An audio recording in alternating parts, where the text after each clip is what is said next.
Izuku kicked his legs as green electricity sparked around his whole body. He and his mother were currently with the scientist that will tell him about what his quirk is. Unlike Kaken, who got his at the age of 4 like everybody else, Izuku's had awakened at the age of 5, a year after quirks manifest in children. He was teased at school mercilessly for not having a quirk and was called quirkless by the other kids, including his former best friend Kaken, but that all changed on his 5th birthday. He woke up and saw the stuff in his room was moved closer to him and his fingers sparked with green electricity. Also the papers in his room moved around too, but he didn't know why. He busted out of his room and showed his mom, who immediately took him back to the quirk scientist and proceeded to yell at him for lying about him not having a quirk. The poor man was shaking and decided to test Izuku again, so here they are now, just waiting for the results. Incredible! The man breathed out. Izuku stopped kicking his legs when the scientist said that. What was his quirk that made the scientist say, "Incredible"? It must be good, hopefully. "What's wrong?" Inko asked. He turned to them with a cough. "Forgive me, but instead of your son having a quirk, it's something else." "What do you mean? Is it dangerous?" she asked frantically. "No, I assure you that what your son has is not dangerous. In fact, it's incredible," he promised her. "What is it? Are you familiar with the term Esper?" "Midoriya-san," he asked. "Esper? Are you saying that my son is Dash?" "Indeed I am," he confirmed. "Your son is the very first Esper user to walk amongst quirk users." Inko covered her mouth with both hands. Her son was an Esper, just like... "I'm sorry to ask this, but does your family have a history of Esper users?" he asked suddenly. "Why yes, my grandmother was Esper and my mother is one, too," Inko confirmed. "I remember a long time ago my mother told me that the Midoriyas come from a long line of Esper users, but my generation was skipped." "I see." He wrote that information down. "And does it have a history of manifesting late or early?" She thought about it. The Midoriya family line has always been girls and their powers came at the age of 4, the same time as quirks do. Izuku is the very first boy of our line. Izuku didn't understand what his mom was talking about, but it had to be important because they got so serious all of a sudden. The science man did that thinking pose like the people on the detective show would do sometimes. "Here's my theory on that. Since he's the firstborn male of the Midoriya line, that means his Esper abilities are far stronger," he theorized. "You really think that?" Inko questioned. He went over to the board and wrote something down. "I do actually. See, Esper has a different meaning than quirk. Esper translates to ability user, while quirk translates to individuality. Since Espers are believed to be a myth, people will believe that your son's quirks are a form of mutation, since he doesn't have a combination of you and your husband's quirks." She breathed a sigh of relief. "That's good." "I agree. In my professional opinion, it's best that people believe your son has a dual quirk instead of being an Esper," the man told her seriously. "Dual quirks are a combination of 2 separate ones, right?" she asked just to be sure. "Correct. Now as for what your son's Esper abilities are, which I will classify as dual quirks for his own protection, are called electrokinesis and vector manipulation." He wrote down. Electrokinesis and vector manipulation? He put his notepad down and brought a piece of paper closer to Izuku and watched as it stuck to him, making him giggle. "Your son has the power to generate and manipulate electricity," he explained. "Not only that, but your son might also be able to sense all phenomenon related to his power. He also has his own electric and magnetic field, as well as processing electromagnetic information either subconsciously or unconsciously." Inko gave him a confused look so elaborated. "In other words, he's a powerful lightning user." She nodded. "And the other one?" "Ah, now the other one took me by surprise," he admitted. "Now on to vector manipulation. This ability has similar properties to particle accelerators that use electromagnetic fields to propel charged particles to nearly light speed. In my opinion, it's more similar to synchrotron, which allows the manipulation of acceleration quantum particles. I believe that your son having this ability might allow scientists to get close in understanding the truth of the universe and the laws that govern it." Inko unconsciously held her son. "Are you saying they might try to experiment on my son?" "That's a definite possibility. which is why it's best no one knows about the true extent of it," he said honestly. "Thank you." She thanked the man. "You're welcome," he said. Now his vector manipulation ability is based on vector transformation that allows him to control vectors of magnitude and direction. This also allows him to influence objects that have vectors such as bullets, heat, and electricity. He can also use it offensively and defensively. While Inko was proud that her son turned out to be an Esper, she was worried he might not be able to control his two abilities properly. To prove her point, her son was still letting out little sparks of electricity, but it didn't appear to bothering him all that much. "Can I?" Izuku hesitated a little as he spoke. "Can I still be a hero?" Her heart clenched at his hesitation and frowned at herself for giving up on her son so quickly, instead of supporting him. The scientist smiled at the boy with hopeful eyes. "Yes, you can become a hero." Izuku beamed at him before turning to his mom. "Did you hear that, Mom? I can be a hero." She smiled. "I heard, sweetie. Since you're on holiday, why don't we go and visit Grandma? She's been asking to see you." "Really? We can go see Grandma?" he exclaimed with excitement. "Yes, we can." "Yay!" He jumped off the stool, going over to the door. Inko stood up and bowed to the man. "Thank you for telling me everything I needed to know and for keeping it a secret." "You're very welcome, Midoriya-san." He smiled at the woman. The two members of the Midoriya family left with smiles on their faces. One, knowing that he can become a hero after all, and the other knowing her mother would be able to help Izuku in controlling his Esper abilities. Izuku was very happy. He now had a quirk, and not just one but two quirks. He could finally become what he always wanted. A hero. Now he was going to tell his grandmother the good news. He couldn't wait to see the look on her face when he tells her. "We're here, Izuku," he heard his mother say. Looking out the window, he smiled widely when he recognized the long road that would take them to his grandmother's house. Unable to contain his excitement, he grabbed his mother's hand and practically dragged her off the bus station. "We're here, Mom. We're really here," Izuku letting out tiny sparks of electricity. Inko smiled, noticing the brightness her son always expressed was back and wanted it to stay. The reason it was lost in the first place was because her son was being bullied at school for not having a quirk. Well, in a sense he doesn't, but that's no excuse to bully someone just because they're different. She knew enough about how those who don't have quirks are treated poorly, and some even resort to suicide because they're unable to handle such prejudice. There was no way in hell she was going to let her son go through that. Not anymore. Things will be different this time. This time she'll be supportive like she should have from the very beginning. Location: Midoriya family house. Inko wasn't surprised her mother was already outside waiting for them with a smile. Her mother's Esper ability was precognition, the ability of future sight, so even if Inko called to let her know, she still would have guessed they were coming. "Ba-chan!" Izuku ran towards the woman, embracing her with a happy smile which she returned. "It's so good to see you, Izu-chan. How are you doing?" she asked, giving him a warm smile. He gave her an excited grin. "Guess what, Ba-chan? I went to the doctor today and he said I can be a hero." "I see, that's wonderful news," she said, rubbing his head gently, making him giggle. Inko then approached. "Mother." "I know. How long is he off school for?" she asked. 2 weeks, Inko told her. The school decided to give the students a 2-week holiday, and I'm glad they did. Inko's mother's eyes grew cold.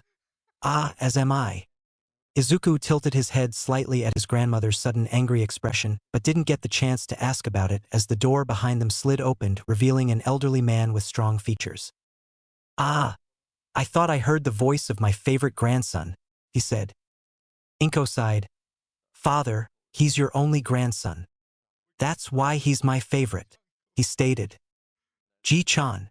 Izuku hugged the stern man, who huffed in amusement and hugged him back.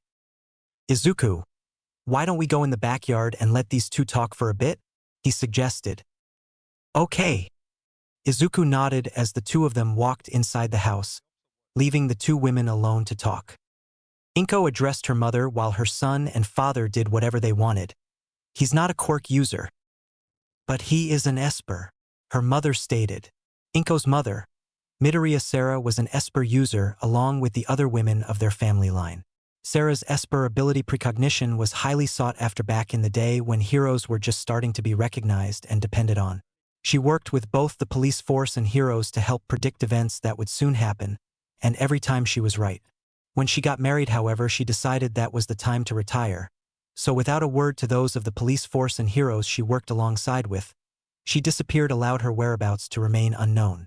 Those with quirks that could see into the future were highly sought after, just like those with healing quirks. She will not let her ability be used by anyone, and her husband agreed with her. Her husband, Midoriya Hideshi's quirk ability is known as Arrow, a quirk that allows him to manipulate wind, and it's very powerful. The two of them were made for each other. Yes, I can't give him the training she needs. That's why I brought him here, Inko told her. Sarah gave her daughter an understanding smile. I'll train my grandson to control his powerful abilities, and Inko? Yes. A soft hand touched her cheek and a kind motherly smile was given. You are a great mother, Sarah emphasized. Stop doubting yourself. I didn't raise you to have doubts about your abilities as a parent. Inko sniffled before hugging her mother, crying on her shoulder, and made a promise to never give up on her son. Ever again. Izuku was sitting lotus-style just as his grandfather asked him to. His eyes were closed and he was trying to visualize the electricity flowing inside and outside of his body. Hence what he was doing now. His grandfather told him that this is very important and that he cannot be impatient. He was starting to feel something course throughout his whole body and slowly but surely felt a spark build up in his hands. Curious, he opened his eyes and gushed, seeing small green electric balls in the palm of his hands. In his excitement, he turned to his grandfather. Ji-chan, look, I did it. Haicher smiled. That you have. Keep concentrating on it, though. Izuku closed his eyes again and concentrated. Haicher smiled as he heard footsteps. All done with your talk? As a matter of fact, we are, Sarah said, sitting down next to him in the meditation room, while Inko sat down on his other side.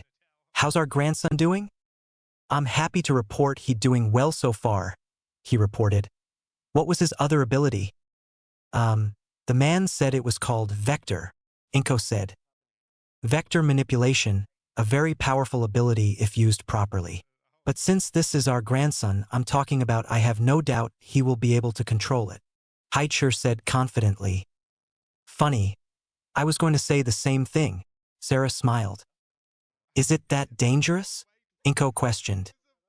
In the wrong hands, or if the individual is unable to control it properly, Sarah explained. I was told that the ability existed but wasn't quite sure if I'd get the chance to see it. Inko sighed. It's a good thing I brought him here after all. I have fond memories of when you were his age, Haicher smiled nostalgically. Always moving things around with your quirk, it was very cute of you. Father, Inko blushed. Sarah giggled at their antics. Bachan. She looked over and saw Izuku approach her with his hands generating green electric balls. I made them bigger. So I see. Are you ready to train a lot while you're here, Izuku? Sarah asked. I'll train real hard and become a strong her like Bachan. Izuku smiled. Sarah gave him a smile that was all-knowing. I know you will. 2 weeks later. Izuku spent the whole time at his grandmother's place training.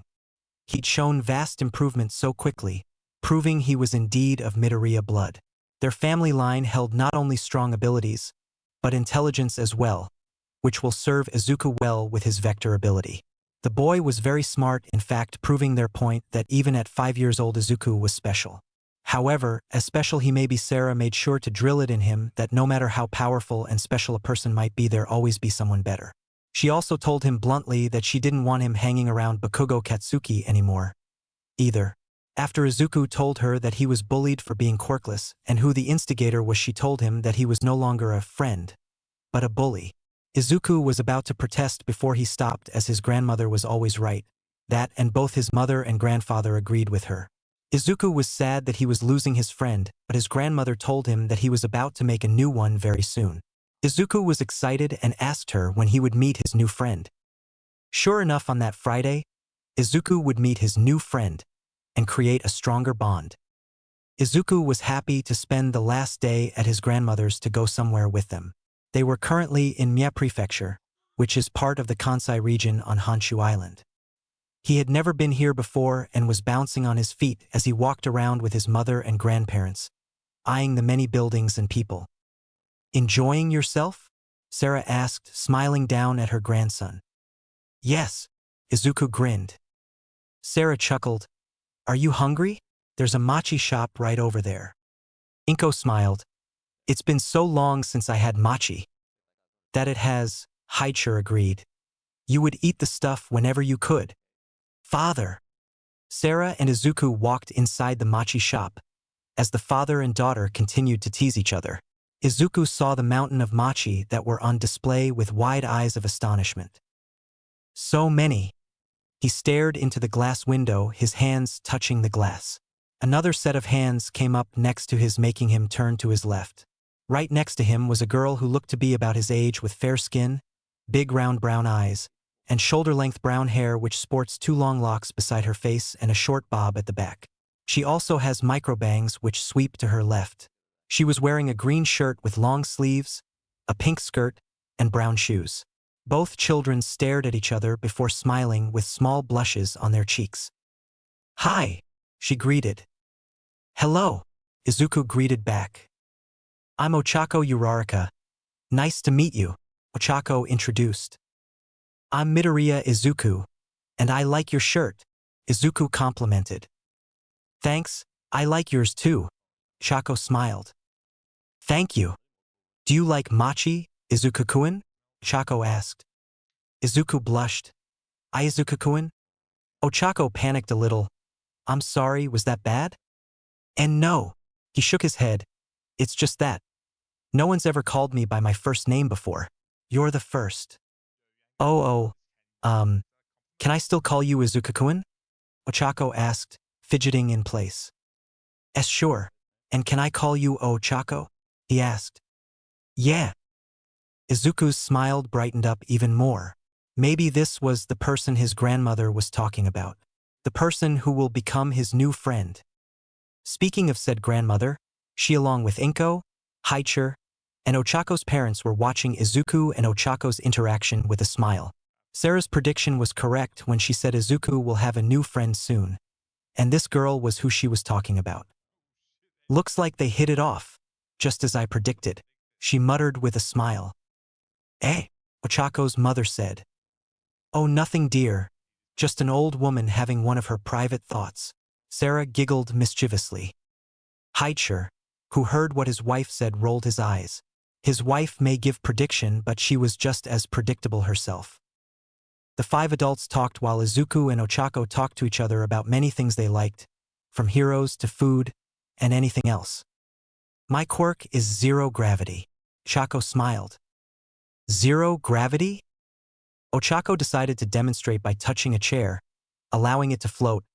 "The small pads on the tip of my fingers let anything I touch float just like this. I can lift heavy things too, and it doesn't even bother me because it doesn't have any gravity."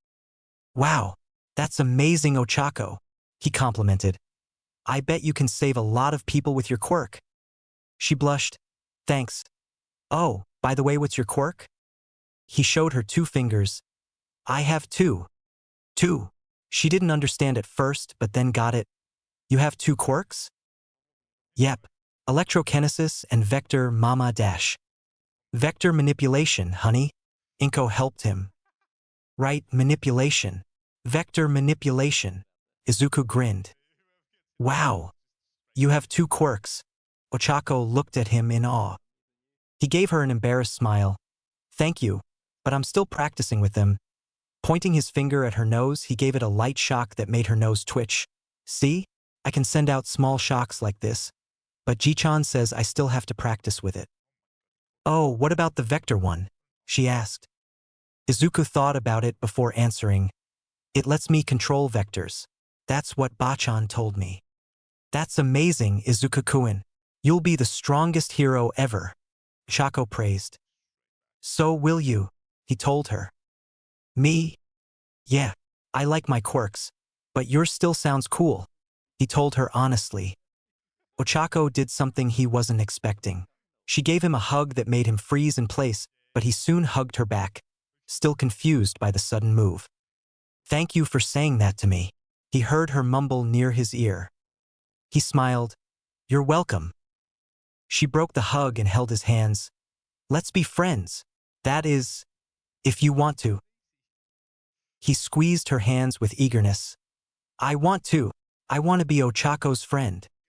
She grinned happily before sticking her pinky finger out. "Then let's make a promise to each other. That we'll be heroes." He grinned back. But we should be hero partners." "Yeah."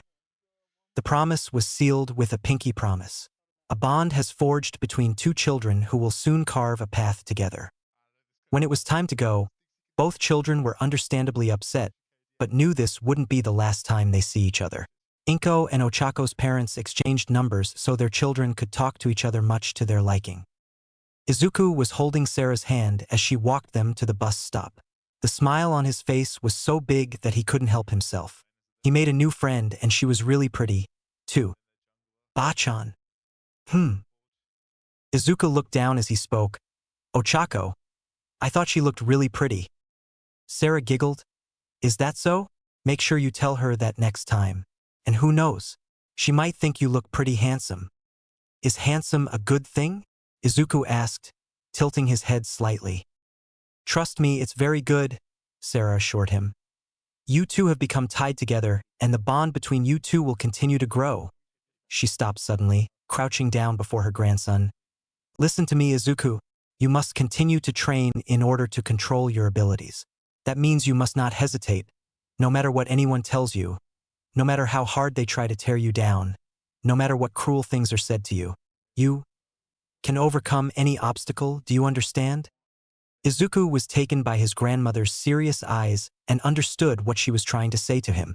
His once friend Kaken, who he will now start to call Bakugo, called him Deku and Quirkless all the time, making Izuku hesitate to speak up to him or fight back. But no more. "Then let's make a promise to each other. That we'll be heroes together." He made a promise with Ochako, and promised her they would become partners. Partners look out for each other and always have each other's back no matter what. Giving his grandmother a determined look, he answered, "I understand, Bachan. I'll become strong. I'll become a strong hero just like you." Sarah smiled as she hugged her grandson. "I know you will. I thought so from the moment you were born, that you will become a great hero." With those parting words, she saw them off, her smile never leaving her face. "The new generation will finish what we started. May you children forever keep your hopes and dreams alive in this new era. For this nightmare finally ends. With all of you." School was back and the children were currently playing outside as it was now recess time. Izuku was outside with the other children, but he didn't play with them as the other kids didn't want to play with someone who was quirkless. Normally that would bother him, but after spending time and talking with his grandparents, he refused to let their taunts bother him anymore. Last night, he looked up ways to have a personality opposite from his own. He looked up in the dictionary what word describes what he's looking for and eventually found it. Apathy. According to the words that were under the word apathy, it means to have a not caring attitude and without interest. He sat down on his bed in a lotus position, thinking about all of the abuse Bakugo and his friend put him through, along with his classmates who ignored him like he didn't exist. It really hurt. Then he thought about Ochako and her smiling face that washed away all of those negative feelings. He'd already decided. Just like his Bachan said, no matter what they say, he couldn't hesitate anymore, so he won't. He heard what sounded like a meow coming from on top of the tree he was leaning against. Getting up from the tree, he looked up and did indeed see a small kitten that was crouched down on one of the tree branches, trembling in fright. Oh no! He felt sorry for the poor thing and tried to figure out how to get it down.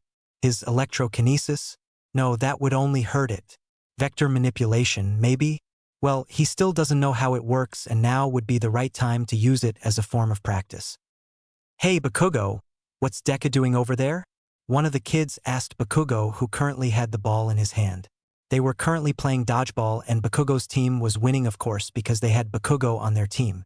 The explosive user turned to see what his lackey was talking about and saw Deku staring up at a tree like an idiot. "Oi Deku, Why are you out here with us that have quirks?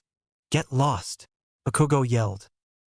Bakugo along with everyone else were expecting a reaction, but Izuku wasn't paying them any mind as he was still worried about the cat. He's ignoring you. Is he crazy? Bakugo didn't appreciate being ignored by some quirkless loser. Don't ignore me, loser. He threw the dodgeball he was holding at Izuku, expecting it to hit him only for it to explode caused by green electricity. It was silent on the playground. None of the other kids were expecting Deku to have a quirk since he was quirkless. Or he was supposed to be at least, but then what was that? Izuku himself still hadn't noticed, trying to decide whether to use his electrokinesis or vector manipulation. What? I thought he was quirkless. Bakugo stared in disbelief as he saw what remained of the dodgeball, which was nothing but ash. Deku had a quirk? This whole time he had a quirk. So he lied about not having one this whole time. Was he making fun of him? He was seething as his hands glowed. Deku! He charged at the boy who still had his back to him and everyone else. As Bakugo's fist made contact with Izuku's back, he was sent flying backwards by some invisible shield. He landed on the ground on his back, propping himself up on his elbows as he tried to process what just happened. The other children were confused too. Izuku just used lightning, so what was that? Wait, what was that? Was that another quirk? No way. But we just saw it. He has to have 2 quirks. I don't believe it. Izuku, who was still oblivious to his surroundings, decided to use his vector ability to help get the kitten down. Taking a deep breath, he concentrated the air around him as he created 2 high-powered tornadoes behind him that allowed him to levitate and reach the tree branch. Sitting on the branch, he reached his hand out towards the frightened kitten. It's okay, he said gently, waiting patiently for the kitten to come over to him. The little guy went over to him slowly before sniffing Izuku's fingers and licking it, proving he trusted the child. With a smile, Izuku grabbed the kitten gently before using his vector ability to get him back down from the tree branch, landing safely on the ground. You got separated from your mama, right? Let's go look for her together, Izuku said with a smile, giggling when the kitten licked his nose. As he walked away from the playground, he was still unaware of the faces of the other children who'd seen what he just did, including Bakugo. Looks like Izuku wasn't so quirkless after all. As for Izuku himself, he couldn't wait to tell Ochako the good news about him getting a kitten down from a tree. He couldn't wait to tell her. As soon as school let out, Izuku wasted no time in packing his things and running out the door. He spotted his mom, running up to her with a beaming smile. Mom, guess what? What? Inko questioned, amused by her son's excited tone. Izuku looked around before gesturing for his mom to bend down so he could tell her something. She humored him and crouched down to his eyes level. I used my vector quirk to get kitten down from a tree, he whispered. Inko wanted to scold him, but didn't since her son used it to save a helpless little kitten. The smile on his face was just too pure and honest to scold. Hand in hand, the 2 members of the Midoriya family walked home, and Inko noticed the children were pointing at her son and whispering things, but she didn't want to hear what they were saying about her son. She no longer cared. When they got home, Izuku immediately went towards the phone and dialed the number Ochako's parents gave to his mother and spoke to his friend. He told her how he saved a helpless kitten from a tree and felt warm when his friend called him a hero for it. After talking on the phone for what felt like an hour, the 2 children hung up and got ready for dinner. As Izuku lay in his bed with a small smile on his face, he did wonder why his classmates and Kaken were staring at him the way they did.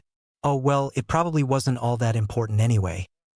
Except, his classmates made it important. Izuku continued to train with his abilities. He made his very own schedule: Monday, practice electrokinesis; Tuesday, vector training; Wednesday, and so on. Izuku discovered he could lift things with his vector ability instead of just making himself fly, which he was still getting the hang of. He was doing the breathing techniques his grandfather told him to do, and that was helping him control his abilities much better, too. As he was training, he noticed something when he was at school that he hadn't noticed before. The other kids were smiling and even talking to him, which was a first since they would always ignore and make fun of him. That's why when they put on those smiles of theirs, he kept his distance. He wasn't as dumb as Bakugo always said he was. His eyes were very observant to many things including people's emotions. Right away, he could tell that the smiles on his classmates' faces were fake. Not real or sincere at all. His grandmother was right. She told him that when his classmates found out he had two quirks, they would try to suck up to him. He didn't like it. Another thing he didn't like was the fact that Bakugo had challenged him, which made him confused. Izuku refused and walked away, not seeing a reason to accept Bakugo's challenge. He heard a weird sound and proceeded to turn behind him, spotting Bakugo on the ground, saying curse words. Izuku was about to help him up when a punch was sent his way, but was blocked again by some invisible force that sent Bakugo flying backwards again. His heart broke at the sight. This proved that Bakugo would never see him as a friend ever again. His only friend was Ochako. He understands that now. Dejected by Bakugo's obvious animosity towards him, he walked away sadly, not even hearing Bakugo's words behind him. Listening to Ochako's voice when he called her made him feel better as he told her about Bakugo. Ochako told him that it was okay that Bakugo didn't want to be friend anymore, because she'll always be his friend no matter what. This brought a smile to his face when she said those words. He was so glad he met Ochako and so glad she wanted to be his friend. There were times he wished the two of them could always be together and wondered if Ochako felt the same as he did. Ochako told him how she was enjoying school and was making a lot of friends, but said the friendship they have is special. That made him feel good inside. Ochako was special to him too. Mom. Yes. He looked like he was struggling to say what he wanted to say but pushed forward with these feelings inside him. I think Ochako means a lot to me, he confessed. Inko stopped eating momentarily before she gave her son the biggest smile he had ever seen. It made him scared for some reason. "My, is that so?" Inko said with a sweet smile that made Izuku's spine shiver. "Why, yeah." She stood up suddenly with stars in her eyes. "I know what we should do. We should have a sleepover between you two." "Yeah? A sleepover?" he stuttered. "Yes, a sleepover. You two are going to have a sleepover when your school lets out for spring break," Inko told him with a smile. "Really? Yay," he said happily but then paused. "Wait, are boys and girls allowed to have sleepovers with each other?" "They are," Inko assured him. Izuku smiled then hopped off his chair. "I'm gonna go call Ochako and tell her." "You do that, sweetie," Inko said as he headed towards the phone.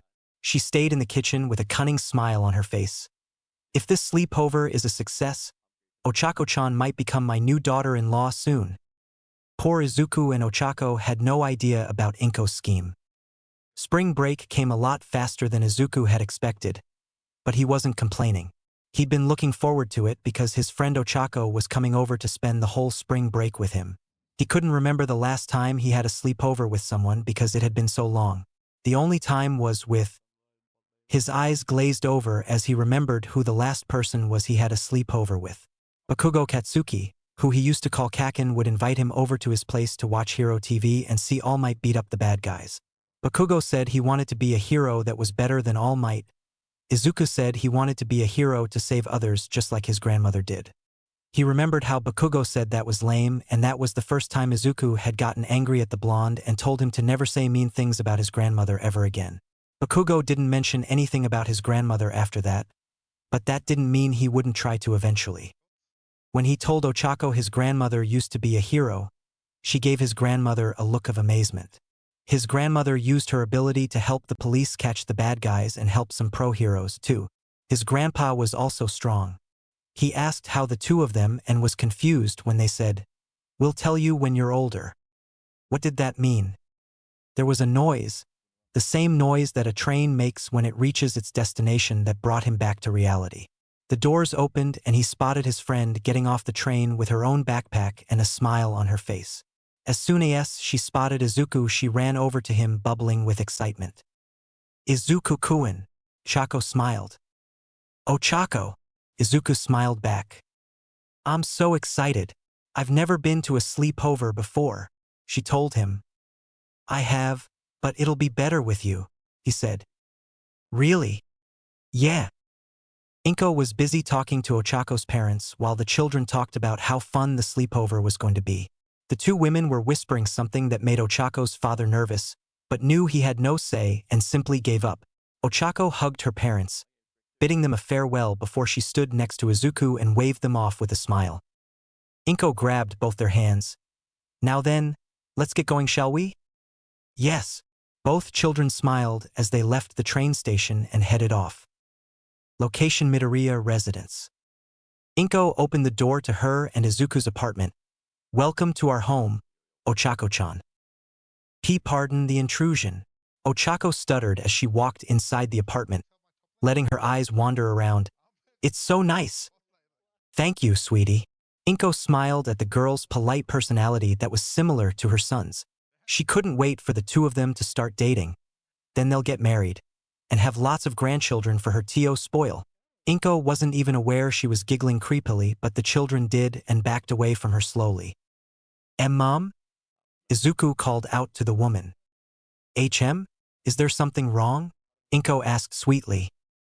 And no. Both children shook their heads. Good. Izuku, why don't you show Ochako-chan to your room while I get some snacks prepared? Okay, she said. Okay. Izuku took her hand and dragged her to his room, all the while not seeing her red cheeks. Here's my room. Izuku opened the door and showed her the inside of his room. Ochako's eyes took in Izuku's room and noticed how clean it was, and that he had a lot of books around. Why do you have so many books? She asked. Oh, Grandma told me that I can read them when I'm old enough, he explained. Why? She questioned, tilting her head to the side. I don't know, but I'll wait to read it when I'm old enough, just like I promised. He smiled. Ochako smiled back as she sat her backpack down on his bed and sat on it. I really do like your room. It feels nice. Izuku sat next to her. Thanks. I bet your room looks really good too. She started kicking her legs back and forth. No way. Izuku-kun's room is definitely better than mine. He blushed and brought his attention to the floor. It's been a long time since I've had a friend come over. Don't you have other friends, Izuku-kun? She asked. He shook his head sadly. No, I had a best friend, but he doesn't see me as a friend anymore. Why? She couldn't understand why nobody would be his friend. Izuku was kind and a lot of interesting things to talk about, too. Izuku was nervous to tell her the whole truth, but something deep inside told him Ochako wasn't like them. She would be understanding and wouldn't judge him like his classmates, or give him the cold shoulder. She's different. Izuku looked her right in the eyes, determined to say what he had to say. It's because I didn't always have a quirk. He saw the look of surprise on her face as he revealed he didn't always have a quirk. I didn't get it at 4 like everybody else, and because of that I was called quirkless a lot and nobody wanted to be around me. Bakugo was the first person to start bullying and saying mean things to me. Everyone else followed what he did. Out of the corner of his eye he could feel the sadness coming off of her. We used to be best friend, but since he got his quirk before me, he doesn't see me as a friend anymore. He felt himself be engulfed in a hug by Ochako and heard her sniffle, making him turn his head fully at her. She looked up with water welled up in her eyes. Ochako! You don't need them, she yelled suddenly, making him jump. She grabbed both of his hands this time. You don't need those meanies. Izuku-kun has me as his friend now. So forget about them. Izuku was speechless but smiled as his cheeks were tinted red and he squeezed her hands with a feeling of appreciation. Thank you, Ochako. Thank you. He really meant it too. The smile he received in return made his chest act funny, but he didn't dislike it. He won't take this friendship for granted, or Ochako's kindness for granted either. 3 days of spring break have passed already and both Izuku and Ochako were enjoying it to the fullest. Izuku remembered how Ochako told him that Space Hero 13 was her favorite hero. So when Hero TV came on showing him, he made sure to tell her. The squeal and hug she gave him was worth it as she watched her favorite hero on screen. Space Hero 13 was pretty cool, and his quirk was impressive too. It's good for a lot of things really, like offensive, defensive, and other things. For those 3 days the two of them would go to the park, the same park where Izuku and Katsuki used to play together before he got his quirk and started acting arrogant. It would always be just the two of them there, which was a good thing because Ochako told him that if she ever met Katsuki Bakugo she would slap him hard. Izuku merely nodded his head as he saw how scary her eyes looked. The two of them practiced their quirks together too. Since they decided to be a hero duo, it was best to start practicing with each other so they could understand the limit of their own abilities and the strength and weaknesses of them too. Ochako still threw up a little when she used her quirk for too long, but Izuku was always there to rub her back in order to make her feel better. Izuku realized he could lift magnetic things thanks to his electrokinesis ability, but he couldn't lift heavy things yet. He wasn't strong enough. He could lift things with his vector ability too. He could lift up a trash can easily, but when he tried to lift the park bench off the ground he fell to the floor, sweating a little. Ochako dabbed some sweat off his forehead as he gave her a weak smile. They weren't there yet when it came to their abilities, but the more they trained, the more they would get better at it, so they would keep trying. "Hey, Izuku-kun?" Ochako said. Izuku hummed, having a popsicle in his mouth. Ochako gave him a nervous glance. "Where's your dad?" Izuku took the popsicle out of his mouth as the atmosphere changed. Ochako started freaking out. "I am sorry. I shouldn't have asked. He's not allowed to see me." Ochako stopped having her freak out and gave him a confused look. "He's not allowed to see you?" He nodded. "Why?" He finished off his popsicle and answered her question. "Because he did something bad." "What did he do?" He shook his head. "I don't know, but Grandma said that Mom told him not to come near me ever again. When I tried to ask what he did, she told me not to worry." "Oh." Ochako wanted to ask if his father was a villain but refrained from doing so. She was curious to know what he tried to do to her friend that was so bad that his mom told him to stay away. Her chest tightened the more she thought about it. "Why?" Izuku saw that on his stick it read "Winner," making him grin happily. Looks like he and Ochako will be getting free popsicles for a month. Yay! This was turning out to be the best spring break ever. Or so he thought. Location convenience store. Inko, Izuku, and Ochako were walking through the store to get some things. The older Midoriya was keeping an eye on the children as they went towards the snacks. Inko didn't feel comfortable leaving the children at home, so she took them with her. Izuku and Ochako were scanning the snack aisle to see what looked good to them. They picked out a few things and brought them over to Inko, who took the items and put them in the bag. And just when she was about to go over to the register, there was a loud noise. Bang! Everyone froze, not moving a muscle as they heard a gun go off in the store. There was a man in a black hoodie with yellow eyes that were slit like a lizard's with green scales. "Nobody move!" He pointed the gun at a random shopper, making her shriek. "If any one of you moves a muscle, I'll start shooting." Another gunshot was heard as there was another robber with an AK-47. "Listen to what we say and we might let you out of here alive. If we feel like it." He said the last part with a smirk. One of the cashiers moved a little before freezing in place when another gun was pointed right at the back of his head. "Didn't we tell you not to move, huh?" A female voice snarled at him. Izuku and Ochako were immediately held by Inko as she tried to shield them from looking at the three scary people. Both children were scared and held the woman tightly as they shivered in her arms. Of all the times for there to be a robbery, it would have to be today. "Now listen up." The lizard-like man who was assumed to be the leader spoke. "We're going to be using all of you as hostages while we run this joint, and when the police and heroes show up, we'll use you lot as human shields." The scared people gasped, but he wasn't done. "And if we get bored, then we'll just kill you." He smirked as his two lackeys laughed. Izuku couldn't believe what was happening right now. Why were these people doing this? He could feel Ochako trembling next to him in fear, so he grabbed her hand and gave it a light squeeze. "It's okay, Ochako." He tried his best to show her through his eyes that everything will be okay. She seemed to understand the gesture and squeezed his hand right back and gave a small nod. These people were scary, very scary.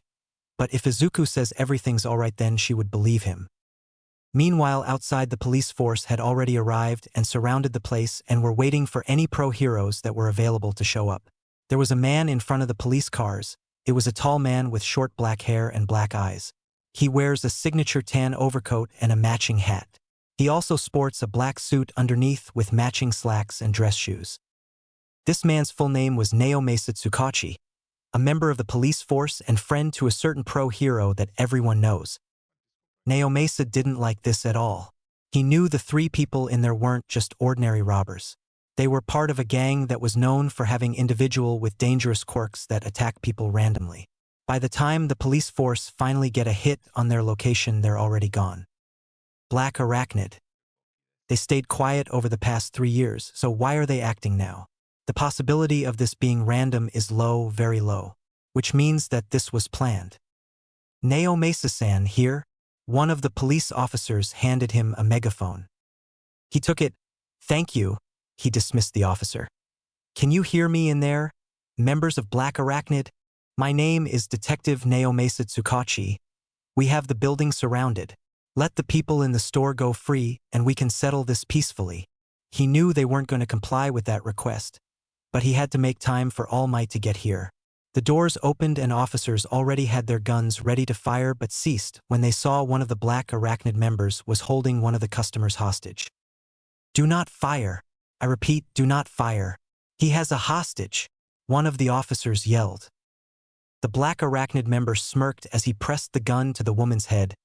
That's right. If you bastards move a single muscle, I'll blow her fucking brains out.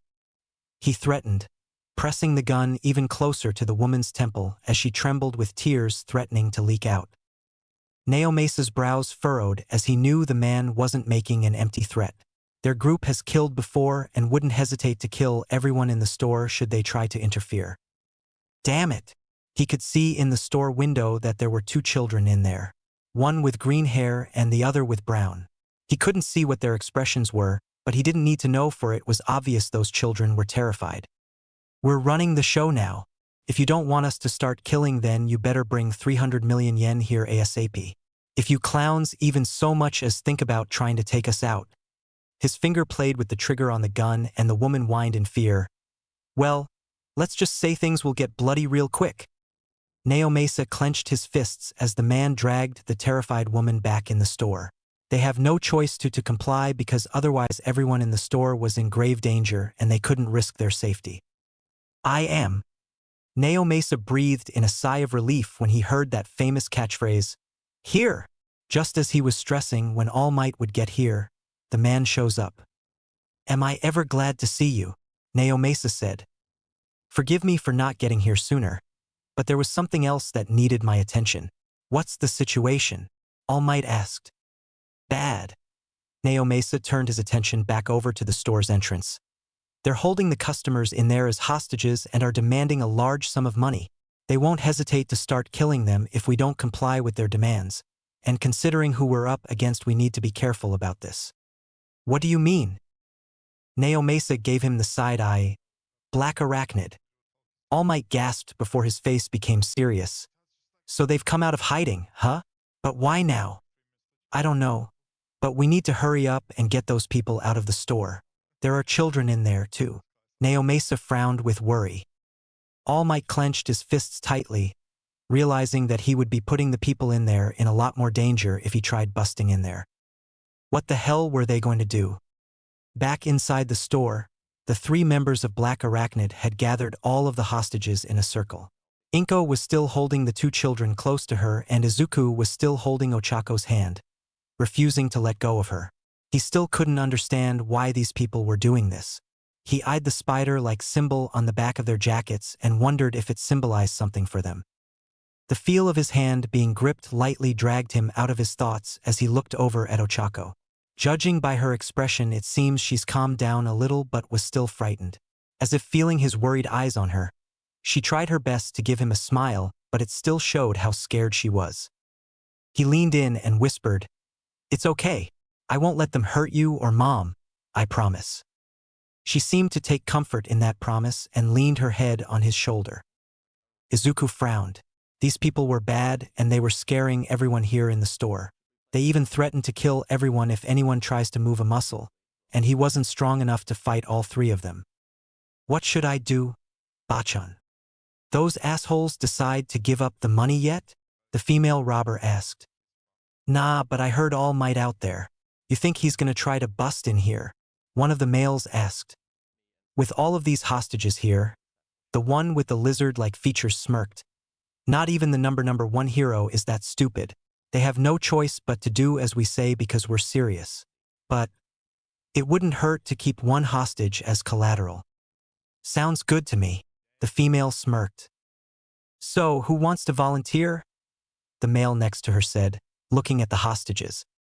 Everyone huddled closer together and Inko tightened her hold on Izuku and Ochako. But apparently that was a bad move, for the robbers decided who they were going to use as collateral. Get up, you fucking brat, the female ordered, pointing her gun at Izuku. Izuku's heart froze as the female bad guy demanded he get up.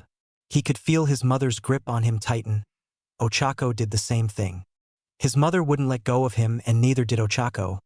Looking up at his mother's face, he saw her face look different and couldn't describe what kind of expression she was making. Are you fucking deaf? Get the fuck up, the female yelled as she got closer to the trio, this time pointing her gun at Inko. If you don't get the fuck up, I'll blow your mother's fucking brains out. He's just a child. How could you? An elderly customer yelled at the woman. Shut up, you old hag, the lizard robber yelled as backhanded her with his pistol.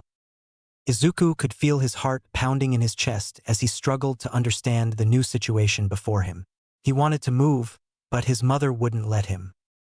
Inko lifted her head up as she glared at the female robber, not showing any ounce of fear. What the fuck are you looking at, bitch? Trying to act all brave, the female taunted. I pity you, Inko said. What? Coming in here and waving that weapon around without a care in the world, Inko continued. Threatening to kill everyone in here and even trying to hold my son as a hostage. What kind of pathetic person are you? The female robber was seething with rage. What did you just say? I refuse. Inko's glare intensified. I refuse to be intimidated by a pathetic person like you. Izuku couldn't believe his mother just said that. She sounded so cool. Even Ochako gave her a look of awe as she spoke bravely to the female robber. The female robber didn't take kindly to the words, however. Screw you. That's when the officers outside hear a bullet go off. Naomasa and All Might stood as still as statues as they heard a gun go off. No! Back inside the store, Izuku opened his eyes as the ringing in his ears was loud and unpleasant. He felt some sort of liquid run down his face and used his hand to find out what it was. As he moved his hand away from his face, he saw it was red liquid. Red. Blood. Slowly he turned his head towards his mother and saw her shoulder was bleeding. But she was still holding him and refused to let him or Ochako go. Ochako was yelling as she laid his mother down on the ground, pressing both hands on her shoulder. This bad person shot his mother. She shot his mother. She shot her. Shot her. Unforgivable. Unforgivable. Something within him snapped and Izuku was no longer in control of what happened next. Humph. Dumb bitch. The female robber scoffed before she turned her attention to a silent Izuku and grabbed his arm. Come here, you fuck dash.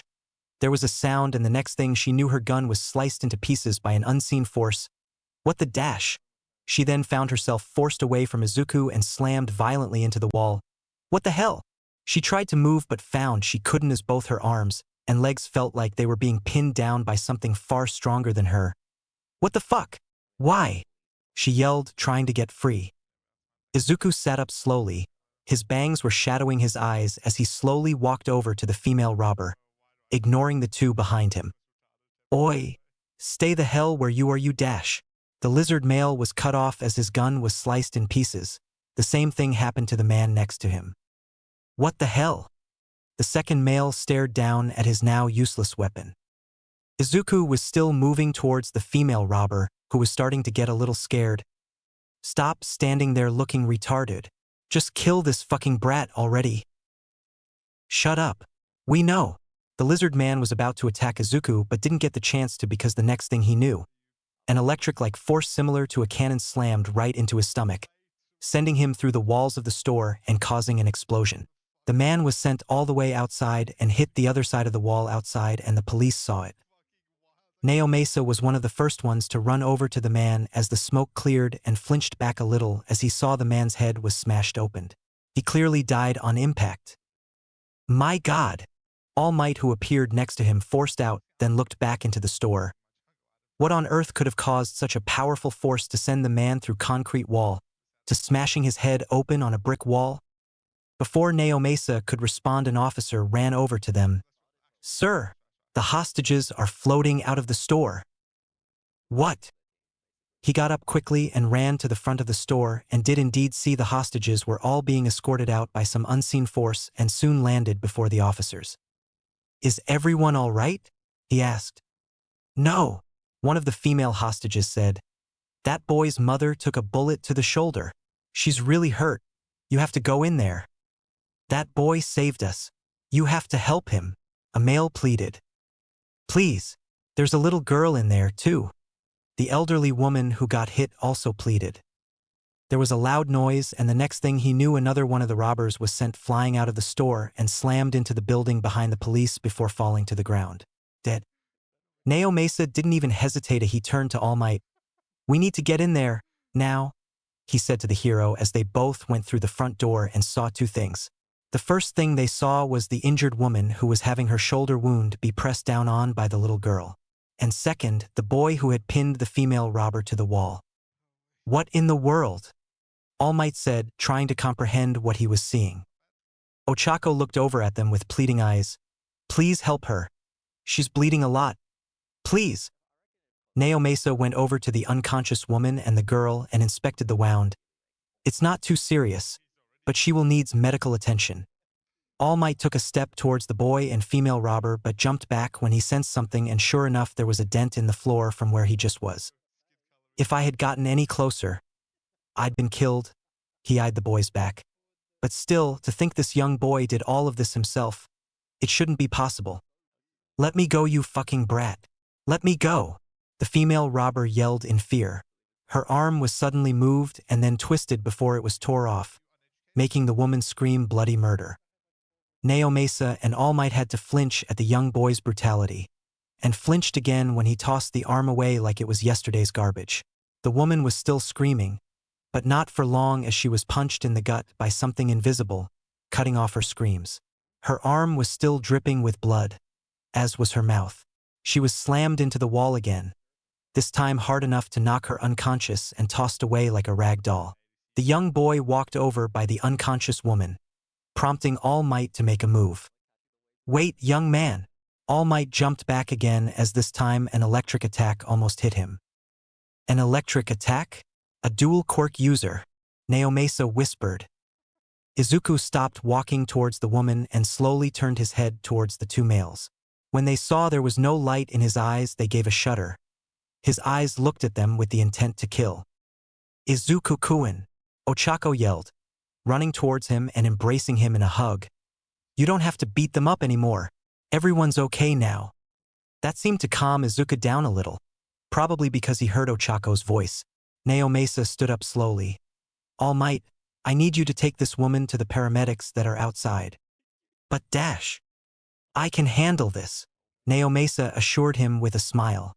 All Might gave up and carefully picked the unconscious green-haired woman up, that Izuku's attention again as electricity surged through his body. Naomesa raised both his hands up. "It's okay, Izuku. I can call you Izuku, right?"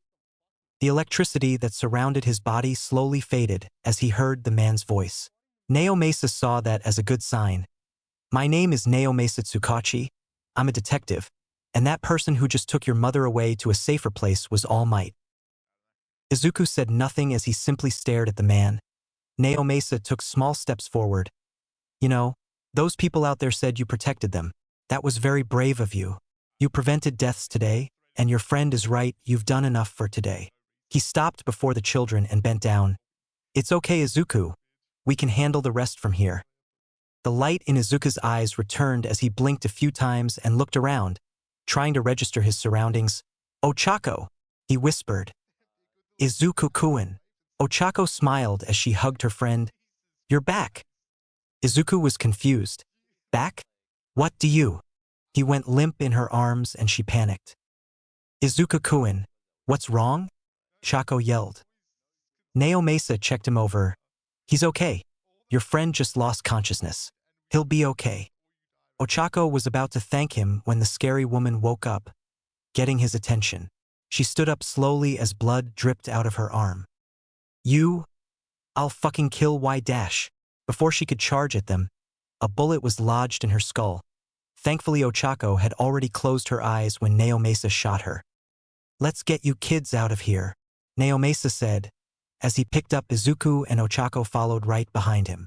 As they got outside they were met with cheers from the people that were kept as hostages and some reporters that reported everyone was okay, and that only one person was injured.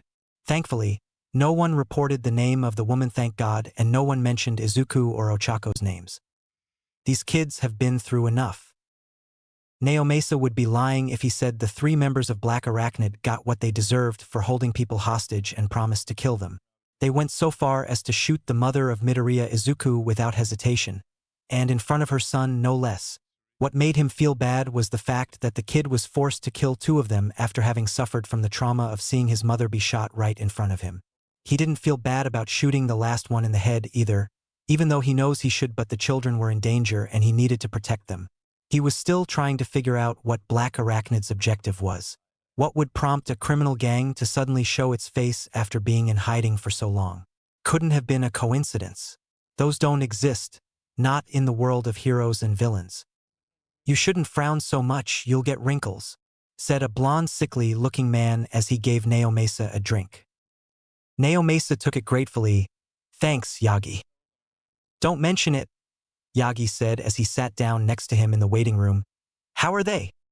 With a sigh Naomasa told him, the boy, Midoriya Izuku, doesn't have any physical injuries, but as for his mental ones. Yagi made a noise as he let his head fall limp and stared at the ground. What about the young lady with him? She's also fine, Naomasa said. According to her, Izuku held her hand the whole time the members of Black Arachnid were threatening everyone. His mother has a shoulder wound, but thankfully it wasn't serious, so she's going to be okay. She's already out of surgery and is just sleeping for now. I see. Thank goodness. Yagi breathed a sigh of relief. But then, what was that? By that you mean the boy's quirk? Yagi sat up in his chair. There are known dual quirk users out there, with Endeavor's youngest boy being one of them, but I've never seen a quirk like young Midoriya. Naomasa threw his cup in the trash. Electricity quirk users aren't all that rare, but his was different from your average electric quirk user. He sent a grown man flying through a concrete wall, slamming him into a brick wall where he died upon impact to the back of the head. Then there was that other ability he displayed that we weren't able to see. It would appear quirks are still a mystery to us even now, Yagi said. Naomasa turned to him. This bothers you, doesn't it? I'd be lying if I said it didn't, Yagi admitted. That young boy was able to take down all 3 of them by himself. Also, there were his eyes. Naomasa looked down. Those eyes. He frowned when he remembered Izuku's blank yet murderous eyes. For a moment, I felt as though I were about to be killed by a child. His quirk didn't go out of control either, he had complete control of it, and the way his body moved even though he was clearly out of it. It was almost as though his body was acting on autopilot as he dealt with the members of Black Arachnid. I've never seen such potential in a child his age before, Yagi said, sounding impressed. He'll become a force to be reckoned with when he gets older. Naomasa made a hum of agreement. I'm worried about the boy's mental state. There's no telling just how much psychological damage he's sustained because of this. Yagi agreed with him wholeheartedly. The boy was going to need serious counseling for what happened today. With Izuku, the ceiling was so white. As soon as he woke up, the first thing he did was ask for his mom and friend. Both of them were all right, even though his mom needed surgery to get the bullet out of her shoulder. But she'll be fine. Ochako was okay too, just shaken up after what happened. Then there was him. The memories of what he did to those 3 robbers hit him like a ton of bricks. He killed those robbers. He killed the 2 of them and took the arm off of the other. Having the memories of what he did to them hit him all at once was just too much for him to process. It made him want to throw up. He didn't mean to kill 2 of them and take the arm off of the other. He really didn't mean to. So why did he feel a sense of accomplishment? Why? Why did he feel so good? He's not supposed to feel this way, right? If that's the case, then why? Izuku-kun? Ochako's voice snaps him out of whatever trance he's in, and he turns to see her worried expression. He didn't mean to make her wear such an expression. He wanted to see her smile and laugh. So why was she looking really sad? What's wrong? Did you get hurt? He asked with his own worried expression. She shook her head frantically. No, I'm okay. It's just, I'm worried about you. He gave her a forced smile. I'm okay. See? But you're not okay, she told him, still clearly worried. The smile on his face faltered slightly, but he was still determined to pretend he was okay. I'm really okay. You and Mom are safe, and those 3 bad guys can't hurt anyone anymore. Also Dash. He was cut off when Ochako suddenly hugged him out of nowhere. The brown-haired girl hugged her friend tightly. It's okay. We're okay. Izuku returned the hug as he cried silently into her shoulder. She didn't even care if her shirt got wet. Her friend was feeling bad after what happened today, and she didn't want him to keep feeling that way anymore. Ochako, did I scare you? He asked, fearful of what her answer might be. What a stupid question. Of course she would be afraid of him. That's why he was surprised when she shook her head as she broke the hug and looked him in the eye. Those scary robbers scared me. Izuku-kun is my best friend, and you're not scary. Izuku felt his chest swell, as she gave her a heartfelt smile as his cheeks were tinted pink. Hey Izuku-kun, let's make another promise, she said suddenly. Another promise? She held out her pinky finger and he did the same thing. Let's promise that no matter what, we'll stay by each other's side. Izuku wanted that very much. He wanted to stay by her side and protect her. He linked pinkies with her with a smile as he vowed to get stronger after what happened today. He overheard that police officer say that there were more of those people in black clothes. Black arachnid, he called them. If they were causing trouble, then he'll stop them, but he won't kill like he did this time. He won't stoop down to their level. He won't ever be weak again. Never again. Izuku and Ochako decided to put the whole attempted robbery incident behind them, but Izuku still had started getting nightmares about the 2 men he killed. He would call his grandmother and tell her about it, and she would always give him comforting advice and tell him words he needed to hear. Inko was okay from the bullet she took to the shoulder and told her son it was a mother's job to protect their children and that she'd do it again. He was just happy she was okay. Ochako's parents had thanked him over and over again for protecting Ochako.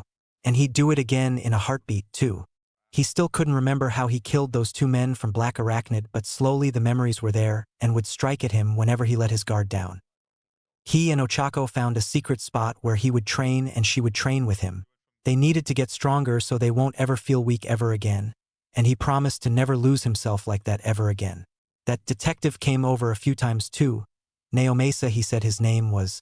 Izuku had seen him in the hospital that day too, along with that skinny blonde-haired man who he remembered was named Yagi. It felt strange to see them come to their house, and sometimes Izuku wondered how they knew where he lived, but shook his head, remembering the man was a cop and could find out anything he wanted. The 2 men would always ask him the same thing, "How are you feeling?" among other questions, and he would always tell them the same thing. He was fine. But he really wasn't. The nightmares still bothered him, and every time he had one, he would call his grandmother, and she wouldn't be surprised by his call at all because she had been expecting it. He won't let these nightmares stop him from what he needs to do, and he won't anyone hurt those he loves either. He and Ochako made a promise together, a promise to get stronger together. They were going to be a hero duo and always stay by each other's side no matter what. That meant he had to get rid of his other self and become someone new. Someone who wasn't afraid to stand up to those who hurt others, who wasn't afraid to fight, who wasn't afraid of anything. The sky looked peaceful as the white fluffy clouds drifted aimlessly without a care in the world.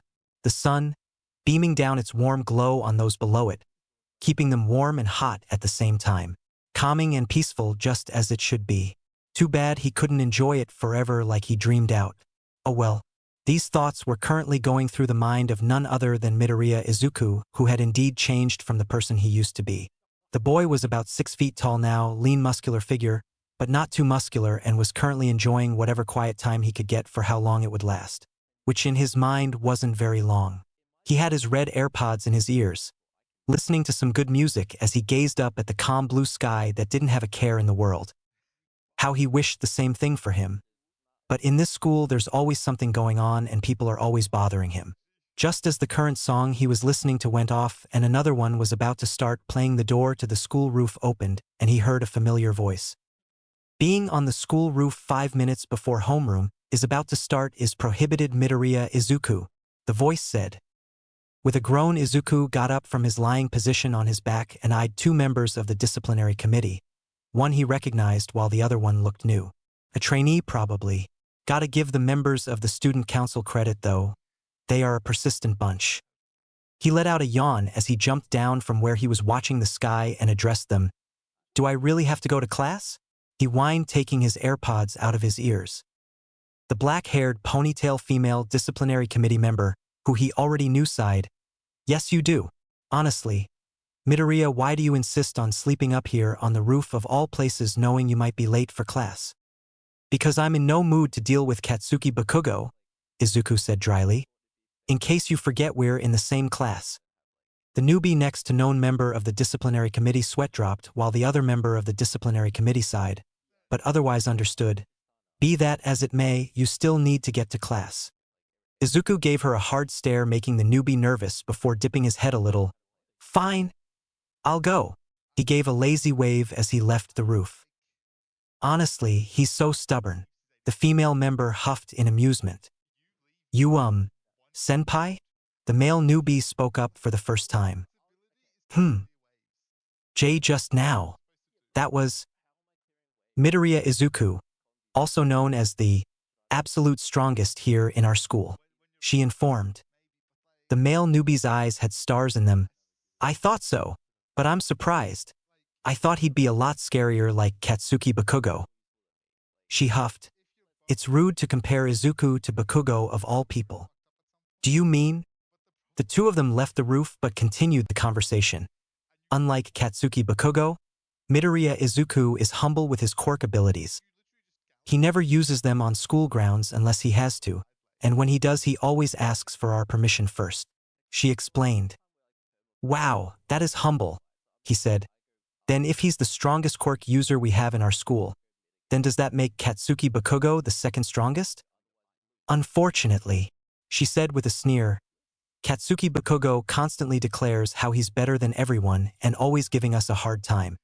He has his own little gang that hangs around him, too.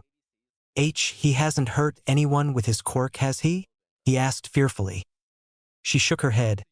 No, but he does threaten some of the students with it. That's dangerous, he cried.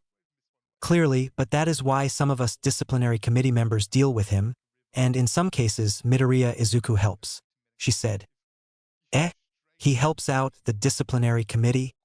From time to time, everyone here knows he's the strongest and the only one capable to dealing with Katsuki Bakugo, even though doing so gives him a headache, she said, her tone filled with amusement. I just never thought I'd get to see him in person, he said. At my old school he's somewhat of a celebrity. She looked thoughtful. So he's already gaining the attention of some schools, has he? I wonder what he'll say to that. Speaking of Izuku, he was currently walking to homeroom, very much aware of the stares he'd been getting from the students. They were looks of awe that he still found annoying. Ever since that robbery incident during spring break and his resolve to get stronger, he had been getting these looks ever since. He trained day and night to improve his abilities and was pleased with the results. The kids of his elementary school called him absolute strongest, which truthfully he wasn't that strong. Considering all of the pro heroes he knows about, he wasn't anywhere near their level, not even close. Anyway, since elementary school he was deemed the strongest while Bakugo came second. Naturally this pissed him off and he once again challenged Izuku, or at least tried to anyway. Before anything could happen, Izuku knocked him out with a swift punch to the gut and then walked away. To this day, he couldn't even remember why he looked up to Bakugo in the first place. Guess it doesn't matter now. He spotted his homeroom and went in, though with great reluctance. Immediately the talking ceased as he walked over by his seat and sat down, with a bored expression. I missed the roof already. He could clearly hear the conversations all around him, so he ignored all of the chatter and opted to get some relaxation in before Bakugo shows up and makes a lot of racket. He's here before homeroom starts? One of the members of the disciplinary committee must have bothered him again. He's cool to look it up close, isn't he? I know, right? I can hear you. Izuku sighed, inwardly opting to just forget about it and try to go to sleep. The door then slammed open and in came none other than Katsuki Bakugo. Great, and now the nuisance shows up. TCH, pain in the ass disciplinary committee. I'll blow them to pieces one day, Bakugo vowed. Today was just not Izuku's day. First having his private moment disturbed, being forced to come to homeroom, and now Bakugo. The biggest annoyance of all. Maybe if he pretends to be asleep, the blonde will leave him alone. Oi, wake the hell up, Deku. Ignore, ignore, ignore, ignore, he chanted in his head. But of course, things don't always work out the way you want them to. He felt someone kick his desk, and of course the only person it could be was Bakugo. But Izuku was still pretending to be asleep so he wouldn't have to deal with the blonde. He's ignoring Bakugo like it's no big deal. There's a reason he's the strongest of our school. I doubt even Bakugo could beat him in a one-on-one fight. Izuku's eyebrow twitched. Why are you people making things worse? He could practically feel the heat coming off from Bakugo and knew what would happen next. What a pain! Don't screw with me. Bakugo screamed as he sent a glowing fist at Izuku, who merely raised his hand and reflected the attack so it wouldn't hit him. But it did hit Bakugo. Gah! With a sigh, Izuku lifted his head from the desk and stretched his limbs with a yawn, pretending he had been asleep, and Bakugo just now woke him up. He gave the blonde a deadpan look. What are you doing? Bakugo sat up slowly. You fucking nerd. Izuku yawned, not even the bit intimidated by Bakugo as he would have in the past. I'm tired. Those guys are so mean to wake me up from my nap and take away my peaceful oasis. Maybe in my next life I'll be a cat, so I can sleep for as long as I want. The whole class sweat dropped at the last part of his sentence. You think they would be used to Midoriya's sarcastic personality by now? But he always throws something new at them. You think you're fucking funny? Bakugo yelled, threatening to use his quirk on Midoriya. Izuku meanwhile gave Bakugo a bored look. You look like a porcupine. He didn't know why he never noticed it before, but Bakugo's hair really did make him look like a porcupine, either that or a chihuahua, based on his personality. There was complete silence before snickering could be heard. The kids in the class couldn't help but agree that, with as spiky as Bakugo's hair was, he really did look like a porcupine. Even his two sidekicks started snickering along with the rest of the class. Naturally, this pissed off Bakugo, obvious with how his hands were starting to glow and tiny explosions were heard. Before Bakugo could do anything though, the door to the classroom opened. All of you take your seats, the teacher said. Everyone took their seats, even a glaring Bakugo who vowed inwardly to get even with Izuku. Izuku of course didn't really care and put his head down on the desk again, this time really trying to sleep in class. I know this is sudden, but we have a new student, the teacher said suddenly. You can come in. He turned to the door. The classroom door opened and in came a young man with messy indigo hair which sticks out, and somewhat triangular purple eyes. His eyes have very dark bags underneath them, and he appears to lack visible eyelashes and relatively tall. The boy stared at everyone with a stoic expression as if already bored even though he just got here. Why don't you introduce yourself? The teacher said. With a tired sigh, the new student turned towards the board and wrote his name, then turned back towards the class. Shinso Hitoshi. Nice to meet you, he introduced. Izuku lifted his eyes up slightly and stared at the purple-haired teen with interest and noted something very interesting. Laid back, but stoic demeanor, just like the underground pro-hero Eraserhead. Izuku noted. Doing research on underground heroes who don't like the spotlight interested him, so he did his own investigation, ***hacking cough, into the hero database and looked up some unknown pro-heroes from both the past and present. He never did get caught either, as he made sure his location was set up elsewhere, that way no would be able to track down his signal. Then Shinso-kun, why don't you take your seat next to Midoriya? The teacher told him as Midoriya raised his hand slightly to alert Shinso who he was and where he should sit. Shinso raised a brow at the green-haired teen but said nothing as he took his seat next to him and him a side glance. When he was filing the paperwork for this school, He'd heard some rumors about Midoriya Izuku aka the absolute strongest. Just looking at him though, one could see the boy looked hardly strong, or even dangerous for that matter, but he'd heard the name Midoriya Izuku before he came here. Japan hosts a shogi tournament live every year and he remembered seeing Midoriya there for everyone, and won all of them, too. Another rumor he heard about him was that he has a dual quirk that's said to be stronger than All Might, Endeavor, and some other pro-heroes, though of course they were just rumors and not everyone believed them, but those that did would always have a desire to meet him. Now here he was seeing the guy in person, watching his facial expression express just how bored he was and that he would rather look out the window than pay attention to class. Maybe talking to the guy won't be so bad, provided he's not stuck up and arrogant about his quirk. It was lunchtime and Izuku approached Shinso. "Have you been around the school yet?" Shinso blinked at the relaxed tone in his voice. "No, I haven't." "Then I'll show you around," Izuku told him. "Follow me." And just like that, Shinso found himself being dragged by Izuku out the classroom and into the hallway to explore the school. As he was being dragged around by the strongest guy in school, he noticed the other students were whispering as they walked. He also noticed Izuku ignore them completely as he was more focused in showing him around the school. Normally, the disciplinary committee would show a new student around, but they're busy having a meeting right now, so you'll have to put up with me, Izuku said. "It's fine," Shinso said tiredly. "I'm surprised. I thought you'd be part of the disciplinary committee." "They asked and I said, no." "Okay, now that was interesting." "Why not?" Shinso couldn't resist and asked. Izuku hummed in thought before giving his answer. "Because it would take away my personal time." Shinso raised a brow. "Personal time?" Izuku stopped walking, prompting Shinso to do the same. The green-haired and eyed boy slowly turned towards Shinso and gave a small smile. "I'll take you there." When his tour guide said he'd take him to his personal time, he didn't realize this is what he meant. The rooftop breeze did feel good though, he had to give Izuku props for that. Speaking of Izuku, he was currently lying down on his back and staring up at the clouds which would cover the sun every once in a while as they drifted on by. "Do you come up here a lot?" Shinso asked, having sat down next to Izuku since he didn't feel like standing. Izuku made a satisfied noise before answering. "Yeah. The air up here feels nice, and I can get away from all the noise inside." Shinso could see nothing wrong with that at all. Really, he'd picture Midoriya Izuku to be the type that gets arrogant when deemed the strongest at their school, but so far he seems like a pretty laid-back guy. "Expecting something else?" Izuku said suddenly, taking Shinso by surprise. "What?" Izuku sighed and sat up.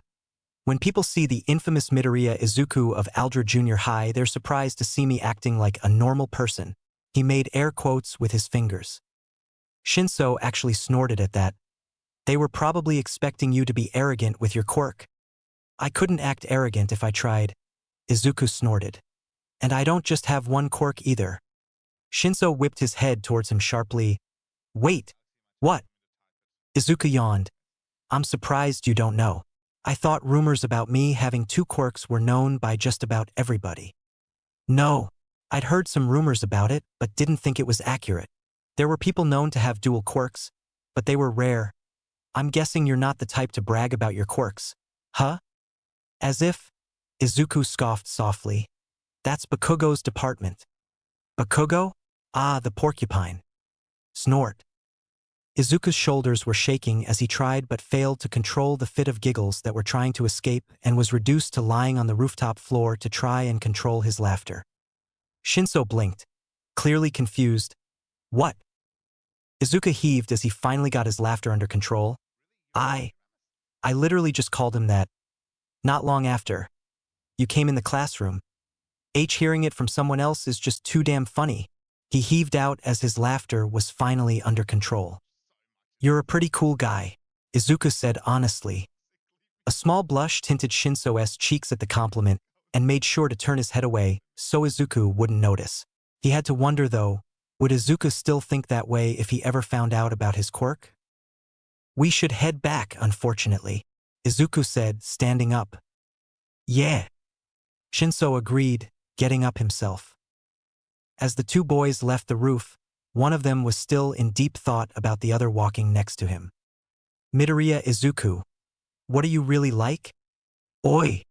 Shinso was busy staring out the window while Izuku was sleeping with his head down on his desk when Bakugo Katsuki decided to strike up a conversation. If you could even call it that. The indigo-haired boy had only briefly met the guy, and he could already see why Izuku found him troublesome. His personality aside, Bakugo looked at everyone as though they were beneath him, something he detests greatly. He also noticed the constant antagonist attitude towards Izuku, who would either pretend to fall asleep or compare him to another animal with anger issues, but mostly Izuku would compare him to another dog, like a pit bull for example. With a reluctant sigh, he slowly turned to the explosion Quirk user and gave him a deadpan look. What? Bakugo clicked his tongue at the drawled-out response. You? What's your quirk? At this point, Izuku opened his eyes slowly as he looked over at the two. Since the beginning, the purple-haired boy hadn't once talked about his quirk, and Izuku didn't pry about it either. It was something personal, and Izuku could respect that, but as for Bakugo, he doesn't even know what the word respect means. Shinso meanwhile gave Bakugo a cold glare that could freeze any herbivore in place. But unfortunately Bakugo was no herbivore. None of your damn business, he said coldly. Bakugo just smirked. What? Is it a weak quirk? Then you better stay out of my way extra. Before Shinso could use his quirk on Bakugo, a small green electric pulse zapped near Bakugo's ear, making him curse and turn to the source. Deku, you little... Izuku didn't look the least bit scared. It was still interesting how he changed so much from what he used to be like in the past. But after that incident, he refused to back down towards anyone. Not even Bakugo. You're being annoying, Izuku said simply. If he doesn't want to tell you what his quirk is, then he doesn't have to. Stop being annoying already. What was that you dash? Izuku flicked his forehead hard enough to make Bakugo hold it while it was throbbing in pain.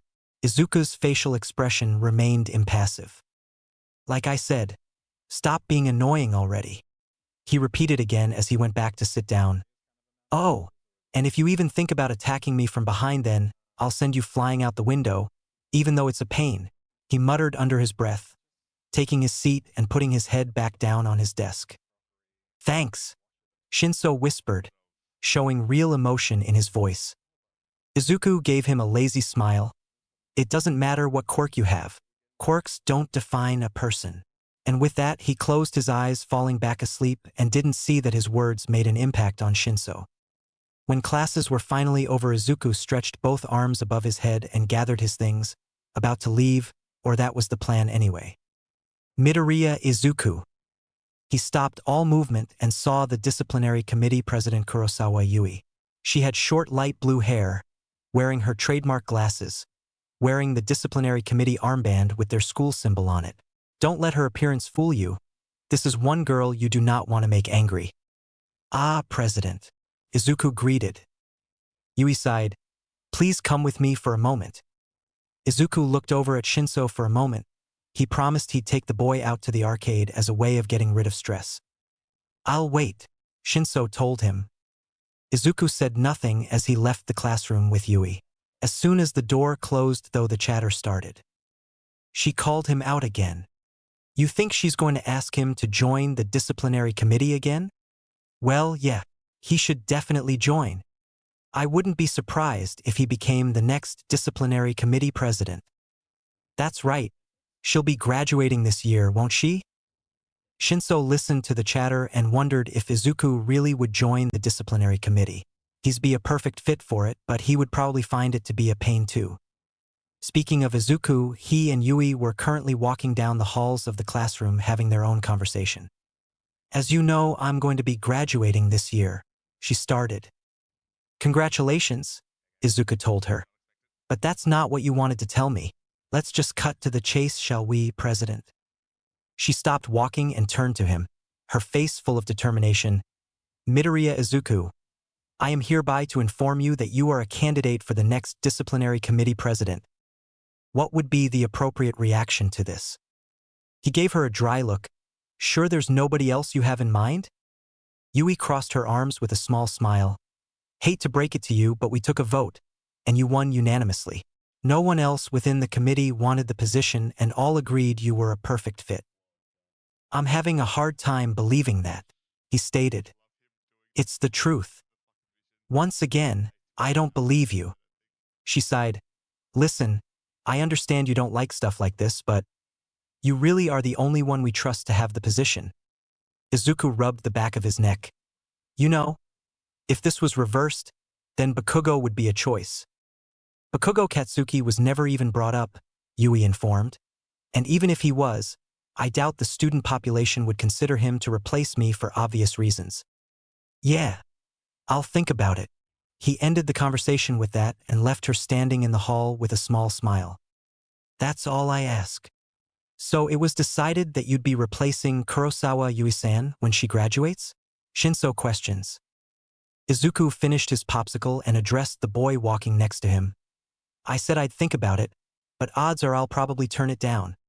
Shinso tossed his popsicle in the trash. It's your choice, though I think it suits you. He received a deadpanned look in response, making him snort a little. What's with that face? Don't believe me? I just don't see myself as president material. It looks like too much work, not to mention dealing with difficult people. Izuku complained. Bakugo Katsuki, huh? Izuku turned to him slowly. The two of you know he'll do nothing but give me a headache if I take the position, yet you still think I should do it. Well, the guy is difficult, you're the only one to put him in his place. Shinso said, trying to find something positive about it. Izuku huffed. Then you'll be the vice chairman. Shinso snapped his head in Izuku's direction quickly. Wait, what? Then it's decided you'll be my vice chairman. Izuku gave him a mischievous smile. Shinso merely sighed. Don't I get a say in this? No. Sneaky bastard. Misery loves company. Shinso was thinking of a way to get Izuku back for this without making it look like a crime scene. You said you two quirks, right? Yeah. I never told you what they were, did I? Izuku wondered. Shinso shrugged his shoulders. You don't have to tell me. It's fine.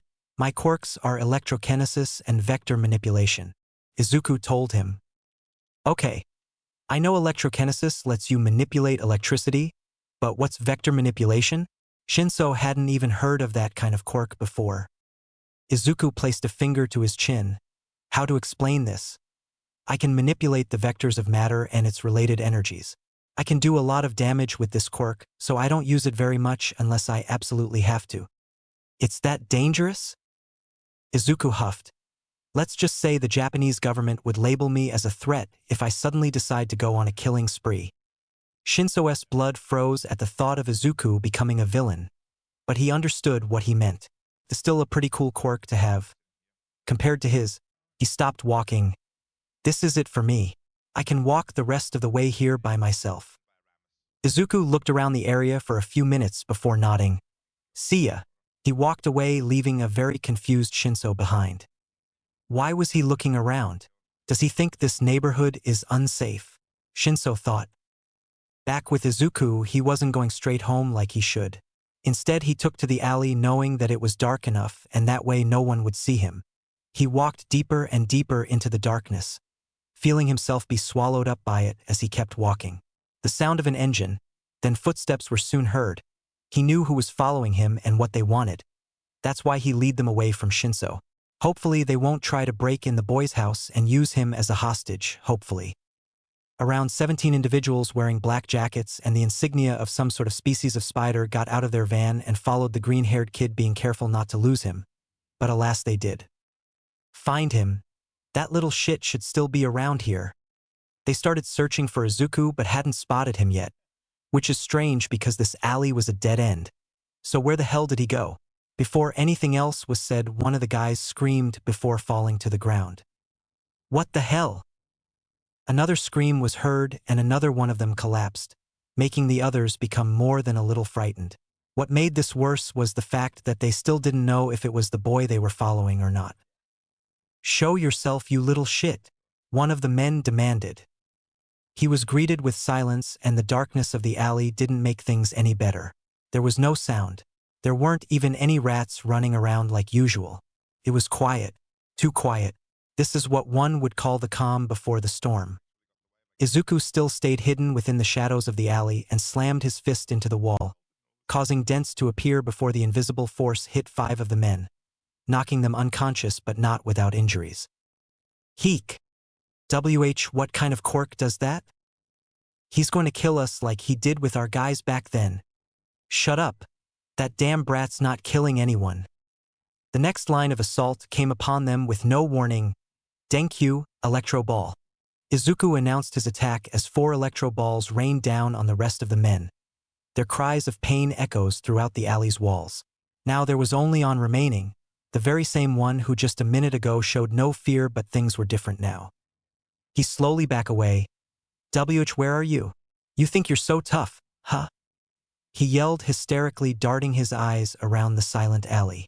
Then out of nowhere a hand shot out and grabbed him by the face, slamming him into the wall behind him. As he was pinned there by the hand, he realized that the person who had pinned him to the wall with just one hand was the very same boy he and his men were planning on attacking. Hey, why do you guys still do this? Izuku asked. The man said nothing, his fear dominating him over answering the question that was given to him. I wasn't expecting you to answer, Izuku said as green static surged around the very same hand that was pinning the thug to the wall. And I won't bother giving you a warning either, so I'll just say this.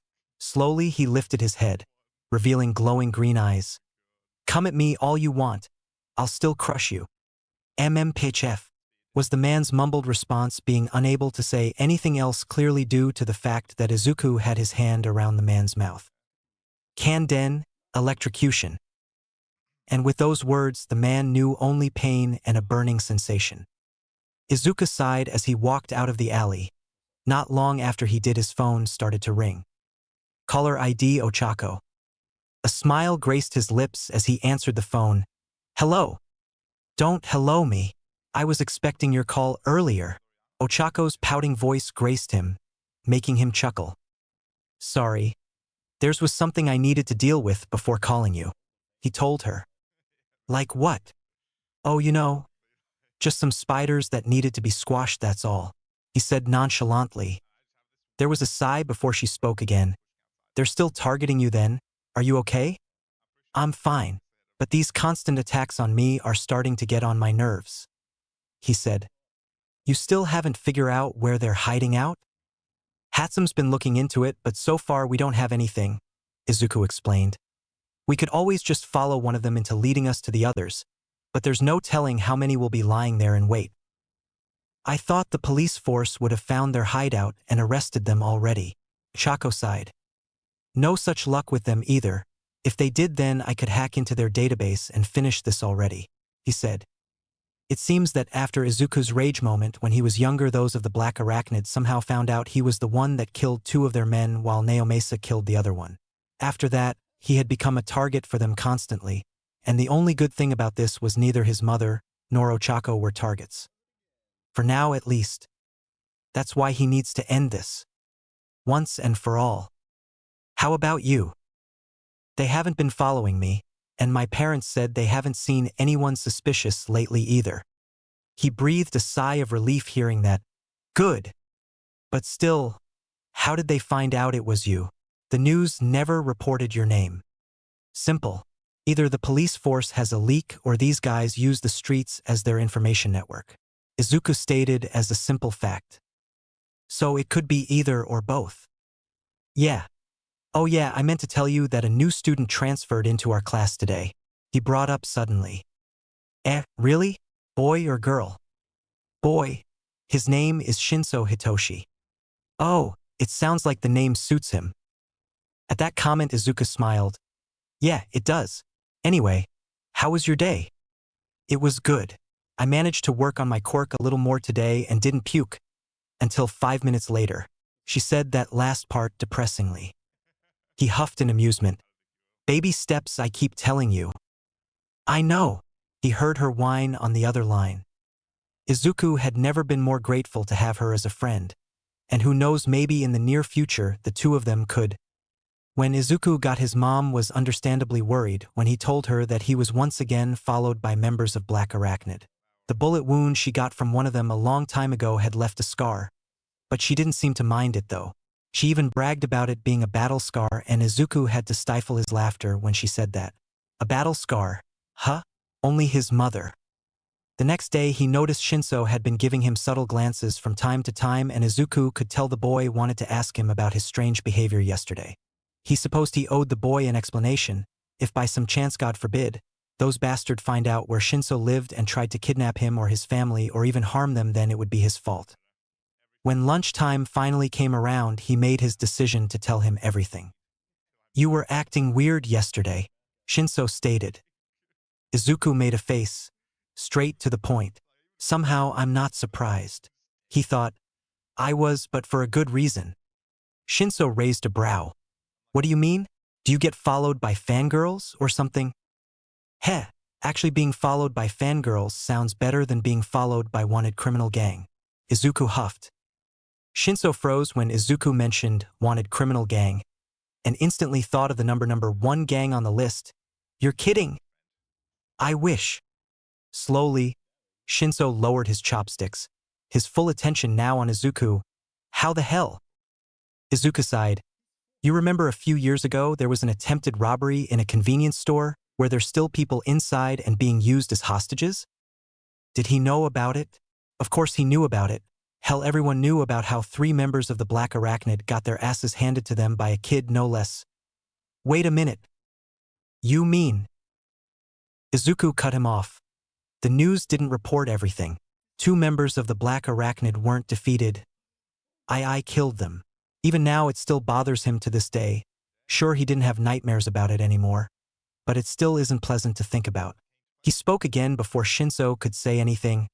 "I don't remember doing it. When the female member shot my mom because she refused to let me be used as collateral, I sort of snapped. When I can too. I was in the hospital and they told me what happened." Shinso was quiet as he waited for Izuku to say all that he had to say. "And because of that, those guys want payback." Izuku nodded. "I don't know how they found out. My name wasn't mentioned, nor was my picture. So either the police force has a leak or it's being going around the underworld network. Honestly though, I can believe both theories. You're taking this surprisingly well." Shinso shrugged. "They shot your mom. Trust me when I tell you that if anyone had so much as done the same thing to my mom, I would torture them before killing them." Izuku could find nothing in that sentence to disagree with, for he agreed with him. "Does it still bother you?" Shinso asked. "A little," Izuku admitted. "The nightmares are gone. But you just can't forget about killing 2 people, even if it was technically self-defense. You know, there are times where I get scared of using my quirks because they could hurt or kill someone I care about. But when I close my eyes and think about what will happen to my loved one if I don't do something, I find myself wanting to understand and use it more for their sake." Something inside Shinso seemed to finally crack. But it wasn't a bad crack, no, it was a good crack. The cracking sound was the fear and rejection he had been bottling up for years due to other people's opinions about his quirk. Seno, brainwashing. Shinso took a deep breath as he prepared to tell Izuku, someone who he hadn't even known all that long, about his quirk. "It's the name of my quirk," he elaborated.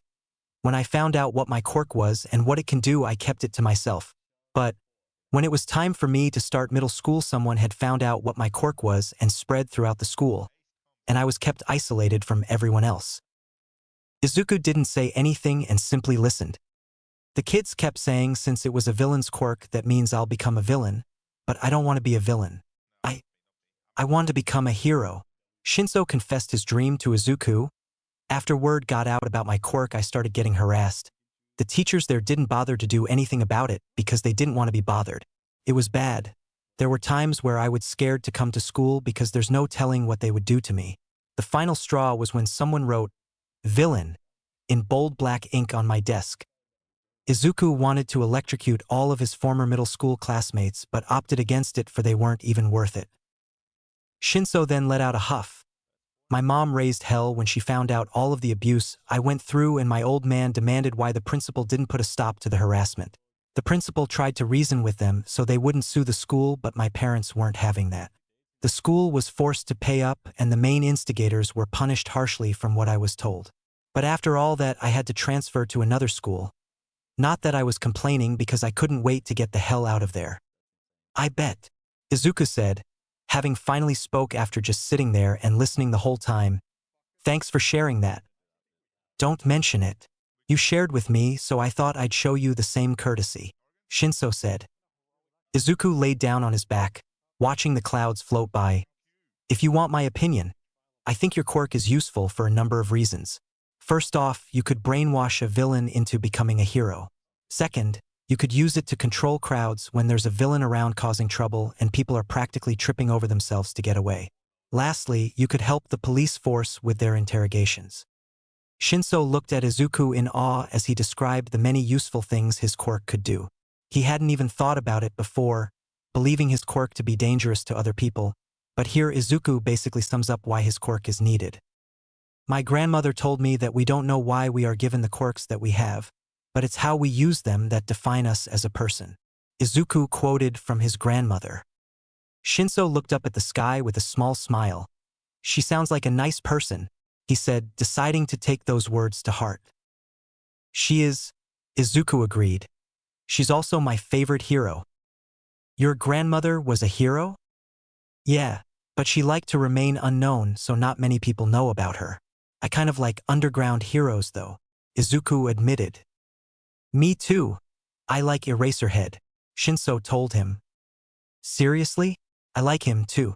His quirk aside, the guy's a good fighter. He is, that's why I've taken up martial arts, so I can be good at hand-to-hand combat and not rely on my quirk all the time, Shinso said. Same here, but my grandfather's been teaching me. Izuku shuddered slightly. He's brutal. Shinso, for the first time since he's come here, laughed. He laughed so hard, tears started gleaming in his eyes and he was enjoying every minute of it. Location: Hatsume's secret base. In an abandoned warehouse that hadn't been used for ages, there were now various equipment stationed there and a lone figure hunched over by the computer. This individual was a girl with yellow eyes with crosshairs for pupils and pink locks that are styled asymmetrically, having two longer strands on the right side of her face. She was wearing protective goggles, fingerless gloves, and many of her other gadgets on her person. There was a sound from behind her, but she wasn't worried because she knew who it was. Hey Izuku, she greeted. Izuku closed the door behind him as he walked in. Hey Hatsume. Mao. I told you to call me May, May complained. And I told you that I prefer calling you your surname, he said. May huffed but didn't complain about it anymore. Hear about the black arachnid again? He nodded. Have you found anything? I have some good news for you, she grinned. After long hard hours and 2 days without sleep, I've finally found the hideout. It had been a real pain to find anything about the Black Arachnid gang nowadays because of the attempted robbery incident years ago. They'd gone underground and stayed hidden there, only coming out to try and assault Izuku but failing miserably and then go into hiding again.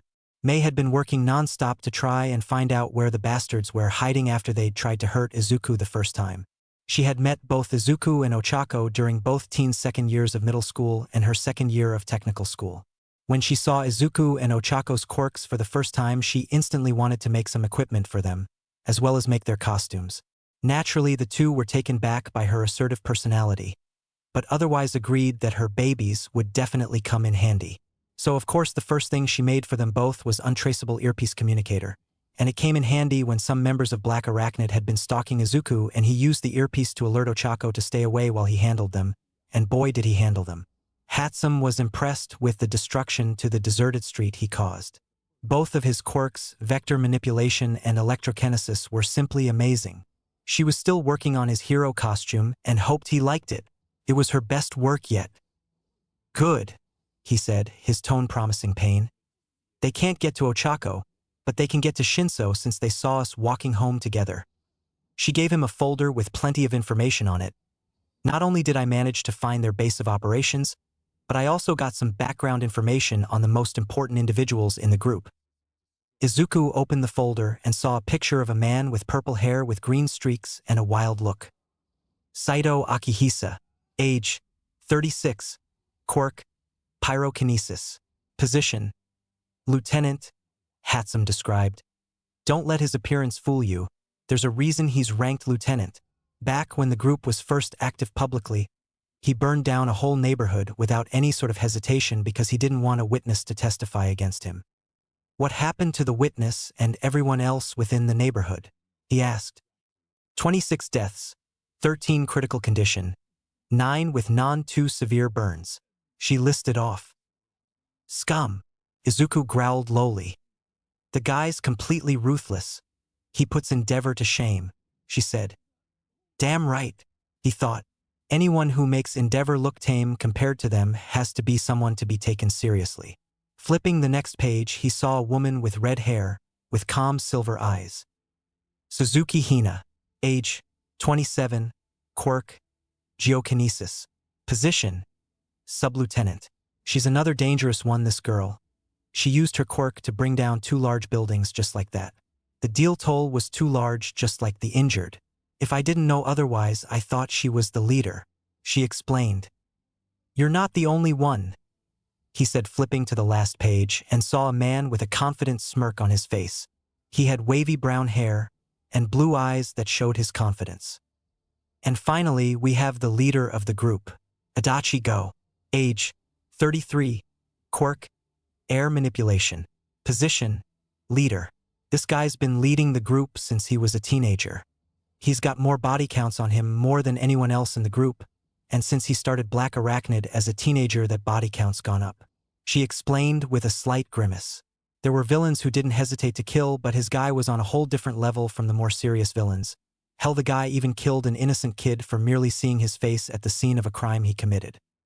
Izuku gave the picture a cold stare before closed the folder. Thanks, Hatsum. Sorry for making you do this. She waved off his apology. It's fine, I may be a technician, but I'm also good at gathering information. Never forget that. Yes. Izuku waved as he walked away, provided with the new information he got from Hatsum.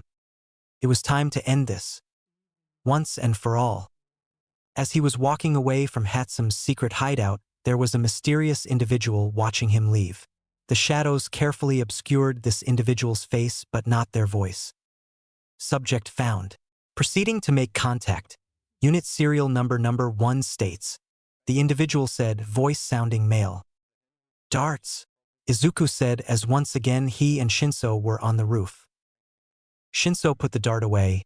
Yeah, I've been thinking about using them as weapons along with something else, but this will do for now. Sounds reasonable.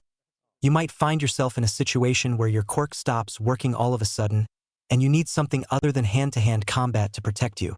Izuku could agree with having a weapon in case of something going wrong. He needed to get one himself. By the way, I noticed I was being followed today. Izuku snapped his eyes open quickly but showed no reaction other than that. Did you see who? I couldn't see their face very well, but they were wearing black jackets that looked like it has some sort of insignia on it. It looked like some sort of insect, the blue-haired boy described. That confirms it. Black Arachnid knows where Shinso lives, and the fact they were following him means they were planning to use to him as a hostage to get to him. That was the final straw. He had no choice but to deal with them. Tonight. I wouldn't worry about it, Shinso. Izuku sat up and walked away. You won't be seeing them again. With those parting words, he left the school roof, unaware of Shinso's eyes on his back. Izuku put a finger to the communicator. Hatsum. It's going down tonight. Gotcha. I'll get ready. Right? He turned the device off, keeping his expression calm despite the raging storm within him. Now you've made me mad. Izuku called his mom, letting her know he was going to be out late, and told her not to worry, for he promised her he wouldn't be out very long. In truth, he was going to the Black Arachnid's base to finish things once and for all. The sound of screeching tires assaulted his ears as he spotted a black van out of the corner of his eye and knew it was Black Spider. Without even looking, he blocked the black van from slamming into him, messing up the front but making sure to keep those within the vehicle alive. He might be really angry with them right now, but he wasn't going to kill them. Walking over by the bent door, he ripped it off and threw it at the wall behind him and saw 4 people within the van. The front driver made a sound of fear as he practically ripped the car door off. You'd think I'd be surprised that you just tried to kill me using a car, but I'm not. A gang of killers will be just that. Killers, Izuku said, grabbing the driver by the face before throwing him against the wall, but made sure to hold back so he wouldn't kill him. Turning back to other three passengers, one of them pulled out a gun and started shooting at Izuku, but due to his ability to manipulate vectors, they bounced right off of him and ended up hitting the shooter, getting him in the arm and shoulder. Without hesitation, Izuku grabbed him by the face, slammed him to the ground before stomping on him with his foot to knock him out. He turned to the last two passengers and saw they tried to escape, but he electrocuted them before they could get too far. Both men fell to the ground, but only one of them was conscious, so Izuku grabbed him by the back of the head and interrogated him. "I'm gonna take a wild guess here and say your leader Go told you to do this, right?" The man made a noise. How do you know boss's name?" He let go of the man's head. "You guys have been trying to kill me since my first year of middle school. Did you really think I wouldn't be doing any background information after all this time? It shouldn't even be surprising at this point." The man started grinning. "Even if you know our boss's name, he'll still kill you. What can some brat like you do on his own?" Before Izuku could respond to that, another voice entered the scene. He's not alone. Looking up, he saw it was Shinso, giving the conscious man a glare. Izuku was understandably surprised. "Why are you here?" Shinso gave him an apologetic shrug. "Sorry, but I have to get involved now because these guys decided to try and take us hostage. Didn't work though." What?" the downed man exclaimed. Izuku got what Shinso meant. "Where are they now?" "On their way to the police station, going on their own 2 feet," Shinso said with a smirk. "What the hell? What kind of quirk did you use on them?" the man demanded. Izuku knocked the man out. "Go to sleep." He then looked at Shinso. "I'm sorry for getting you involved." Shinso shrugged. "I was going to get involved sooner or later. Just thought I'd be prepared before that happened though." "Shinso." Izuku didn't find this whole thing amusing. "It's fine," Shinso told him. "I'm not helping you deal with them because you helped me, but because you're my friend." Izuku blushed at the bold statement but relented as he gave a small smirk.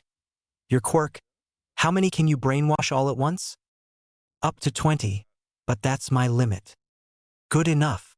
Izuku left the downed men as he and Shinso were on their way to deal with the Black Arachnid and put an end to this. Location base of the Black Arachnid, 8:43 p.m. Go chugged down his last can of beer as he waited for his men to report. He had already made his move to use that kid Shinso Hitoshi as a hostage in order to get back at that kid Midoriya Izuku. Ever since that incident years ago, he'd been planning and waiting for the right time to have a showdown with him. He started out slow, sending some of his members to follow the kid as he started his first day of middle school. Then he'd order them to deal with him however they wanted, by leaving bruises on the kid, but leaving him alive. But that hasn't been working out too well, as members of the police force would get an anonymous tip as to where to find the defeated member of Black Spider, but not tell them who took them out. This kid had allies that he had hidden in the shadows just like him. He had a source from the underground network about how it was just a small kid, Midoriya Izuku, that killed 2 of his members. A detective by the name of Naomasa Tsukachi shot and killed the female member of the group to protect the 2 kids. He was going to have some of his men kidnap Ochako Uraraka, but opted out. Besides, his influence hasn't reached that far yet despite having created this group when he was just 16. "They're taking their time, it seems," Hina said, stating the obvious. "No shit, dollface," Akihisa said flatly. Having finished his beer, the leader of the Black Arachnid crushed the can in his hand before tossing it aside and standing up. "If they're not here by now, it means they got their asses handed to them." "Damn. What information did we get about their quirks?" Akihisa asked. "Not much. Rumor has it the green-haired kid's got 2 quirks, and I don't know what kind of quirk the blue-haired kid has," Go answered. Hina narrowed her eyes. "A dual quirk user. A rare find." "Kach, doesn't matter to me if the brat has 3 quirks. He's gonna pay for what he did to Jin and the others," Akihisa snarled, eager to burn the kid alive. "You aren't the only one who wants to make him pay," Hina reminded coldly. Go smirked. "We'll all get our payback. You can count on that." Just then the light to the base went out, making all the members look around in confusion. A blackout? No, this was planned. "The fuck?" Akihisa said, sounding confused. Go kept his smirk in place. "Looks like the kid decided to come to us this time." Hina looked around. causing a blackout to confuse us before striking within the shadows. Clever. Gunshots were then heard in the dark as the small spark of light that gave the three strongest members in the group a sign that the lower members started shooting randomly in the dark like a bunch of idiots. "What the fuck are you morons doing?" Akihisa yelled. "Fools," Hina said flatly. Go was about to tell the dumbass to knock it off when the lights came back on and he saw about 17 of their members were on the ground clutching bullet wounds, while those who were still conscious still had guns in their hands with blank expressions. As the blank members set their guns towards the three of them, Hina used her quirk to make the earth beneath them move so they would lose their balance, and it worked, for they lost their balance and were knocked out cold. "What the actual fuck?" Akihisa walked over to the knocked out members, poking them with his foot. "It would appear they were being manipulated before I made them lose consciousness," Hina said, once again stating the obvious. Go started chuckling. "Kid's already taken half of us out just like that. Not bad." The sound of a speaker got their attention as all three looked around for the source. "Testing 1, 2, 3. Can you hear me, Black Arachnid members? Good. Sorry about this, but we're gonna have to beat you guys up for trying to hurt our friend and kidnapping the other one. Nothing personal." Akihisa sneered. "These fucking brats. It would appear they are delusional into thinking they can beat us," Hina said. "Shall we show them why they are inferior to us?" Go smirked. "Sounds interesting. If they wanna play this game their way, then we'll humor them. Split up. This kid's friends must be with him." "TCH, pain in the ass," Akihisa complained. "Might as well get it over with," Hina sighed softly. Go waited for the two of them to leave as he decided to wait right where he was. He knew that Izuku kid would come right for him, so he wouldn't have to wait for very long for the kid to show up. "Waiting for me?" Go jumped back quickly as he heard a voice behind him and saw the very same kid he was waiting for. "The hell?" Izuku stood there, hands in his pockets, but had his guard up. "Don't look so surprised.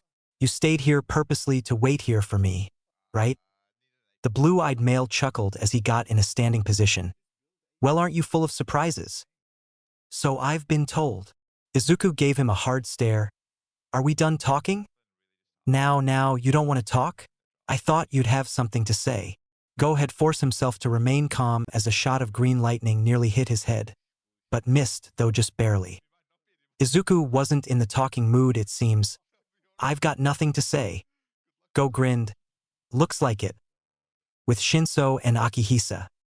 Shinso had been playing with some of his darts as he waited for someone to find him. It would either be that Akihisa guy or that Hina girl. If it turns out his opponent would be that Akihisa guy, then he chose right when he decided to be around a bunch of crates that had some interesting stuff inside of them. He had to plan this carefully, and given what information he knows about the guy, everything should go just as he planned it. "Well, look at what I found," a crazed voice said as it walked closer to Shinso's location. "Looks like I found me a little kitten." Shinso's eyes bore into the man. "Sato Akihisa? Huh?" Akihisa grinned widely. "So you've heard of me? Though from the looks of it, you're not a fan." "I don't idolize someone who likes to burn people to death for the fun of it," Shinso said, giving the man a hard glare. "Huh. People die every day, kid. And besides, I kill because people don't seem to get the program," Akihisa said. Shinso got out some darts. "You really are scum." Akihisa's hands were already on fire. "Your opinion, kid." He shot 2 fireballs in Shinso's direction, but the teen jumped out of the way and threw 3 darts at him, but Akihisa set them ablaze. "Like that's gonna war dash." The 3 darts exploded, sending him stumbling back a little. "What the actual fuck?" "Explosive darts," Shinso said. "They're effective." He made a mental note to thank Hatsum for her quick work on his darts. "She works quick." Akihisa snarled at him. "Don't get arrogant, you little shit." He charged at Shinso quickly, sending a kick to the boy's head, but Shinso just barely ducked, but he did quickly lash his leg out, tripping the man, but he regained his balance quickly. Didn't take him long to recover. This guy's body is heavy, meaning if he'd actually kicked me, I would have been sent flying. Shinso observed his opponent carefully. This guy might be crazy, and his fighting style is more of a street brawler than a real fighter, but he's still pretty good. No wonder he's ranked lieutenant. "Heh, not bad, kid," Akihisa complimented. Hey, why not use your quirk? Unless you need a certain condition to activate it and I'm not giving you a chance to. Shinso smirked inwardly. Best not to use a trump too early. He took out more darts. More of those damn things? Whatever. I'll just incinerate you along with those damn toys of yours. Akihisa sent a fire ring at Shinso, who dodged and kept dodging when the man wouldn't let up. What's wrong? Why not use your quirk? He taunted. Shinso for the first time smirked, openly making Akihisa frown. But why would I waste my time using it on a moron like you? A tick mark appeared on Akihisa's forehead. What was that, you little sure dash? He didn't get the chance to finish his sentence as his eyes became white and no more words were said. He was under Shinso's control now. Looks like it was time to use my trump card, Shinso said as he approached Akihisa. See, my quirk allows to control those who respond to my statement. I didn't activate it before because there was no need to, but now was the right time to use it. He explained to the brainwashed Akihisa. You know what? When Izuku told me how you wouldn't hesitate to kill others with your quirk, I was almost tempted to order you to commit suicide by using your quirk on these crates that are filled with explosive powder, but didn't go through with it. The last thing I want is to really be called a villain, he said, walking past Akihisa before stopping at the entrance. You guys should really be aware of what you have stored here in this hideout of yours. He threw one of his explosive darts at one of the crates and watched as it exploded, sending Akihisa flying backwards and slammed into a wall. He was already unconscious when he hit the ground. With a sigh, Shinso walked away, leaving the man there on the ground. 1 down, 2 to go. Can't believe I got out of that situation unscathed. Better not take my luck for granted. With Hatsum and Hina. Hatsum was humming a tune as she waited for her opponent to show up. Now normally one would be on edge knowing they will be going up against someone with an earth quirk that can kill up to hundreds, but Hatsum wasn't like most people. She was excited, and why was she excited? Simple. Because she had been working on something new and now she got to try it out. She was currently wearing her very own battle suit, but not some clunky armor, but something that felt like a second skin to her. Think of Mocha Kier US black suit. She was also wearing a black helmet to match. Oh, you're finally here, she exclaimed happily. The ground started to move as a figure slowly emerged from the ground. Hina raised a brow at the girl. You were able to sense me? Not really. I just knew you were here, Hatsum lied. The suit had heat sensors installed, so she knew the woman was here. Hina stared at Hatsum as though she were insane. What a strange child you are. Do you not understand the situation you are in? Or are you just that foolish? Hatsum brought a finger to her chin. Nope. So, let's fight. Hina shook her head at the delusional girl. I'll make your death quick and painless. The ground lifted as she sent earth spikes at Hatsum. Hatsum grinned from her helmet and pointed what appeared to be a megaphone at the spikes, and then clicked a button, sending a wave of sound at Hina. The woman grabbed both her ears as she lost concentration of the spikes as they crumbled like dirt. What is this? Hina yelled, as she grit her teeth through the pain. You like it? Hatsum asked. This is sound wave version 1. Taking an ordinary megaphone, I recreated it into a weapon that most people won't think too much about it, she explained as Hina fell to her knees, still holding onto her ears. I made this not too long ago, so I haven't gotten the chance to test out my new baby yet, but thanks to you now I have that chance. Hina said nothing as she was down on her knees grunting in pain. As she used me as a guinea pig to see what it can do. What a dangerous girl. If this keeps up, she'll pass out. I have to get away. Ignoring the pain, she screamed as she planted both hands on the ground and created a hole. Once she did that, she leaped in the hole and retreated. Hatsum stopped using his new baby for a second before walking over to the hole. Oh, so she can create tunnels to get away too? That's amazing. As Hatsum was busy complimenting the girl on her impressive use of her quirk, Hina kept using the tunnel she created to get as far away from the pink-haired girl as possible. She hadn't expected the girl to be so dangerous, taking a common megaphone and turning it into a weapon that can be effective against quirk users. And she's just a child. She came out of the tunnel but still stayed within the base, just went somewhere else to strategize in how to deal with the girl. First thing I need to do is destroy that modified weapon of hers. She started to think about how to use her quirk to take the brat off guard before destroying that damn megaphone. "Found you," Hatsum sang as she popped her head out of the hole Hina made. Hina turned to the girl quickly. "She followed me?" She didn't get the chance to attack the girl because Hatsum lashed out a kick, and she had to block the kick with both arms, sending her flying as a result, much to her surprise. Just what is that suit of hers made of? It doesn't look all that strong at first glance, but the force behind her kick isn't to be underestimated. She readjusted herself and stared the girl down. Hatsum nodded her head with a hum. "A strong quirk and durable body. You really are the perfect person to test my babies on." Hina sneered at her. "Know your place." She slammed her foot down and a chunk of the floor was sent at Hatsum, who used her megaphone to block the attack, and it worked. But that was what Hina had been hoping for. As if teleporting, she kicked the megaphone out of the girl's hand. "Now you have no weapon to protect yourself with. Pay for your arrogance in the afterlife dash." A knee to the gut cut her off from what else she was about to say and sent her flying across the room, slamming her into the wall. As she landed on the hard ground in too much pain to move, she didn't understand how the girl suddenly had good reflexes. How?" she gasped out. Hatsum approached her downed form. "The megaphone wasn't the only baby I brought with me. This battle suit of mine is also one of my babies." What? Heat sensors, tracking, enhancements, and reflexes to match. Hatsum explained the suit's capabilities. "But like I said before, I hadn't gotten to test it out yet in order to know what it's capable of. But thanks to you now I know what my baby can do." "Thank you." Hina had to let out a huff at the current situation. "Ah, I see.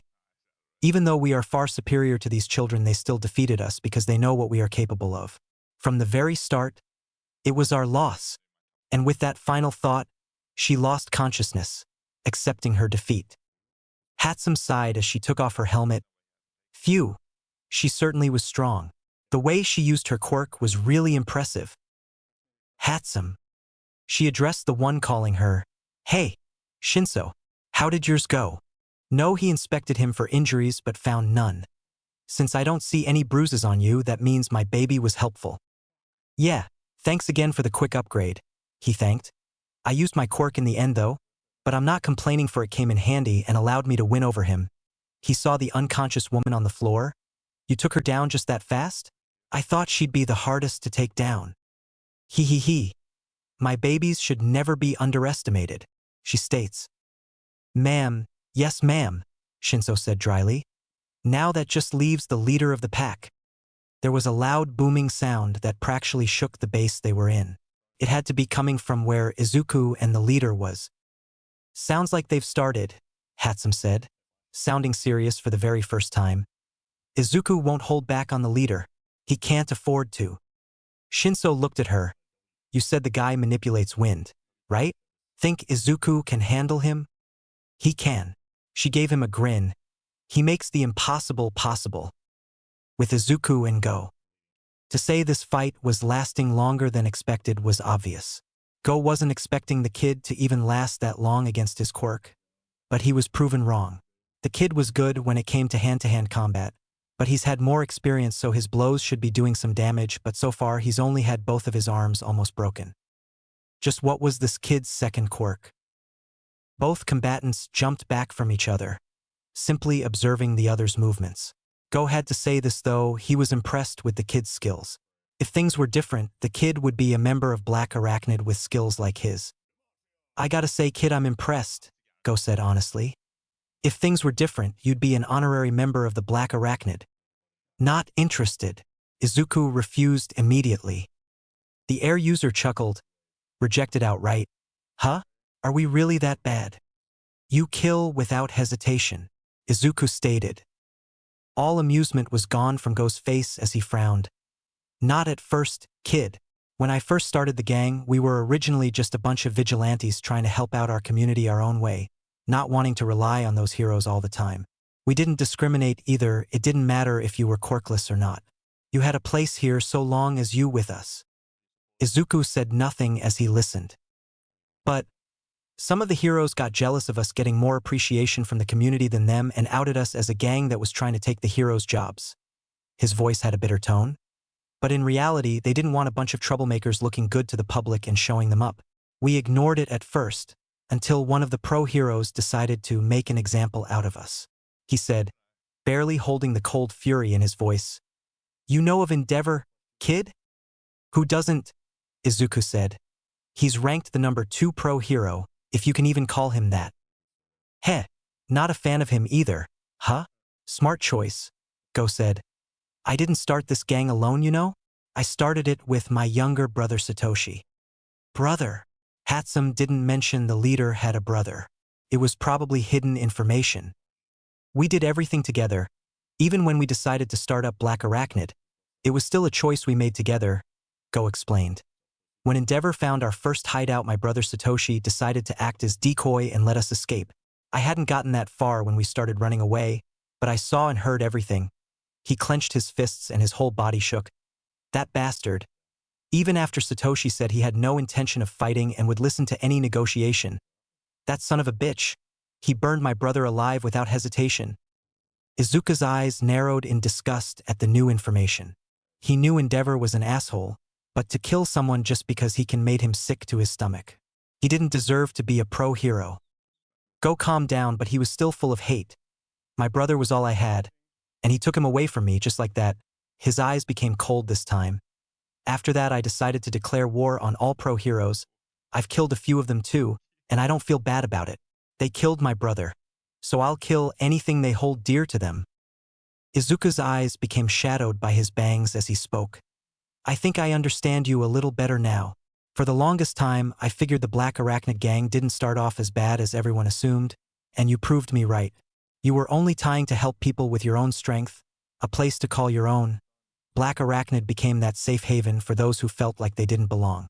And it was because you and your brother. He then lifted his head, showing his green glowing eyes. But I can't forgive all of the innocent people you've killed because of your hatred for pro-heroes. Also, if your brother could see you now, he would be disappointed in you. He wouldn't want you to use his death as an excuse to start walking down this path you've started. Go used his air quirk to start creating some wind. Don't act like you know everything. Kid, what the hell do you know about my brother? Izuku took out an arcade coin and flipped it in the air. You need some sense knocked into you. I'm sure your brother won't mind if I do that for him in his place, he said, as he lifted up his left arm. Go created a large airball with both hands.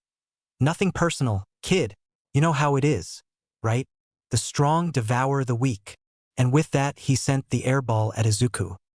Izuku closed his eyes. You've been in the darkness long enough? So let me pull you out.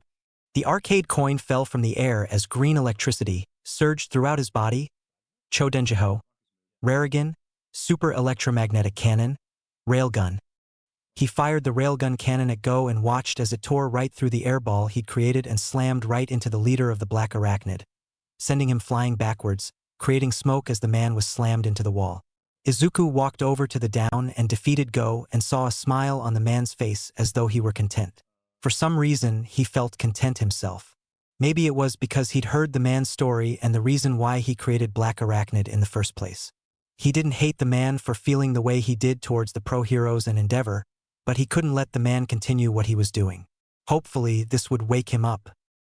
Izuku. He was pulled from his thoughts as he saw both Hatsum and Shinso standing there looking okay from what he could tell. With a sigh, he turned to them completely. Guess that means we all came out of his unscathed. It was touch and go for me, Shinso said, making sure his darts were still in his pockets. That guy was a complete psychopath. My quirk really is useful. I got to test my babies out on that Hina woman and it was a success. Hatsum grinned. Somehow I feel a little sorry for the woman, Izuku muttered. Same. So how was the leader? Shinso asked, looking at the defeated man in slight awe. He had no idea Izuku could do something like this with his quirk. Izuku looked back at the man's content smile.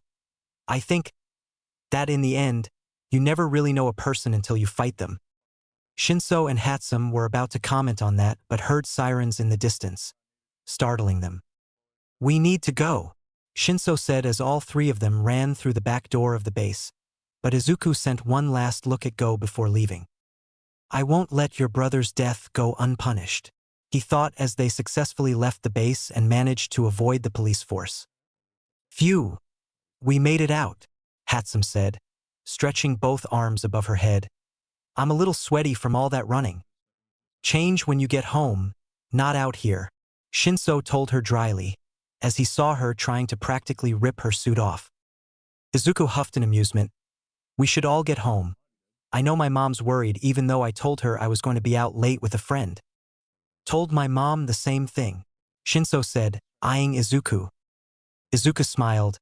Thanks, both you. Hatsum grinned and Shinso smiled. Let's go home, we've had a long night. Yes, it seems you have. A new voice entered the fray, making the three teens go on the offensive. Within the shadows of the alley, footsteps were heard as the newcomer emerged from the shadows. What was visible was the green hair that matched Izuku's perfectly, same green eyes, and freckles. The only difference was the black jacket the boy was wearing, matching jeans and shoes. Says Unit Number 1 to Big Brother and his friends. Izuku's heart sped up as he stared into a face that was identical to his own. Just what the hell was he dealing with, and Big Brother? Last he checked, he didn't have any siblings, let alone a twin. Who are you? He said slowly, waiting to see what the copy would do. The copy answered, Serial number 1. It's a pleasure to finally meet you, Big Brother. Izuku still couldn't believe what he was seeing. Serial number clone. But who? What appears before Izuku is not another enemy, yet a clone made in his own image. In Germany, there is a secret laboratory that was used for secret projects that wasn't known to the German government, but it wasn't a problem for those who wanted to keep it that way. Within this certain lab, there were two researchers that were watching over a certain incubator that was big enough to hold a human inside. The orange liquid glowed in the dark as a single person within the incubator slept with tubes connected to it as the monitors tracked heart, blood pressure, and other important things. One of the female researchers smiled at the sleeping figure. Ah, look how cute he is. It's hard to believe he's the same age as his older brother now. How old is he again? The second female researcher had long black hair that was in a low ponytail, sporting glasses and wearing the standard lab coat, but wore casual clothing underneath it. 5 I believe. Also, it's not that hard to believe, is it? We've been watching over him and the rest of the units for a while now. Out of all of the clones, the first unit was given special care because of how it developed 2 Esper abilities just like the original. It's kinda sad though, the brown-haired researcher said, smiling sadly. He won't be able to go outside unless given permission. The black-haired female researcher made a hum of agreement. I wouldn't worry about him. We've called in a brain specialist to help with the basic information he would need to know before going outside. The drug we originally gave him won't last, but as for other things, well, it's up to his brother to deal with that. I see. It'll be time for him to wake up soon. Are you ready? Yes. As the 2 women left to go prepare, the individual within the incubator opened his eyes in preparation for the new world he was about to see. Izuku stared at his clone with obvious confusion. Who the hell would even clone him to begin with, and why him?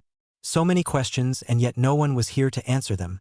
And what makes this more strange is the fact that the clone called him Big Brother. He wasn't really sure how he was supposed to feel about that. Whoa! Hatsum was already in front of the clone, poking it with interest. This is amazing. I've heard rumors about how human cloning was possible, but I've never seen one-up and personal before. The clone merely gave Hatsum a blank stare. Your reaction is normal considering the mere thought of human cloning was merely a speculation until now, states Unit Number 1 to the curious female. He stated, his voice monotone. Shinso meanwhile was trying to figure out if he was losing his mind due to his fight with Akihisa. Okay, so I'm not the only one seeing this. Izuku has a clone that just appeared out of nowhere and called him Big Brother like it was the most normal thing in the world. And yet here Hatsum is poking him with that grin on her face. Izuku closed his eyes and took a deep breath as he tried to process what was happening in front of him right now. Hatsum will be Hatsum, but as for my clone, I'm still trying to figure out who created him. I can't think of anyone. Really? Shinso asked. Izuku nodded. Positive. I didn't even know human cloning was possible. I mean, they've been cloning animals, but humans... I still can't believe it either. But you can't deny that your clone is standing right here in front of you right now, Shinso said, still in disbelief of the fact that his friend had been cloned. So, what are you gonna do? Even if you ask me. It was a good question though. What was he going to do? From the looks of it, the clone wasn't interested in fighting them. Nor did he seem hostile. If anything, he was calm and very observant with his surroundings. Big brother. He snapped out of it when two green identical eyes peered into his own, making him jerk his head back a little. Are you all right? Asks unit number 1, showing his concern for his older sibling. Shinso sweat dropped. Are you talking like that on purpose? Izuku's clone addressed him. I talk like this because it comes natural to me, explains unit number 1. Right? Izuku meanwhile sighed and rubbed his temples. Okay. How about for now I just bring you to my house, so I can try and figure this all out? The clone looked excited. I will finally be able to live with Big Brother as I have always dreamed, says unit number 1, showing his excitement to spend time with Big Brother. Ah, he wants to spend time with his big brother. That's so sweet. Hatsum grinned. This just gets weirder and weirder. Shinso groaned, feeling a headache coming on. Out of nowhere the clone stumbled forward, but Izuku caught him. What's wrong? What happened? His clone was looking fine just a minute ago, so what was wrong? The clone snuggled into Izuku's warmth. It would appear I am still very tired after my long trip from Germany to Japan, unit number 1 states as he drifts into a peaceful sleep.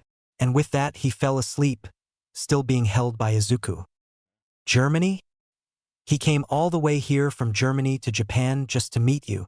Shinso wondered if he'd heard that right. That's what he said, Hatsum said. Izuku meanwhile rubbed the clone's head. He might be a little freaked out about having a copy of him, but he was harmless, so maybe having him around won't be so bad, right? I'm gonna take him home, Izuku said, setting his clone on his back. You guys should go home too and get some sleep.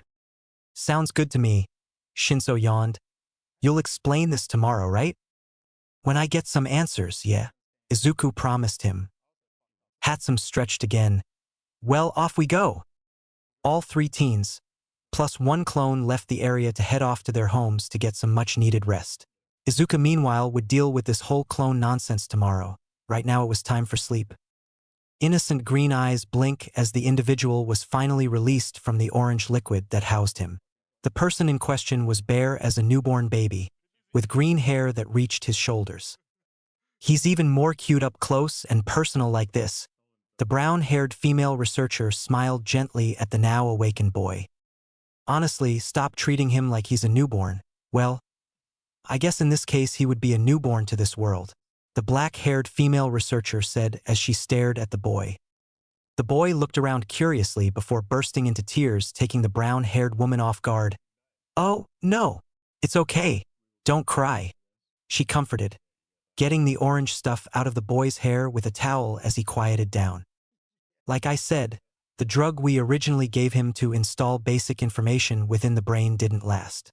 His mental state is that of a newborn, meaning he can't talk, walk, or even understand our language, the black-haired researcher described in detail.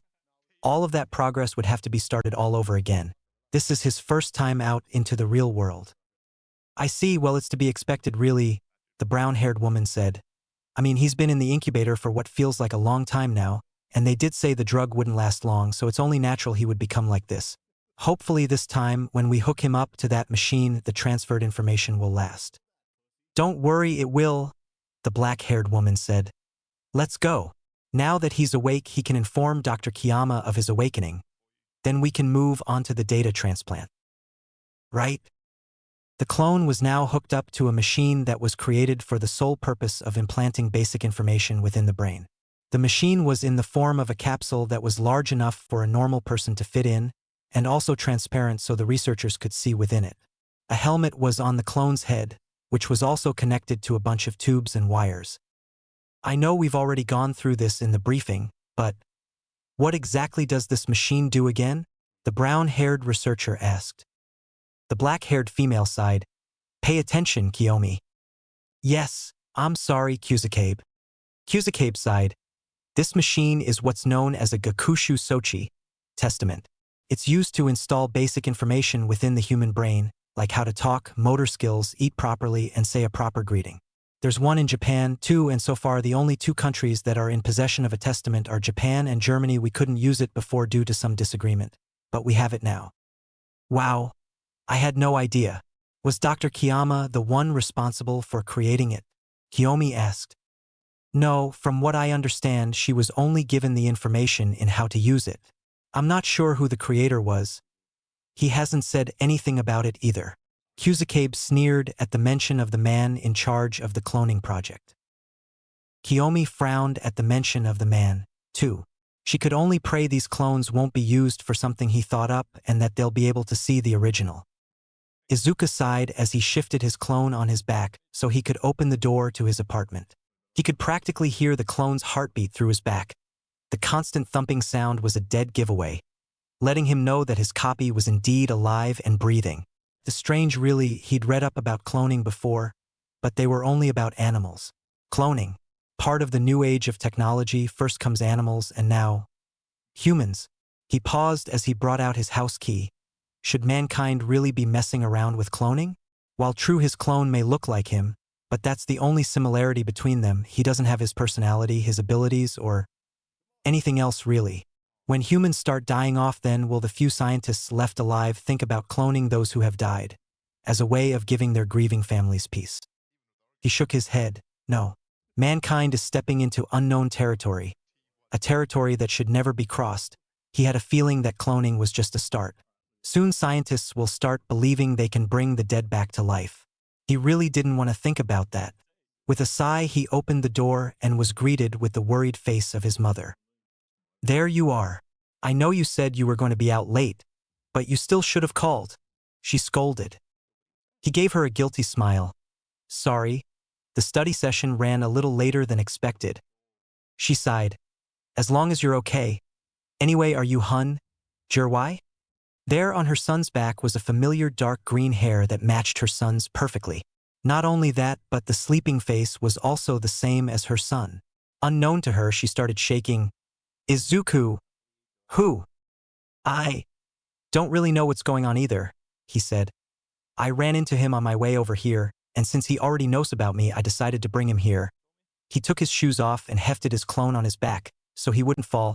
I'll set him down in my room, he told her, walking away to head to his room while Inko stayed rooted in place. After a few minutes, she let out a shaky sigh. I knew, deep down, I knew you would do something like this. Izuku placed his clone on the bed and tucked him in. He was still trying to process all of this, trying to come up with some kind of answer, and so far, he still doesn't have any.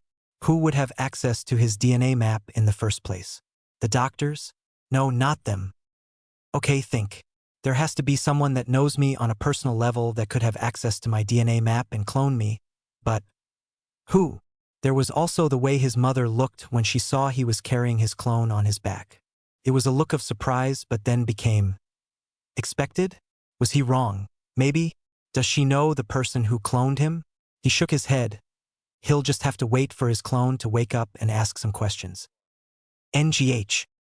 He snapped his head in the direction of his bed and saw his clone waking up from his short cat nap. He watched as his clone sat up, rubbing some sleepiness out of his eyes before looking around his room with such a curious expression. Clone or not, it was kind of cute to see such an innocent and curious expression on his face. Sleep well? Izuku asked. His clone turns to him. Yes. It was a simple reply, but it was enough.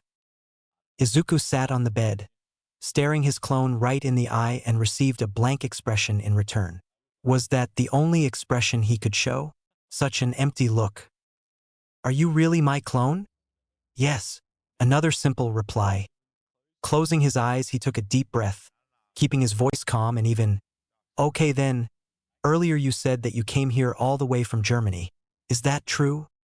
Yes, Unit Number 1 was created in a secret laboratory in one of Germany's many research facilities. Unit Number 1 explained, then was ordered to come here all the way to Japan to meet Big Brother. Ordered by who? A female researcher who was very kind to Unit Number 1 just like the other two women. She is named Kiyama Harumi. Unit Number 1 explains to Big Brother. Unit Number 1 said, Kiyama Harumi? She is originally from Japan. However, she was called in from Germany to assist with the cloning project. Unit number 1 said. Izuku narrowed his eyes. So she was called in from Germany to work on a cloning project that involved me. Not only that, but she also told him to come to Japan so he could meet me? Was she trying to protect him? Before he could ask another question, a knock on the door interrupted them. Izuku, dinner's ready. His mother called out. Ah, okay. He got up from the bed. Come on. Unit number 1 tilts his head. Where are we going? To eat, obviously. Izuku snorts lightly as he grabs his clone's wrist gently and drags him out of the bed. While he might not have all of the answers now, he will get them eventually. Maybe his mother knows something. Inko blinks. Izuku deadpants. Unit number 1 stares at the food before him before poking it with his chopsticks, then placing the meat in his mouth.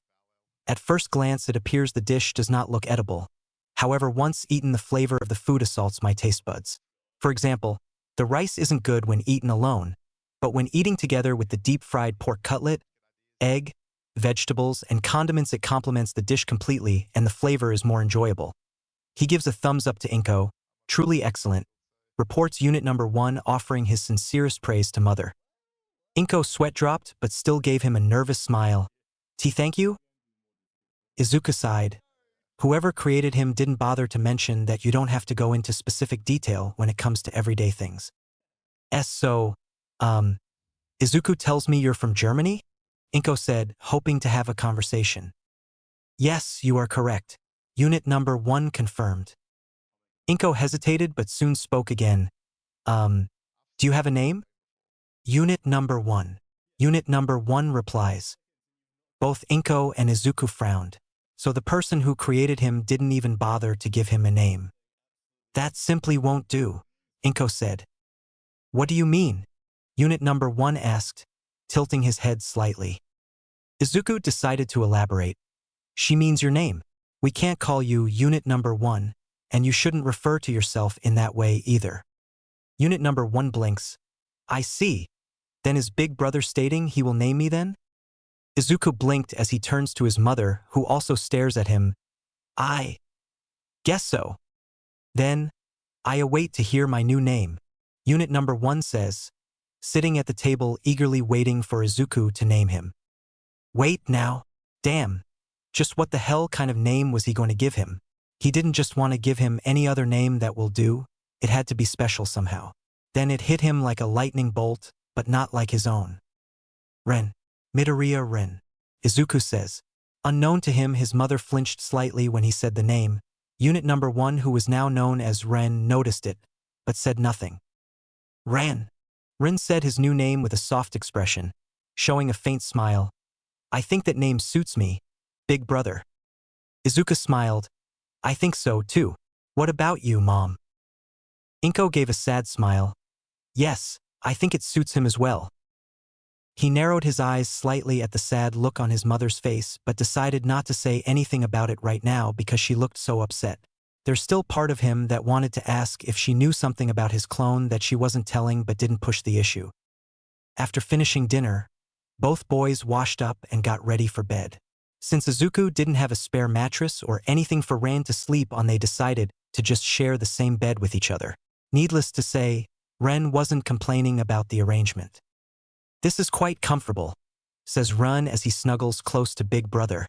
Ren said, facing Izuku as he snuggled into his pillow. Izuku's lip twitched. Good to know. Didn't you sleep in a bed while you were in Germany? It was an innocent question, but he wanted to know how he was treated. Ren answered the question, not originally. At first I slept within an incubator to make sure my growth was stabilized, and getting the necessary nutrients before I was let out and slept in a bed. Ren says, explaining to Big Brother. Incubator, huh? So he slept within an incubator, then was given nutrients the body needs to grow up healthy. But that's not to say they didn't pump him with anything else while he was in there. After I was finished with combat training, Ren said, continuing, I was given my own room just like the others. There in the middle of the room lay a single bed with white sheets, surrounded by white walls. It was a cold room that lacked any sort of warmth.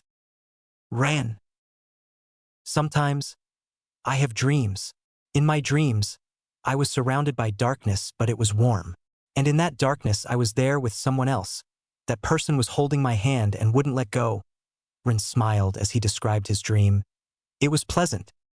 Izuku said nothing as he listened to his clone describe his dream with such fondness that it made his heart clench. While Rin may be his clone, he seemed much more human than everybody else. Get some sleep, we'll talk more tomorrow, Izuku said, rubbing his clone's head. Ren's eyes slowly closed. Then, Ren will sleep now, he said, closing his eyes finally.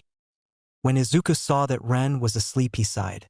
He still had many more questions to ask, but Ren looked exhausted to keep going through any more interrogation right now.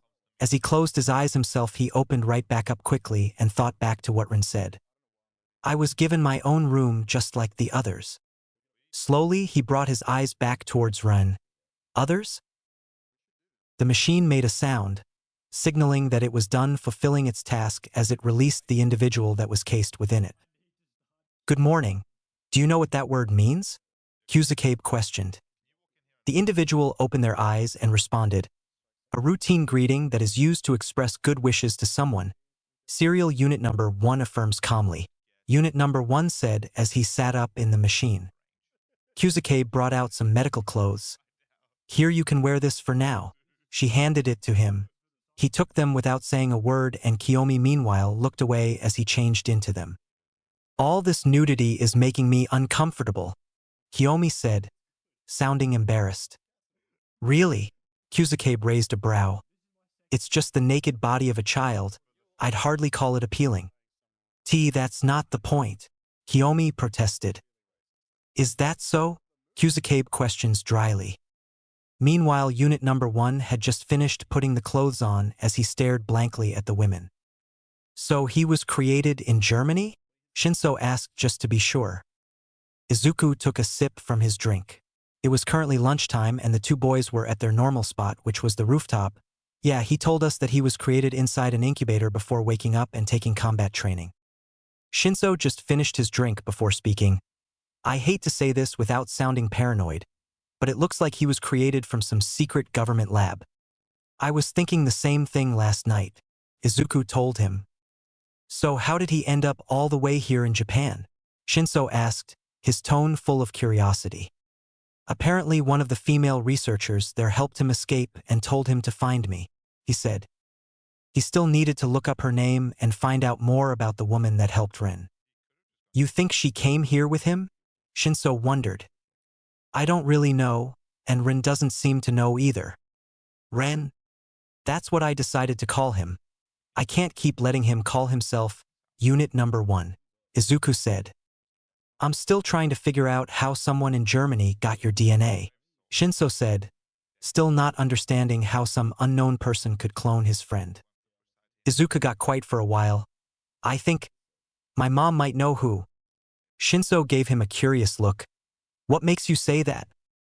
Because when I came home with Ren on my back, her expression went from shock to realization in a split second, he said, recalling how his mother looked the first time she saw Ren. Did she tell you who? He shook his head. No, and I didn't have it in me to ask for answers either.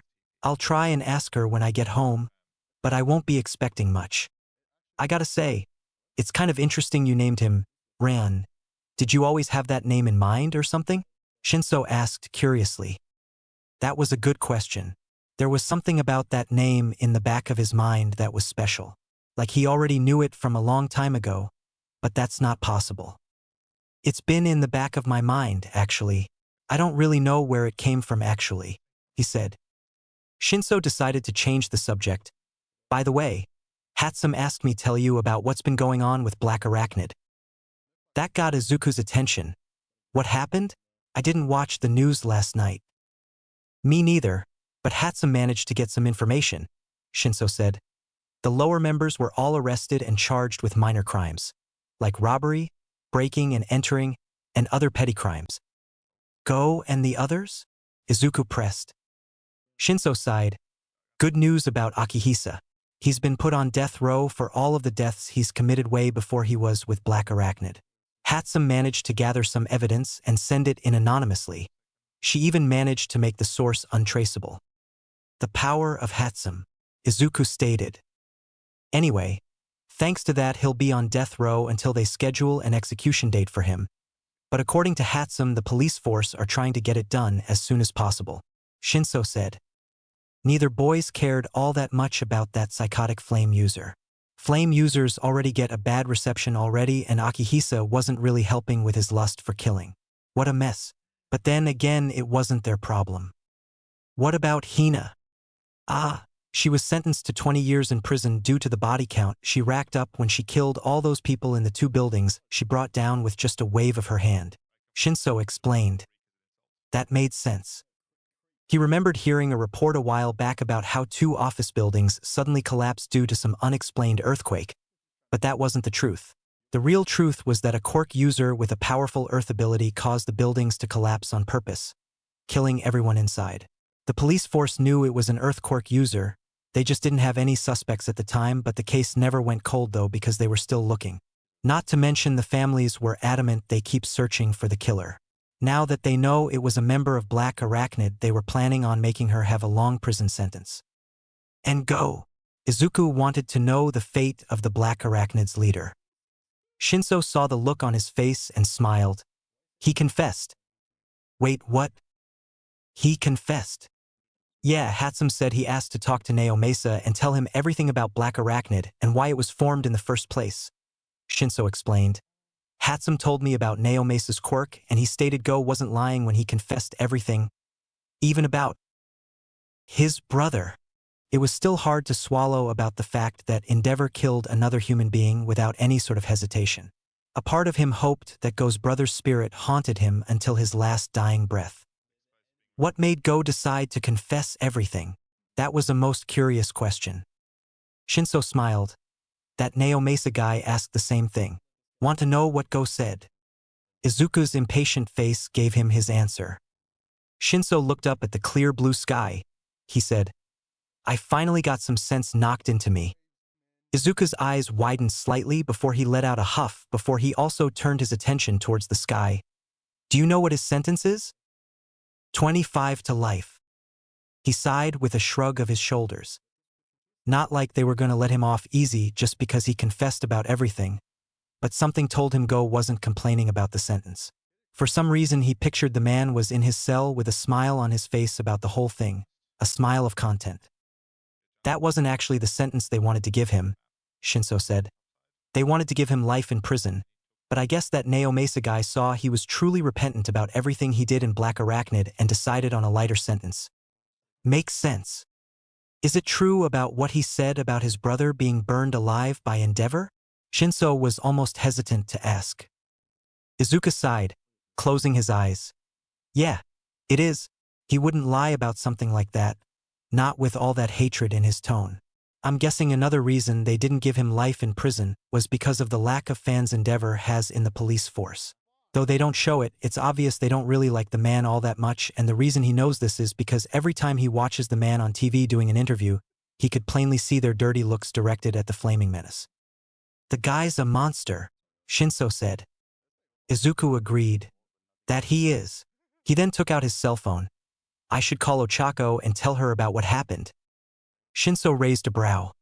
Oh yeah, Hatsum told me about her. She's your girlfriend, right? If Izuku were his old self, he would have flustered and started yammering like he used to, but now? He simply smiled and put the phone up to his ear. Soon, hopefully. Shinso blinked, then smirked. Good luck. I'm home, Izuku announced, sounding tired. Footsteps got his attention as he looked up and saw it was Rin walking towards him wearing oven mitts. Welcome home, says Ren as he greets Big Brother properly. Ren greeted. Izuku stared at him blankly, not sure what to say, but ultimately spoke. Why? Are you wearing oven mitts?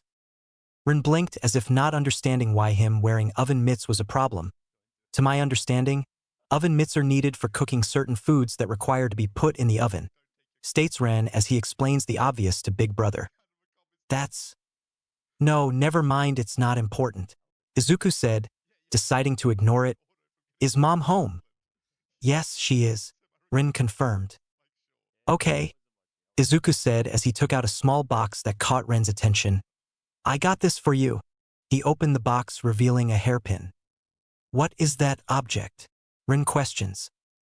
A hairpin, Izuku said simply. I know it's not something guys wear, but I saw this in the store and thought it would look good on you. He clipped the hairpin on the right side of Ren's head. The hairpin had a lightning bolt pattern on it, as the hairpin itself was green. Ren gently touched the hairpin as his lips parted a little. Izuku watched him carefully. Do you not like it? The clone shook his head. No, it's fine. I will treasure this greatly, big brother. Thank you. He smiled. Izuku was surprised by the smile, having not expected it, but was glad his clone liked the gift. Let's go eat, he said. Yes. Inko heard the conversation while she was in the kitchen and smiled to herself. As soon as she got home and was greeted by the clone, she initially felt a little uncomfortable, but after spending time with him, she felt better about it. Ron was polite, helpful, and only showed interest in experiencing what it was like to be with a real family. A frown then appeared on her face as she remembered his origins. While true Ron was created by the person she will never trust again, she wanted to know what the boy did while he was in Germany. With a sigh, she placed one of the dry dishes away. Izuku needs to know about everything. She couldn't afford to keep it hidden any longer, especially with the arrival of Ren. Mom, Izuku called out to her. She put on a smile as she turned to face him. Welcome home. Oh Ren, what a nice accessory you have there. Big brother got it for me as a present, says Ren. Ren said. Inko smiled and rubbed his head. I'm glad you like it. Don't worry because Mom will get you something nice too. Ren's eyes showed eagerness at the thought of getting a present from Inko. The more he stayed here with the Midoriyas, the more emotion he showed, even if it was a little bit. Izuku didn't mind having Ren here, but there was still some questions that needed to be answered. Like who created him in the first place? Ren, I didn't get to ask you yesterday, but do you have a quirk? Inko asked. Ren addressed her. I do not have a quirk for I am like big brother, says Ren explaining to mother. Both Inko and Izuku froze in their seats as Ren just basically said he wasn't a quirk user, but was instead like Izuku. Meaning, Ren, are you an Esper? Izuku said slowly. Yes, I am, Ren confirms. Ren said. Izuku's eyes narrowed. So he's an Esper and not a quirk user. The person who created him managed to make a clone of me that's also an Esper. Inko meanwhile swallowed. What's your ability? I have more than one ability, Ren explains. Ren said. Izuku was curious about that. How many abilities do you have? As I have stated before, I am like Big Brother. I am an Esper, and I have two abilities like Big Brother, Ren clarifies. Ren explained. He has two abilities like me? Izuku thought. What are they? Inko asked carefully. Ren brought up his hand and showed green energy in the palm of his hands. This is my first ability. It is classified as electron manipulation. I am able to forcefully control electrons and the state of an electron where it is both particle and wave. When I strike other objects, the electrons are unable to react either as particle or a wave because of their state. Izuku had to agree on one thing. Having that ability is useful, not to mention frightening, but then again he had no room to talk with his two destructive Esper abilities. Ren put his hand down. My other ability is dark matter manipulation. This ability allows me to create and control an unknown material that I am able to use to attack with. Izuku didn't know what to say. His clone had two powerful abilities that he could use to declare war with the entire country of Japan if he wanted to. Just who the hell created him in the first place, and for what purpose was he created for? Did he create Ren for the sole purpose of being used as a weapon or something else? In any case, he's glad to have Ren here with them. Well, Ren, those are some interesting abilities you have there, Inko forced out. Indeed, I have trained very hard to control both abilities, as I'm sure Big Brother has as well, Ren says. Ren said. Inko's forced smile never left her face. That's good. Ren sees right through her forced smile. Mother, are you all right? Ren asks in obvious concern. Inko tries to make her smile seem less forced, but it doesn't work. I'm okay, sweetie. Don't worry about me. Ren does not look convinced but decides not to force the woman. Izuku meanwhile decides to have some more questions answered. Ren. Yes. Izuku stared into those eyes and thought about not asking the question at all but pressed on. Who's your creator? Ren gave him a blank stare. ZX89WQ to Y73655924. What? Was Izuku's response. Just what the hell was that all about? Was that supposed to be code for something? Looking over at his mom, he noticed she looked just as equally confused. Ren seeks password confirmation, Ren said. Password confirmation? Izuku was still confused. Ren was still staring at him. Your inability to answer means that I cannot give you information that is classified, big brother. Izuku narrowed his eyes. I get it. Whoever created him must have made a password that can't be accessed to anyone, except for those directly involved with his creation. With those thoughts, he decided to ask another question. Can you tell me what the purpose of your creation is? That is confidential, Ren answers. Izuku rubs his temples trying to soothe his already forming headache. Right? Of course it is. Inko give her son a sympathetic smile. It's all right. We don't have to know the person who created you, and you don't have to tell us if you don't want to, okay? Ren nods his head. And with that, dinner was over and both boys retreated into their room for some needed sleep. Well, one of them anyway. Izuku was wide awake as he stared down at his clone's sleeping form. It amazed him how peaceful Ren looked when sleeping and wondered if he would eventually be more open the more time he spends with them. Slowly, he got out of bed and went to the bathroom with his cell phone in hand and dialed Hatsum's number. Hopefully she wasn't asleep already. He hears the other line click. Izuku. Hatsum's exited voice was clear as day. Yeah, she's wide awake. Of course she was. This is Hatsum he's talking about. Hey Hatsum, sorry for calling you so late, but I need you to look something else up for me. If that's okay? Izuku asked. Of course. I live to serve. So what can I help you with? I need you to write this down. Do you have a pen and paper on hand? He asked. Naturally. Good. Here's what I want you to write down, he said seriously. ZX89WQ to Y73655924. Did you get all that? Yep, got it. This is an interesting code. I'm guessing this has something to do with your clone. Yeah, when I tried to ask the name of the person who created him, he started babbling off that code I gave you and asked for a password. Izuku confirms. Whoever created him must be someone so top secret that he didn't want anyone to know who he is. That's what it looks like to me, too. Hold on. I just entered the code and I'm about to send you what I found. He breathes a sigh filled with relief. Thanks, Hatsum. I'll be your next guinea pig for one of your babies.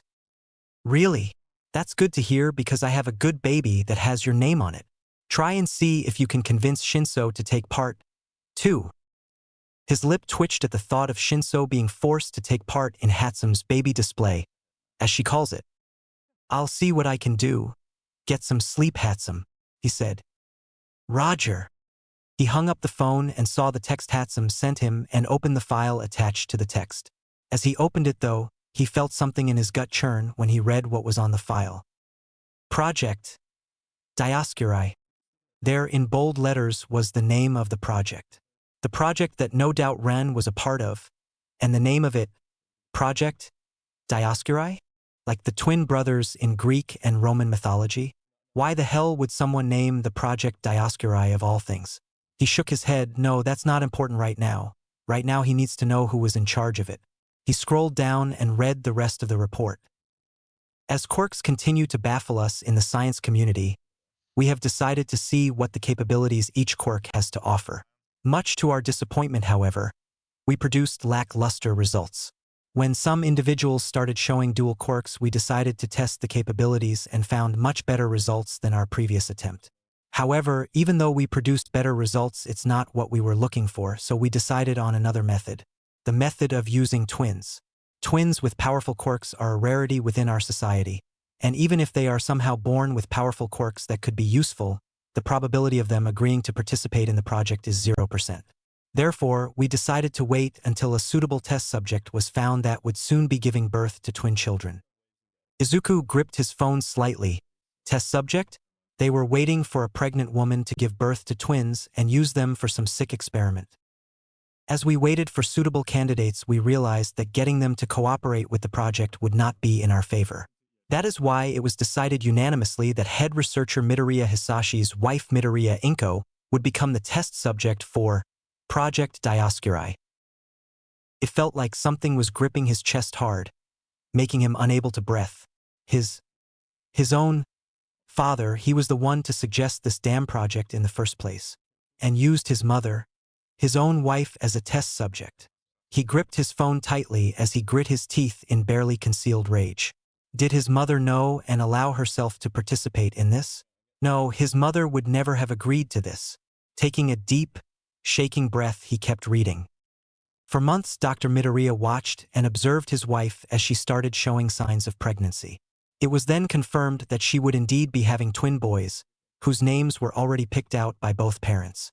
Their names are Midoriya Izuku and Midoriya Rin. Izuku's breath hitched at the mention of him being a twin. He didn't know that. But wait, if he was a twin, then what happened to his brother?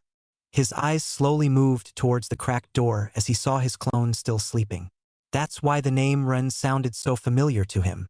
It was the name his twin brother would have carried. Looking away, he went back to reading. Midoriya Inko's due date soon approached, but she was soon rushed to the hospital due to some complications with the two unborn children. Once arriving at the hospital, the doctors there decided to do an emergency C-section, as to not lose one of the subjects. While the older twin Midoriya Izuku was classified as a healthy baby boy, his younger brother, however, was in a critical state and needed the use of a machine to keep the newborn breathing. Izuku felt a sharp pain in his chest. His twin brother was hooked up to a machine to keep him alive? Then, what happened? He continued on reading to find out. We waited patiently for the younger twin's condition to improve, but unfortunately the boy died at the age of 2, while still hooked up to the machine that was keeping him alive. Izuku felt his eyes leak slightly, but he shook his head and kept reading on. He'll mourn for his dead brother after he finished reading this. While unfortunate the younger twin could not be saved, the project was still scheduled to continue. What? Izuku glared at his phone. During a disguised family trip to Germany when the test subject Midoriya Izuku was only 3 years old, Dr. Midoriya decided to use his son as part of an experiment to clone him and use a clone that would develop powers to be used in place of the deceased Midoriya Rin. That son of a bitch. So that's how Rin was created. His own father experimented on him and got his DNA map. However, before the experiment could take place, Midoriya Inko, along with her parents, destroyed the facility, escaping with Midoriya Izuku and thus preventing any enhancements that were scheduled for the child to take place. He leaned back against the closed bathroom door. So, Grandma and Grandpa know about it too, huh? And Mom got me out of there before they could do anything. That explains everything. And it does explain everything. It explains why his mother told him his father was forbidden from seeing him ever again. And this is the reason why.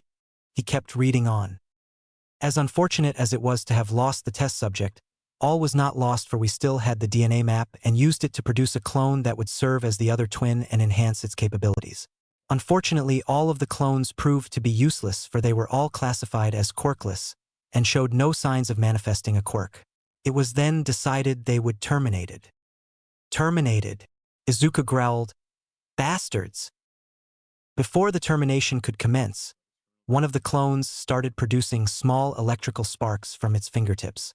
Naturally, we were baffled by this, but not Dr. Midoriya, who theorized that it had to be another source of power coming from the clone. We studied this and found out why. For the reason the clone did not manifest a quirk was because it was an esper. So my clones are espers too, then, he said as he kept reading. Naturally, we were excited at the prospect of having the clone manifest an esper ability rather than a quirk. As we continued our experimentation, it became a disappointment to discover that the clone's esper abilities were not becoming of a higher level as we had hoped. It was decided that the clones would not be used for Project Dioscuri. Izuku breathed a sigh of relief but then frowned. They didn't kill them, did they? He kept reading to make sure. Another setback was expected, but as we were unable to use the clones for the project, it became a rather troublesome setback, but luckily Dr. Midoriya thought of another solution. I'm not looking forward to knowing what it is, Izuku muttered as he kept on reading. He suggested using the deceased body of Midoriya Ran, which he kept preserved without his wife's knowledge, and using the body's hair follicle to create a clone that would be able to take part in Project Dioscuri. A look of disgust appeared on Izuku's face. How dare! He grit his teeth. Using the dead body of my brother. He shook his head. No calm he were to get upset and suddenly use his ability inside the house, it'll disturb his mom and Ren. We used a fertilized egg and used a cell that was extracted from the original Midoriya Ren's hair follicle. Prior to this, we obtained the necessary genetic sequence pattern sample and successfully registered Midoriya Ren's DNA map. Using a cocktail of growth hormones to speed up the process, we had successfully created a subject that was physically identical to Midoriya Ren in just 14 days. We also managed to make sure the clone was the same age as Midoriya Izuku, which is 3 years old. As the clone awoke for the first time within the incubator, we studied the subject to see if it would manifest either a quirk or an esper ability. We were not disappointed when in just 12 days the clone successfully manifested not one, but 2 esper abilities that were impressive. Izuku didn't know how much more of this he could take, but he had to keep reading. Combat training immediately started when the clone turned 4 years old. The subject took to the training well and did not complain. To make sure it was well adverse in hand-to-hand combat, the subject was instructed to fight the clones of Midoriya Izuku. We had already enhanced both the clones and the subject, so we were impressed the combat session. At first the subject believed it was a clone of the original Midoriya Izuku, due to gaining self-awareness it received when we used a drug to help create basic information within the brain.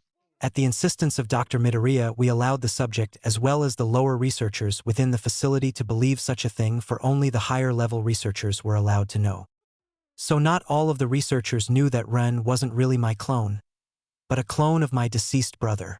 Izuku was still enraged by the fact that his father would dare disrespect the dead in the way he did. As we progressed further, we faced another setback. Due to the growth hormones that were used to stimulate the subject's growth, the subject fell ill.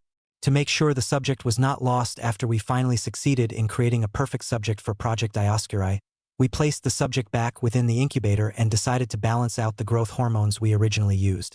There we watched as the clone began to grow normally and its health began to show improvement. Izuku narrowed his eyes. Using growth hormones to stimulate his growth? From what I can tell, he does look healthy, but it's best to keep an eye on him just to be sure. While waiting for the right time to awaken the clone, we decided to go over the project to make sure its purpose was not forgotten.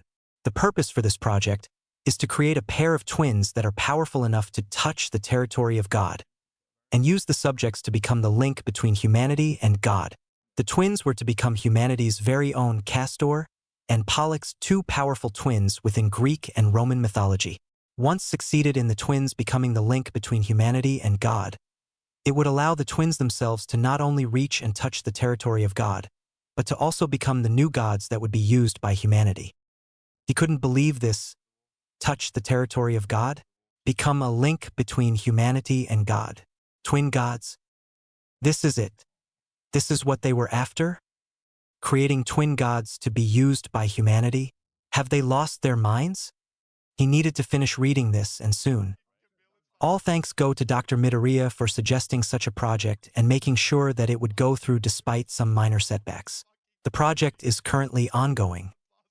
He saw that was the end of the report and shut his phone off and slid down to the bathroom floor. Even if he wished this was all a dream, not even if he could dream something like this up, trying to create their very own Castor and Pollux? Do those scientists not realize that they are not only half-brothers, not to mention of them was mortal while the other one was an immortal divine son? For researchers with high intelligence, these people were idiots when it comes to looking up actual facts when it comes to mythology. Standing up slowly, he used the bathroom sink to help him up from the floor. Both hands were on either side of the bathroom sink and took deep breaths as he tried to keep himself from throwing up. It was working, thankfully. All of this, he didn't know what to say. What could he say? To his mother? He didn't know. But more importantly, how was he supposed to treat Rin now? He wasn't an actual clone of him, but of his younger brother who only lived to be 2 years old before he finally couldn't hang on anymore and passed on. He brought a hand to his chest and felt his heart clench. A younger brother. Someone who would have the face as him, someone who would probably want to be a hero just like him, and someone who would be there for him. His other half. A half that he lost and never once got see. He clenched his shirt. No. He finally left the bathroom and went back to his room and just stared at his younger brother's clone. As despicable as it is to even think about cloning the dead, I do feel grateful that he's here with me.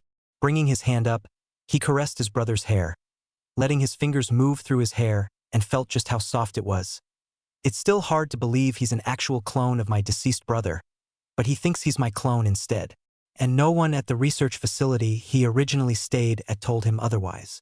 If things had been different, if his younger brother hadn't died at the age of 2, then… Big brother. Hearing Ren's voice made him halt all movement as he stared into those green eyes that showed curiosity and concern. Ren sat up. What is wrong? Ren asks in concern. Izuku didn't say anything and simply hugged the clone of his deceased younger brother. Ren meanwhile blinked, clearly baffled by the sudden affection, but returned the hug. Izuku held Ren close to him and made a decision. Clone or not, you're still my brother. So from now on, he didn't realize he said the next words out loud. Stay by my side. Ren's mouth parted slightly but responded to the request. I will. Whether the boys knew it or not, in that moment they truly did resemble the brothers Castor and Pollux. What the hell? Izuku didn't really blame Shinso because he thought the same thing when he first read it. He sent the same file to Hatsum and she had a few things to say about it herself, which involved using one of her babies on the Hisashi. The only person he hadn't sent it to yet was Ochako, and that's only because deep down he was afraid of what she might say. Shinso put his phone away with a stunned expression. Just what the hell did I just read? Twin gods? They expect you two to be able to reach god-like powers and be used as weapons by humanity? The hell? What makes me sick about all of this is the fact that my own father not only suggested this project, but took part in it and used my mom as a test subject. Izuku said with barely restrained cold fury. Can't say I blame you, Shinso said, agreeing with him. Human cloning on not only you, but your dead twin, too? Last time I checked, human cloning was illegal. They know it's illegal and they don't care, Izuku stated. Clearly, Shinso said, still a little disturbed by what he read. Did you tell your mom what you found out? Like I could, Izuku huffed uncomfortably. I couldn't even look her in the eye this morning. It was true. As soon as he woke up, he avoided all eye contact with her and knew he made her worry by doing that, but he just couldn't face her with what he found out right now. Not yet. Damn. So, what now? Shinso asked. That was a good question. What should he do now? Well, that was simple. Those guys won't give up trying to get us both, Izuku said seriously. Ren told me one of the female researchers helped him escape the facility he was being held at and smuggled him here to Japan. You think they'd be dumb enough to try and kidnap you two with as many pro-heroes this country has? Shinso knew they would try. Persistent people were dangerous. They will. I can feel it. He didn't know when they were going to act, but he would be on his guard at all times. He'll be damned if they try to take him and run away from their home. Shinso sighed. Looks like I'll be helping you out in dealing with them. Izuku didn't want Shinso to get involved. Not in this. Black Arachnid was one thing, but these are guys that would go to lengths to get what they want, meaning they would probably hire mercenaries from Germany or the Yakuza that reside in Japan. Hell, even outside countries who found out about the project would try to kidnap them. What a mess. I don't want you to get involved in this because it probably won't just be Germany coming after us, but other countries might want to get in on this too, Izuku told him. That's fine, Shinso said, not at all scared of the prospect of other countries getting involved. You can't shoulder something like this all by yourself, even if you think you can. That's true. He was basically going to war with Germany on the down low and any other country that would soon get in on the hunt. He needed all the help he could get. With a resigned sigh, he smiled. You're right. Thanks, Shinso. Anytime, the boy smiled. The underworld can rear its ugly head anywhere and anytime. So when Germany finally made the first move, he wasn't surprised. They had gotten the intel from some underground researcher in Germany who wanted to keep the details top secret, but did tell them what their targets looked like. While they didn't know where the targets lived or go to school, they did manage to spot him walking with another boy on their way to the arcade and simply waited. About an hour later they came out and headed right down the alley where one of them gave pursuit so as not to lose them. They were still trying to figure out how someone in Germany knew about them when they always keep a low profile, but didn't think about it for very long as this was a job. While they agreed to capture the targets and bring them to their client, that was an obvious lie. Their leader had other plans. The plan was to capture the targets, kill the client, and use the two boys they were ordered to kidnap for experimental purposes like for what they do with the little girl. One of the pursuers soon realized he lost them and began searching frantically. "Damn! You know?" a voice from behind him said as footsteps were heard from the dark alley. "For somebody who's supposed to be tailing us, you weren't exactly quiet." The man turned around and saw it was one of the boys he was following, but it was the one with the blue hair. "Since you can't even do something as simple as following someone without making any noise, guess that means you really suck at your job, doesn't it?" Shinso taunted. "You arrogant little dash." His eyes suddenly became white and had a blank face. Shinso's quirk was now active. Izuku soon emerged from the dark alley. "I don't recognize clothing from any well-known Yakuza organizations." It was true. The man was young, but young enough to be in his early to mid-20s. His hair was light with bangs that cover the right side of his face. His eyes have prominent dark circles around them and he wears a beak-shaped mask, while sporting a white shirt, tie, and black pants. "Then let's find out who he works for," Shinso suggested. What's your name?" "Setsuno Toya." Setsuno answered dully. "What organization do you belong to?" "Shai Hasaikai, 8 Precepts." Izuku narrowed his eyes. "I haven't heard of them before." "Me either. Think these guys work in the shadows so they aren't well known?" Shinso wondered. "Probably. Let's see what other information you have to offer us," Shinso said to the still brainwashed man. "How many members are in your organization?" "There are 8 of us." "Who's the boss?" "Chisaki Kai, better known as Overhaul." "He sounds like he'll be trouble," Izuku said. "Yep. Who else is higher up in the organization besides your boss?" "Chronostasis, the boss's assistant. Mimic, the boss's general manager." "These guys are not only dangerous but sound like they'll be a pain to deal with." Germany chose well. Izuku nodded to Shinso, who got the message. "Who hired you to follow us?" "An underground research facility in Germany. We were ordered to find and capture the targets, Midoriya, Izuku, and Rin, but the boss decided to keep them for himself to harvest their abilities like he does with Eri." Izuku and Shinso looked at each other. "Eri? Who is that?" "Who is Eri?" "She's a little girl who is being experimented on by the boss, so he can harvest her quirk to make some kind of drug that affects quirks." Izuku clenched his fists in anger. Experimenting on a little girl? Okay, these guys need to be dealt with, and now. He took a deep breath and looked at Shinso. "Ask him what their boss's quirk is." Shinso nodded. "What is your boss's quirk?" "Overhaul. It's an emitter's quirk that needs contact in order for its effect to take place. It lets him disassemble and reassemble anything he makes contact with." "Sounds like a nasty quirk," Izuku said. "No kidding. Okay, last question. Where is your base located?" "Underground." "Not very helpful," Shinso grumbled. "No, that should be enough for us to give to Hatsum. We'll tell her what to look for, and if she spots someone who's wearing the same beak like this guy, then we'll know he's either the leader or another underling. She should be able to find out something. She always does," Izuku said as he viciously knocked the guy out and left him there on the ground. "I'll deal with the partner," Shinso volunteered. "Got it." As they began walking out of the alley, Izuku couldn't get that girl's name out of his head. Eri.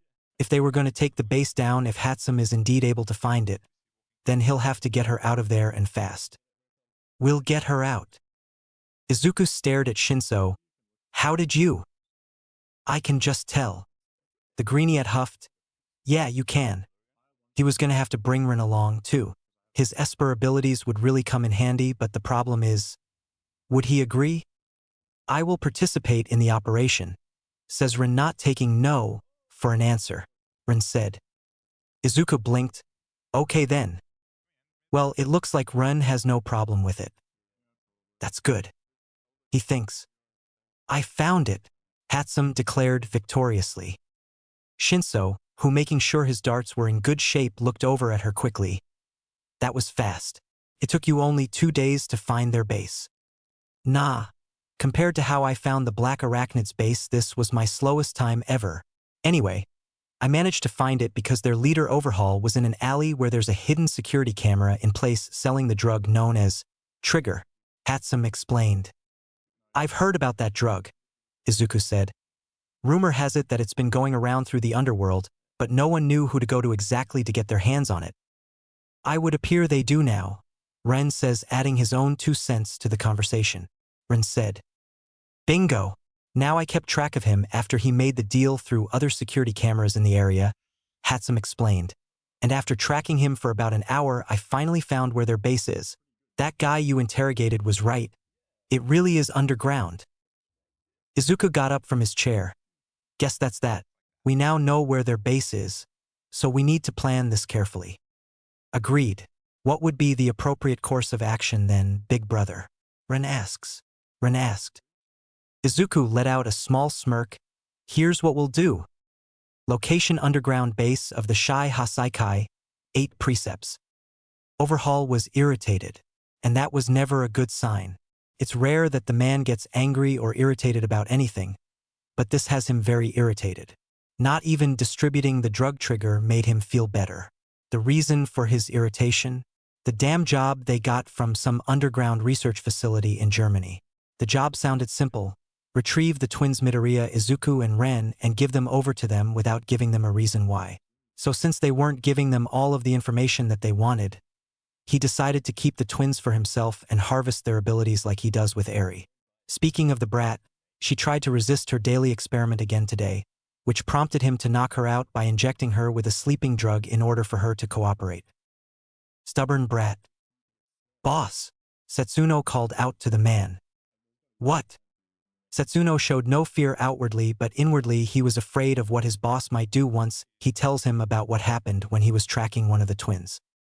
We lost the target when he went inside an alleyway with another boy. Overhaul was not amused, as to be expected. Continue searching for them, he ordered coldly. Why yes, boss. Setsuno got the hell out of there quickly to continue his search for the 2 boys he was stalking earlier today. He still couldn't remember what happened after he went into the alley, but decided to forget about it, finding it no longer important. Overhaul decided to find chronostasis and see how much progress he was making with the new drug he was creating thanks to Arid blood. As soon as he left, the cameras started showing static before going back to normal, showing nothing on the camera, except it was tampered with. Izuku touched the pad key outside and used his electrokinesis to tamper with it, allowing him to unlock the door. With a nod to both Shinso and Ren, they ran in, while at the same time making sure to still be quiet. When they heard someone walking down the hall from the corner, they hid within the shadows the walls made. They seem to do night patrols every night, despite knowing no one will be able to find their hideout, Ren said, keeping his voice low. It might be for the girl they're keeping prisoner here. Izuku frowned at the thought. They probably do these patrols to make sure she doesn't escape. Good thing you tampered with the cameras though, Shinso said. We would have been caught before we could even take one step inside this place. It's good that their security system involves electricity, Izuku said. Opening the pad, Hatsum gave him to see the map layout of the place. Security cameras, infrared sensors, and electronic locks.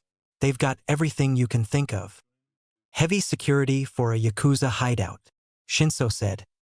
Yes, but considering they were hired in the first place, it is to be expected. Ren reminded. That's true. Izuku stared at the map and found 2 places. Okay. There are 2 possible places Eri might be. There's Lab 1 and Lab 2.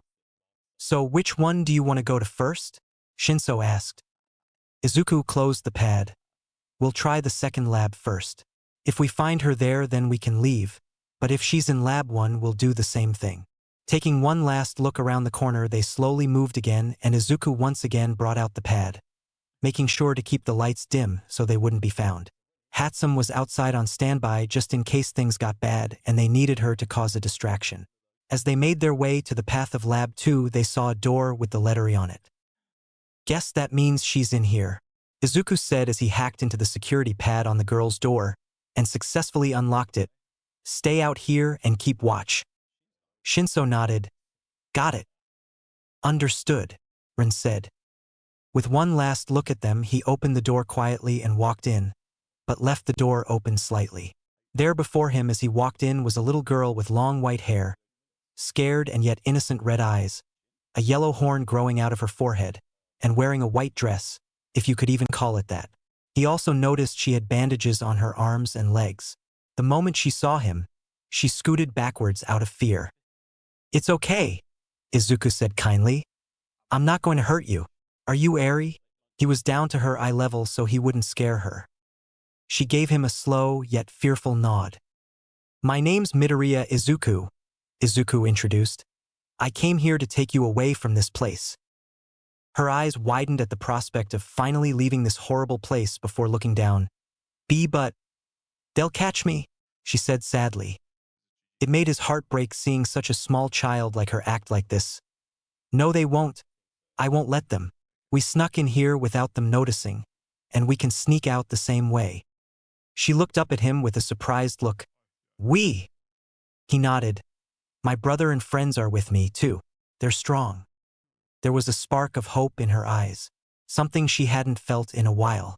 For a long time she prayed and hoped someone would save her and take her away. A guardian angel, and here he is. Her guardian angel, Izuku. He stuck his hand out to her slowly. Ready to leave this place forever? She didn't even hesitate to take it. Finally, she was free. Shinso and Rin saw Izuku come out of the room, holding the girl in his arms. Got her. Let's go, he said. Don't need to tell us twice, Shinso said, wanting to get out of here as fast as possible. Ren agrees, Rin said. The three boys, plus one little girl, left the room and Izuku closed the door, not wanting to leave it open for someone to find it open, and quickly deduced that Eri had left her room. There's another lab here, too. Should we inform the police force about it as soon as we leave? Shinso asked. We'll have Hatsum send the data on it to them as well as this place's location. That should be good. Izuku wanted to badly use his abilities to trash this place, but he couldn't. They completed their mission, and that's all that matters. He'll deal with these guys next time. And there will be a next time. You made it, Hatsum cheered. Damn right we did, Shinso said with a sigh. These guys don't mess around with security, but at least we got what we came for. Secure the young girl Eri and keep her safe. Mission accomplished, Rin said, giving a thumbs up for a job well done. Izuku leaned his back against the van Hatsum had gotten a while back. He didn't bother to ask her where she got it from because he was scared to know. Eri was still in his arms and passed out sleep, looking very peaceful, which was probably a feeling she had never felt before. Did you send the information to the police force? Izuku asked.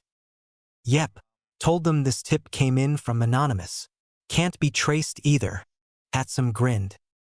Shinso gave her a blank stare. Aren't you supposed to be an inventor? I am. What's your point? Nothing. Rin decided to speak. Since we have achieved our objective, shouldn't we be leaving now? Rin asks curiously. And we shall, Hatsum said, starting up the van. Hang on. And with that she drove away like a madman, and Izuku made a mental note to never let her drive again. Back at the underground hideout, the night patrol was still walking around until he finally came across Eri's room. Opening the door, out of routine, he saw that she was gone. Panicking, he sounded the alarm that alerted everyone in the building, including Overhaul. This was not good. Overhaul came storming down the hallway with his assistant Chronostasis by his side as he stomped furiously down the hall. How the hell could she have just disappeared, and why didn't the damn security alarm go off? Where is she? He yelled furiously. One of the members addressed him nervously. That's the thing, sir. We don't know. Overhaul looked like he was ready to use his quirk on the man. What do you mean by that? How can she just disappear with the alarms on and working along with the security cameras? That's another strange thing, sir. Another member spoke. The alarms were all off and the security cameras showed no one had broken in. Overhaul looked at the man. What? We checked. Someone from the outside deactivated all alarms and hacked the security cameras to make it look like there was nothing wrong. We got the security cameras fixed now, but we still didn't see the intruders. The man reported. Impossible. The security they got is top of the line. How the hell could someone have hacked into it like it was nothing? Do you believe it's possible our client from Germany are responsible for this? Chronostasis wondered. No, Overhaul said, having calmed down a little. They like to keep a low profile from what I understand. They would gain nothing from doing this, unless they found out about Ares' quirk, and I highly doubt that. I see, Chronostasis said, having to agree with that. Sir, we've got trouble. The police force are here and they brought a squad. All Might is with them. Overhaul's eyes widened and he clenched his fists, while seething in anger.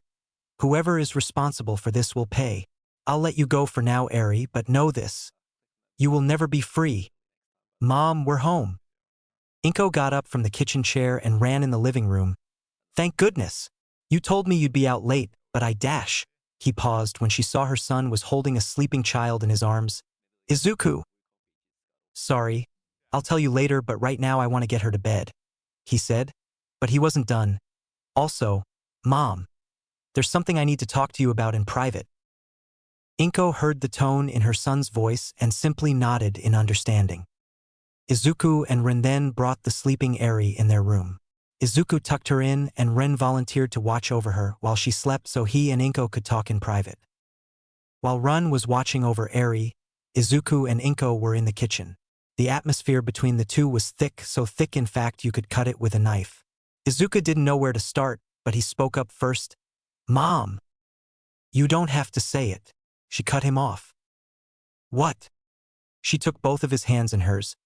When you were little and asked about your father, I was honestly terrified that you would want to see him. But I'm glad you let it go when I told you he couldn't see you anymore. Then you know about. She shook her head. I was in high school when we first met. I was a junior and he was a senior. The first time we met, it was love at first sight for both of us. I wanted to get to know him and so did he. Back then, I was just a naive girl who was searching for love and found it in Hisashi, or so I thought. Mom! Squeezing his hands slightly, she continued. All three of us went to the same college, me, Mitsuki, and your father. Freshman year, he already knew what he wanted to do. He wanted to be a researcher that studied quirks and how it affects the human body while at the same time wondering if quirks could evolve. So he was already doing research on quirks before suggesting that project. Izuku thought. After we graduated, the two of us decided to get engaged. Inko continued. It was the happiest moment of my life. I didn't realize he was doing something so awful behind my back, and I regret not listening to Mother when she told me about his future. That got Izuku's interest. What did Grandma say? His future was stained. Stained? Does she mean how his hands are stained with the blood of those that were experimented on? Izuku wondered. Inko took a deep breath as she found the courage to keep speaking. It was when I told him that I was pregnant that something in his eyes changed. He became obsessed with the gender and if I was having 1 or 2 babies. Izuku's fists tightened while still being held by his mother's. Her shoulders began to shake as tears welled up in her eyes. I was so devastated. When Ren needed to be hooked up to that machine so it could breathe for him. I also regret not bringing you to go see him in the hospital. He was your brother. How could I do such a thing? Izuku's heart clenched seeing his mother's tearful face and removed his hands from underneath her and squeezed them gently. Don't blame yourself, Mom. Ren's condition wasn't your fault and you didn't know what Hisashi was planning in the shadows. The important thing is I'm right here with you, Grandma, Grandpa, and Ochako. I had all of you to keep me going through my childhood. And now I have 2 other friends to help me now, too. You don't have to explain yourself, but as for him, I'll be the one to stop him. Inko didn't want her son to shoulder the burden of dealing with Hisashi, but if this is truly what he wants, then she won't interfere. Izuku! A soft and small voice called out to him, and both Midoriyas whipped their heads towards the kitchen entrance and saw Eri standing there along with Ren. Izuku got up and went over to her. "What's wrong? Couldn't sleep?" he asked, bending down in front of her. Eri nodded. "You weren't there." He rubbed her head gently. "Sorry. I had to talk to my mom about something very important. But Run was there watching over you. It would appear she feels safer with you, big brother," Rin said. Eri looked back and forth at the two. "Why do you look alike?" Izuku smiled. "It's because we're twins. Run is my younger twin brother, and I'm glad he is." Ren's mouth parted a little, but he soon smiled. "Run feels the same." Izuku didn't lie. Run was a clone of his younger brother, sure, but he was still his brother. And he will never let anyone, not even Hisashi, take Rin away from him. He won't let that happen. "Run, can you take Eri back in the bedroom? I still need to talk to my mom about something," Izuku asked. "That's all right, Izuku," Inko said. "You can tell me in the morning. For now, all three of you should get some sleep." Izuku stood up. "You sure?" "Positive." She smiled brightly. He smiled back. His mother had finally confessed to what she wanted to say for a long time. As he held Eri's hand and walked back to their bedroom, there was only one thought that was going through his mind. "Send whoever you want. I won't let you have your way. As of right now, you are my enemy, Hisashi." Mornings are supposed to be peaceful, with a morning routine that comes natural after waking up and doing it so many times. Hence, why the morning routine of Midoriya Izuku had changed drastically with the two new arrivals in his life, which leads him to his new morning routine right now. Sunlight beams down through the closed curtains of a certain green-haired boy's bedroom. Squinting his eyes with groan, he covered his eyes with his arm before yawning. As he removed his arm, he noticed a weight on his chest and felt another extra weight. Heavy. Removing his arm from his eyes, he looked down. Noticing the extra weight on him was none other than his new adoptive sibling, Midoriya Eri. She really did look peaceful. It's a shame he had to wake her up, though, along with the other sleepyhead, his brother, Midoriya Rin. Coming up with a birth certificate for Rin wasn't hard because of Hatsum, which he would like to point again should be just a simple technician, only she's not. The adoption papers for Eri, though, were legit, so there's that. Placing a hand on her head, he decided now was the time to get up. Besides, he has an early meeting today. "Eri, it's time to get up." His voice sounded hoarse, but that's because he just woke up. The little girl merely snuggled further in his chest as a response. He would find this cute if he really didn't need to get up right now. Sitting up on the bed, he managed to pry Eri's hands off of him and place her on Ren's chest instead. Since she spends all her time with the two of them anyway, she's come to sleep on both of them. When she first came here, the only person she clung to was him.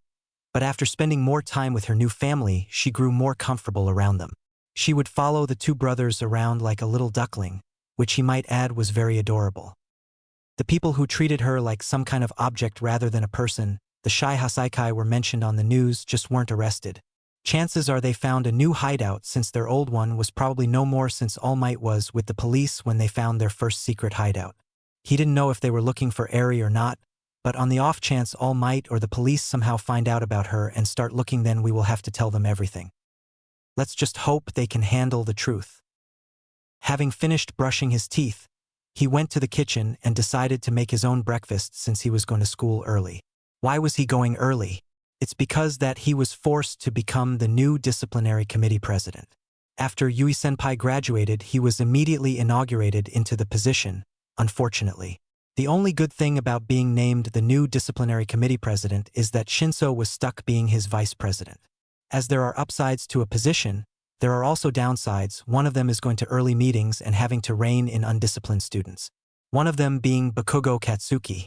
When the explosive blonde found out he became the new disciplinary committee president, he decided to act out even worse than before. Yui-senpai, that sneaky girl. The real reason she gave him the position after she graduated was so that she wouldn't have to deal with Bakugo anymore. Very sneaky. Leaving a note on the kitchen table, he left the apartment building and headed to school.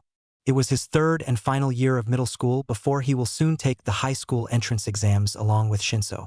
Speaking of which, morning. Izuku greeted the boy that met him halfway on the way to school. Shinso gave him a lazy smile. "Morning, Izuku." Izuku inspected the boy's face. You've got more dark circles. Are you getting enough sleep? Shinso let out a yawn. Yeah. My insomnia's gonna kill me one of these days. Don't joke about something so serious. Izuku sighed. Dreading the meeting?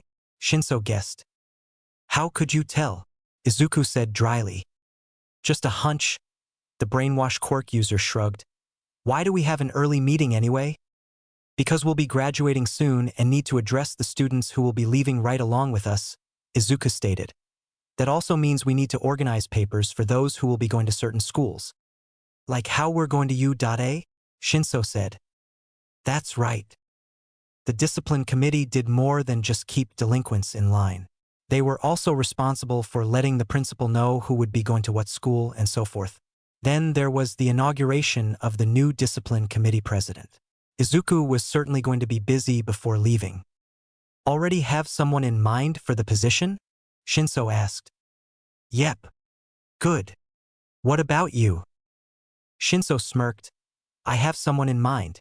By the way, congrats on being in a relationship with Ochako, even though it was hilarious to watch. Izuku grumbled but didn't say he was wrong. Because he wasn't. See, Izuku had decided to tell Ochako everything he'd found out about his father, but neglected to tell her about Ran, Eri, and defeating Black Arachnid's leader Go. Needless to say, she wasn't happy. Ochako stood as still as a statue as she stared at Ren. The news of Izuku's father and what he did made her so angry that she was thinking about sending the man straight into the moon with her quirk. But right now she was angry at Izuku because he hid two things from her. One was the clone of his brother Ren and little Eri-chan, but what really made her angry. She put on her sweet smile. The same sweet smile that sent shivers down Izuku's spine because it was a sign, telling him that he had screwed up, big time. Izuku-kun? Why yes? Why are you just now telling me about Run and Eri-chan? Said individuals were sitting in the same room, aka Izuku's bedroom, blinking a few times as they were currently being talked about by Ochako. Shinso meanwhile was smirking in the background and Izuku was very tempted to punch him in the face. Izuku-kun? Ochako said his name again. Yeah, see. I meant to tell you about everything that happened sooner, but he trailed off. But she gestured for him to go on. Izuku had never before felt this kind of fear, not even when he went up against the leader of Black Arachnid. This was a whole different level of fear. Sorry, I forgot, he confessed. Shinso's annoying snort of laughter only wanted to make him punch the boy even harder in the face. This is not funny. Nothing about the current situation right now is funny. There will be payback for this. A dark aura surrounded the always cheerful Ochako, and Izuku felt like a small animal about to be devoured by a predator. He could face both the members of Black Arachnid and their leader, break into a highly secured Izuku base and rescue a little girl, but he was absolutely weak against Ochako's anger. Izuku-kun, you. Before he knew it, the girl was hitting him with her balled fists. Baka, baka, baka, baka, she chanted over and over again as she kept hitting him. Ow, ow, ow, Ochako-chan, that hurts, ow. Izuku protested to her, hitting weakly. I don't care. You kept secrets from me. That's not what friends do, Chako told him. What if I want us to be more than just friends? Izuku suddenly said. The hitting abruptly stopped as Ochako's cheeks were tinted pink, a sign of embarrassment. Eh? Izuku realized what he just said and mentally kicked himself, while promising to hit Shinso even harder for laughing. Ran had that knowing look on his face, like he's not even surprised, and sweet, sweet little Eri blinked her innocent and oblivious eyes at them could truly do no wrong. Izuku-kun, just now, what did you mean by? Ochako felt like her brain was about to short-circuit, but a part of her needed to know what he meant. No, she needed to know. Izuku looked away from her with a small blush before sighing and turned to her with determination in his eyes. Ochako-chan, I'm sorry for not telling you about Black Arachnid, Ran, Eri, and Hisashi. The real reason I didn't tell you was because I didn't want to get you involved because He took a deep breath. Ochako-chan, I want us to be more than just best friends. Ochako's whole face was as red as a tomato with both hands on each side of her face. You, us, we. She closed her eyes tightly before hiding her face with her hands. But she soon removed them and looked at Izuku. Her face was still red, but she was smiling this time. Me too. I want to be more than just a best friend. Izuku felt like his heart was going to burst out of his chest. Not only did Ochako accept everything he told her, but she felt the same as him. Standing up, he grabbed both of her hands with an awkward smile. Ochako-chan. Will you be my partner? Shinso sweat dropped. Is he asking her to be his girlfriend or wife? Ochako didn't seem to mind as she gave him a gentle smile. I'd like that very much, Izuku-kun. Izuku had a bright grin on his face when she agreed to be his partner, and Shinso merely gave the new couple an exasperated smile. Took them long enough. Eri was confused though and decided to ask Ran what was going on. Why did Izuku ask Ochako-san to be his partner? Ren answered. It is because the two of them share the same emotions towards each other, and will soon use that emotion to become bonded with one another. Ren explains to his clueless sibling. Shinso choked on his spit. Ren was so lucky Eri was too damn young to understand what he meant by that. Damn it, Ren. Once again, congratulations on your union, Shinso teased. Shut up, you ass. Izuku playfully hit his arm. We're a couple, not hitched. Yet, Shinso smirked. I will send you flying, Izuku threatened. Shinso held his hands up in mock surrender. This was how Izuku's morning routine went since the arrival of Run and Eri, but he wouldn't change it for anything in the world. He hoped to keep having this routine when they got accepted into UA together. All of them. So that takes care of the students who are applying to schools that fit their criteria. Izuku took off his glasses as he finished the report on students applying to high schools that suit their future careers. What's next on the agenda? Sir, next on the agenda is who will be giving the speech for the third years that will be graduating this year. A member of the committee spoke. Izuku leaned back in his chair. We'll take a vote on that.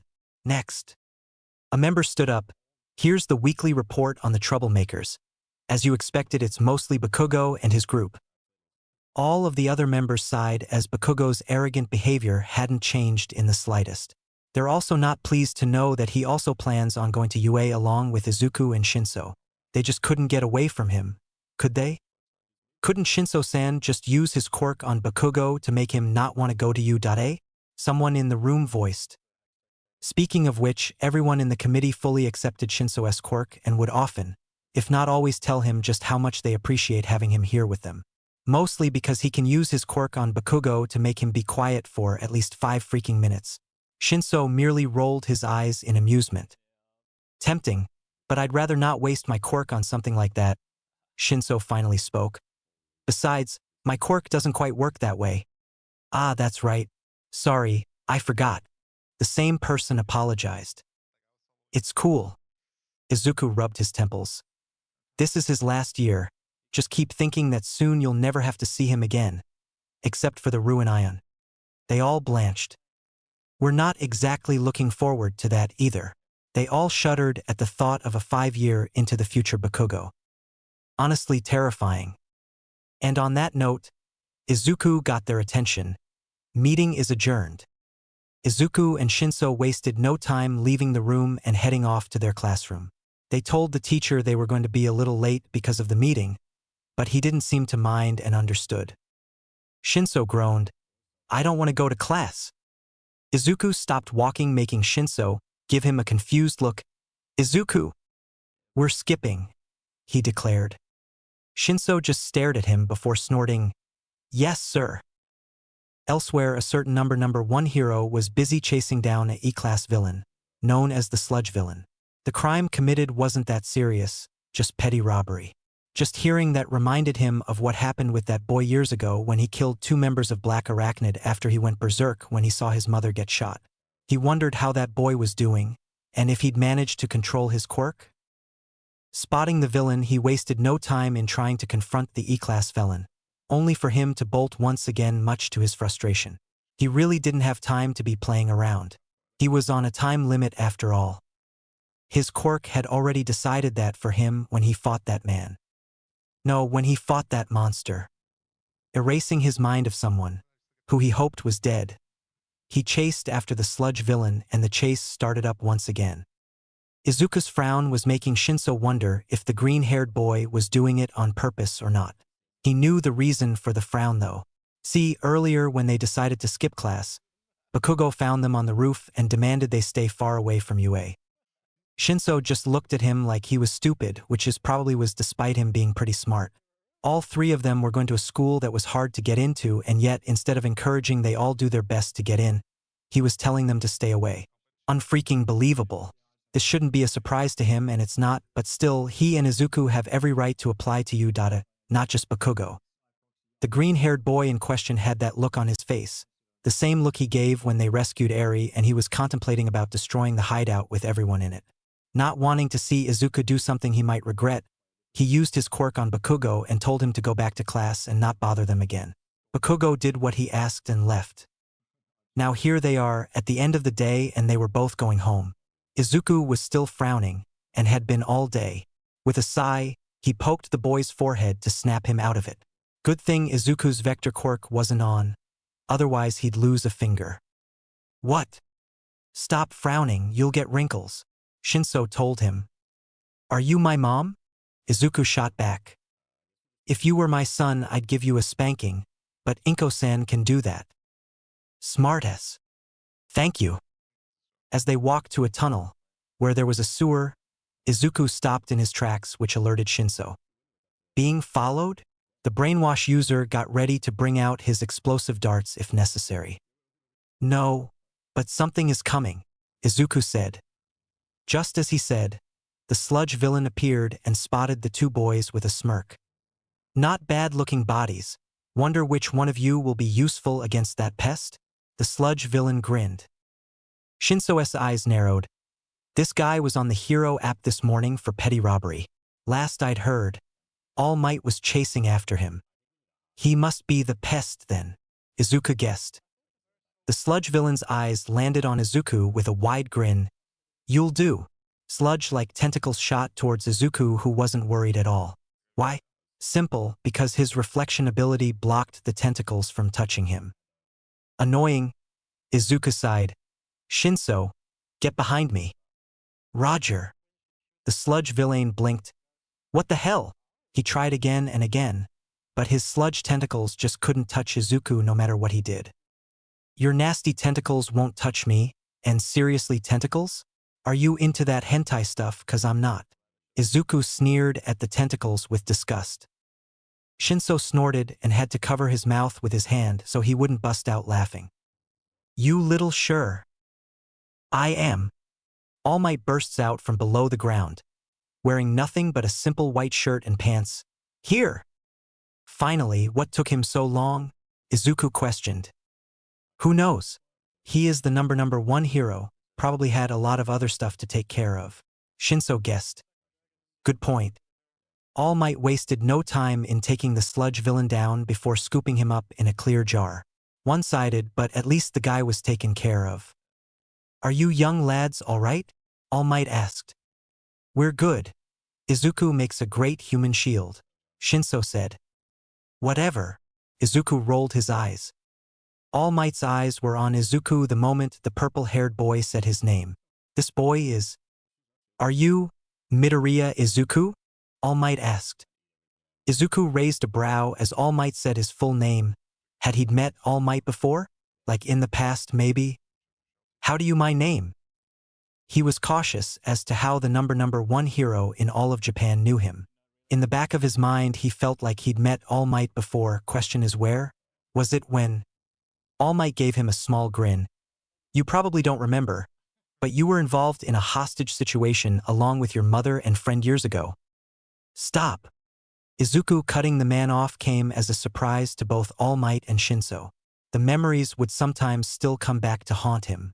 No matter what anyone said, he still had blood on his hands, even though the blood belonged to scum who had no problem shooting at women and children. He didn't want to be reminded of what he did that day. Never again. Without another word, he walked away from All Might, with Shinso following right behind him with worried steps. Shinso knew why Izuku's mood was suddenly even worse now. It's because he knew that Izuku would never be able to forget what happened on that day. His mind wouldn't let him. There's a saying that your memories can betray you, and it would sometimes happen to Izuku. Even Ren, his brother, sensed that Izuku was still bothered by the black arachnid incident. Inko-san would unconsciously rub her healed shoulder wound, and Ochako would look behind her every 5 minutes to see if she was being followed. It was still bothering all of them. Even if they wanted to forget, their memories won't let them. "You good?" Shinso asked.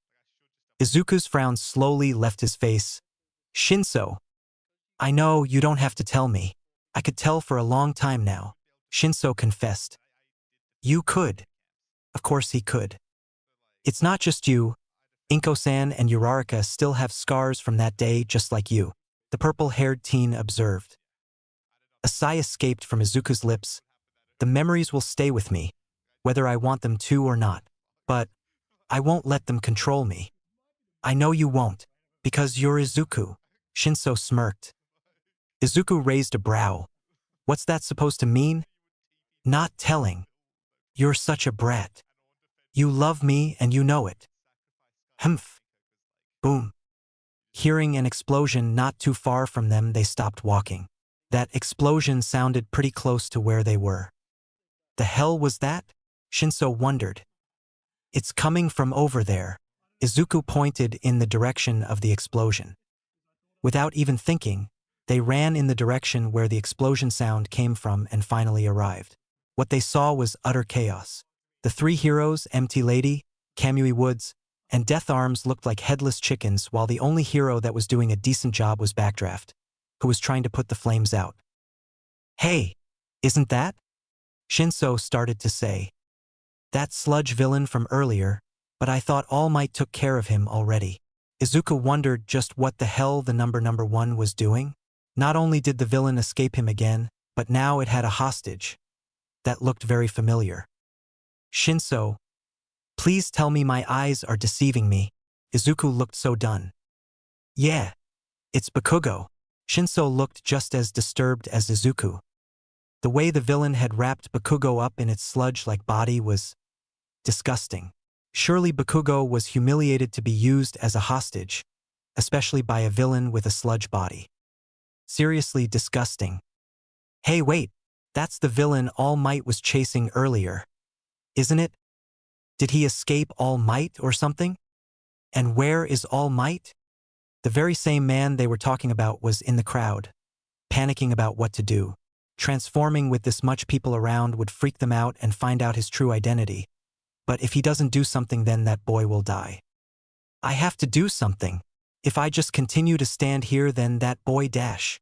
Toshinori thought of his options. Izuku and Shinso eyed each other as they saw Bakugo give a pleading look to the crowd for someone. Anyone to save him. "So what do you think?" Shinso asked.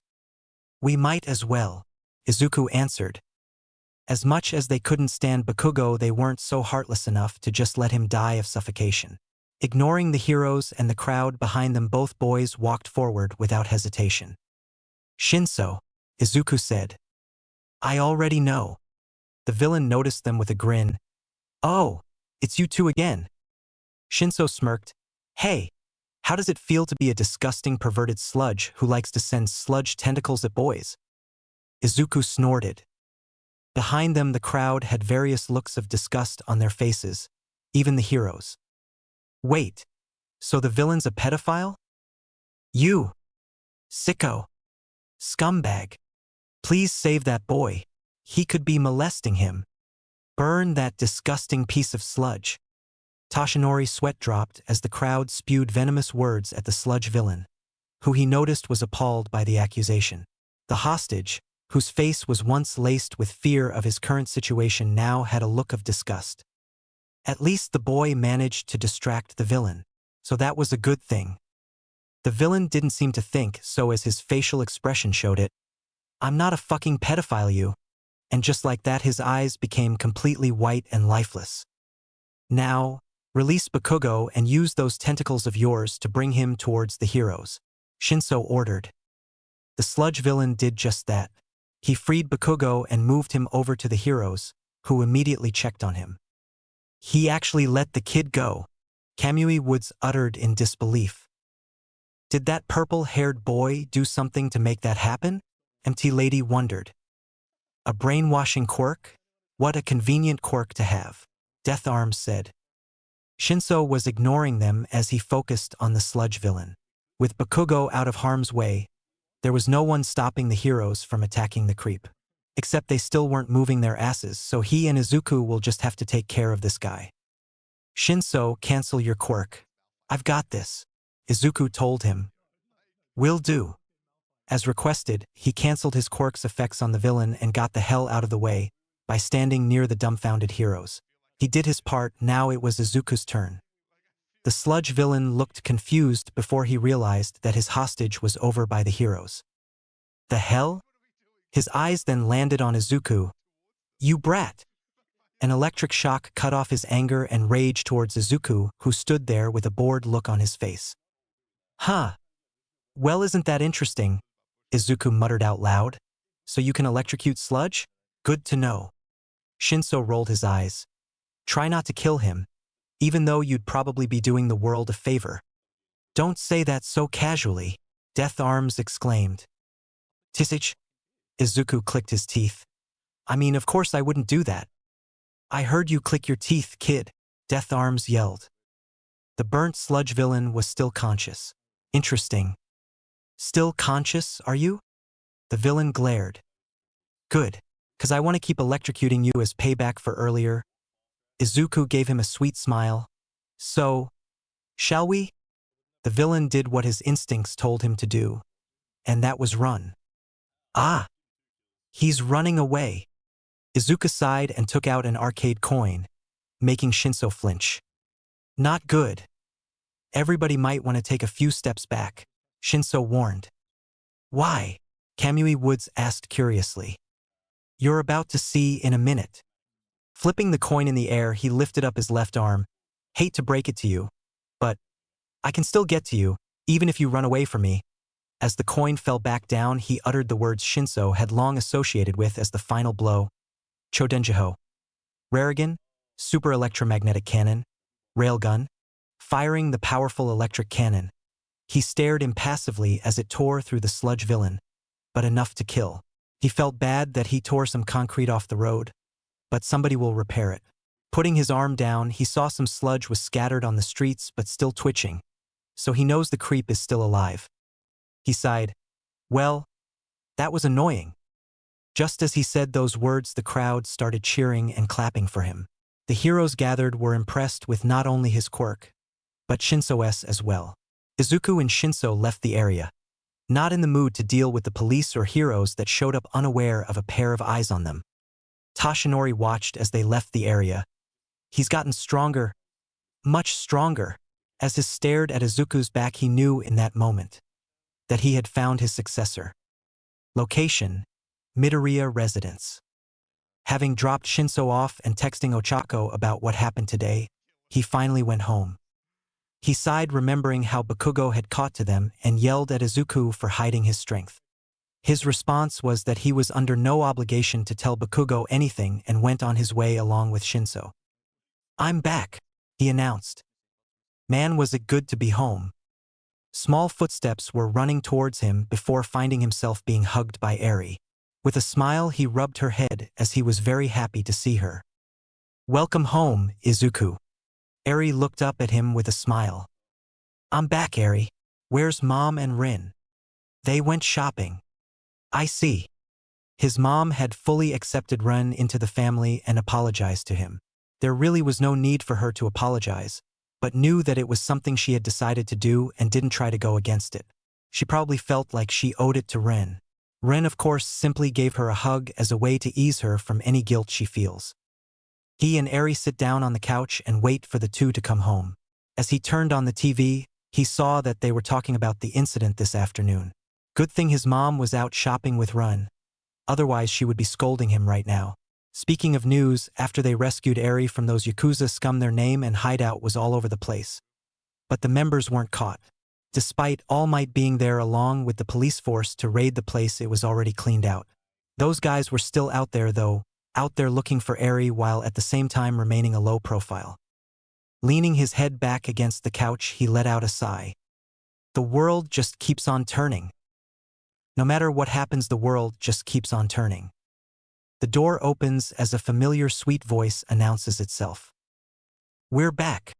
His mother's voice sounded happy, probably because she got to go shopping with Run, so they could have a mother and son bonding moment. It was cute. "We're back from shopping," Ren reports. Ren said. "Welcome back." Izuku got up from the couch and hugged his mother before hugging Ren. "Did you guys find what you were looking for?" "Yep." Inko put the bags on the table. "How was your day at school? If I recall, you had a meeting today, didn't you?" "Yeah. I can't wait to graduate so I can be done with those annoying meetings," Izuku said. "Good luck," Ren encourages. Ren said, hoping that would cheer him up. Izuku gave him an awkward smile. "I appreciate the support." Inko giggled before remembering something. "Oh, I almost forgot to ask you. Will Shinso be okay with taking the exams?" "He'll be fine. I looked into what the participants are allowed to bring with them to the exams, and weapons are allowed. Of various kinds," Izuku assured her. Meaning, Shinso was allowed to bring his explosive darts since they were considered weapons. She breathed a sigh of relief, so she was worried about it. "Huh? That's good. Me and his mother have been stressing over it," she confessed. Izuku chuckled. "That is so like you, Mom." She pouted. "Mao, don't tease your mother." "Yes, ma'am." All 4 members of the Midoriya family sat around the table and got ready for dinner. They were an odd family in the opinion of others, but they were just right in their own opinion.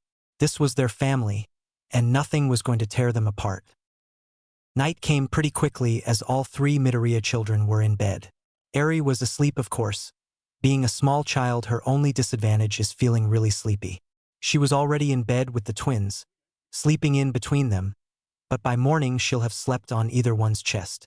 Both twins stared at her peaceful sleeping expression with soft expressions. "Her peaceful sleeping face is always adorable," Rin states as he observes the girl's face. Rin smiled. Izuku gently rubbed her forehead.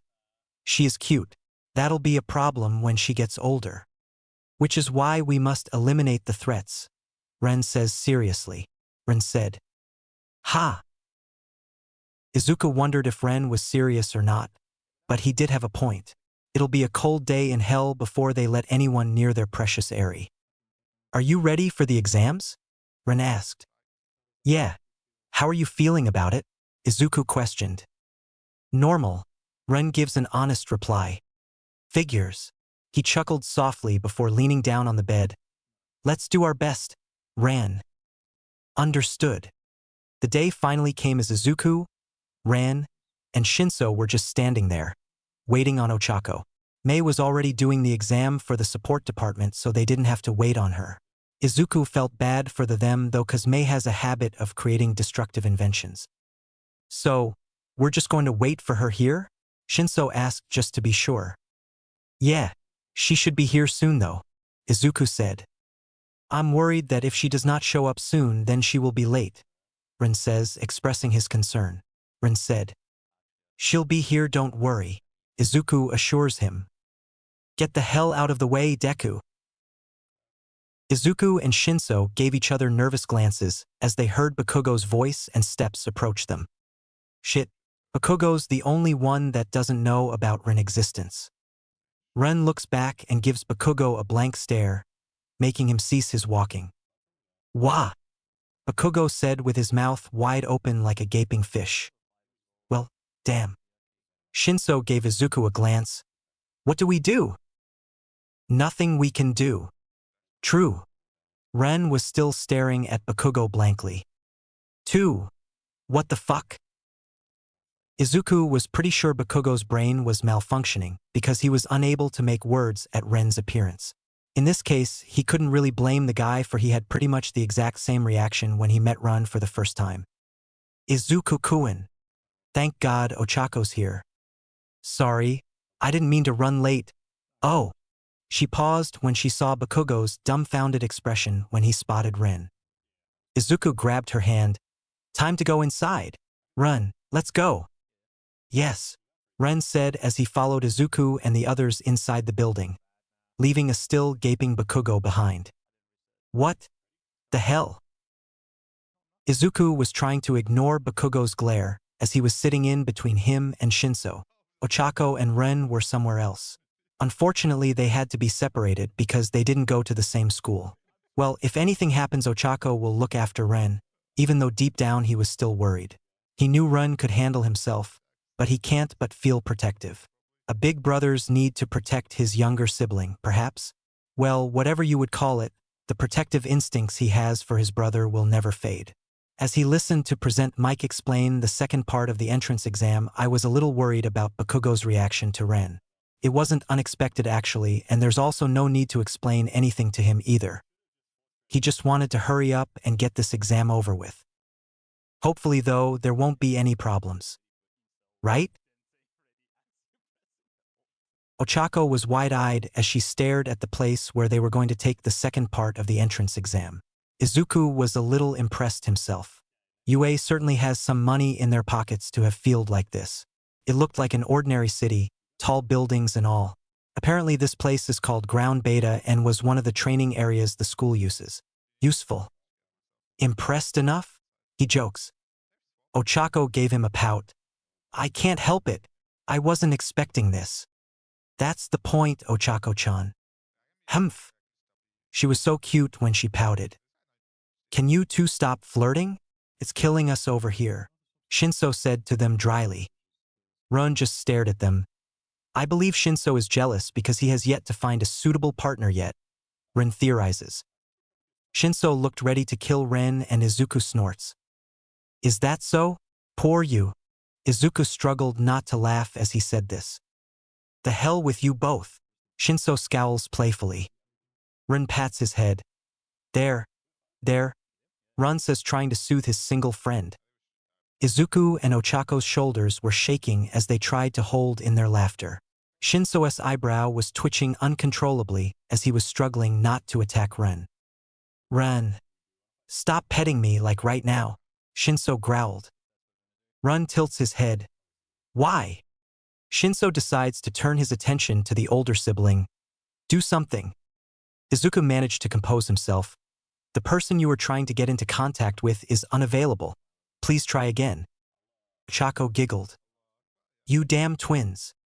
You love us and you know it. TCH. The moment between them all didn't last though as a hand clapped hard on Ren's shoulder. Ren turned to the source calmly. Izuku frowned immediately as he noticed the hand belonged to the boy in glasses. Now what Izuku didn't like is anyone touching his brother, especially strangers. It's okay for Shinso, Ochako, Eri, Mei, and Mom, but strangers? Hell no.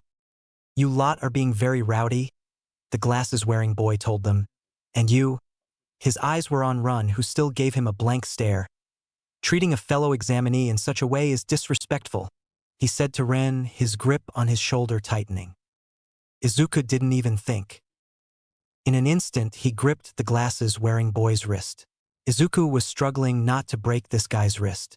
How dare he say all that crap about his brother? Asshole. You. His tone was cold and borderline murderous. Don't you ever touch him? Not now, not ever. His eyes expressed just how angry he was. Touch him again, and I'll do more than just shatter all of the bones in your wrist. To emphasize how serious he was, the grip he had on the boy's tightens a little, but not enough to actually break the bones in his wrist.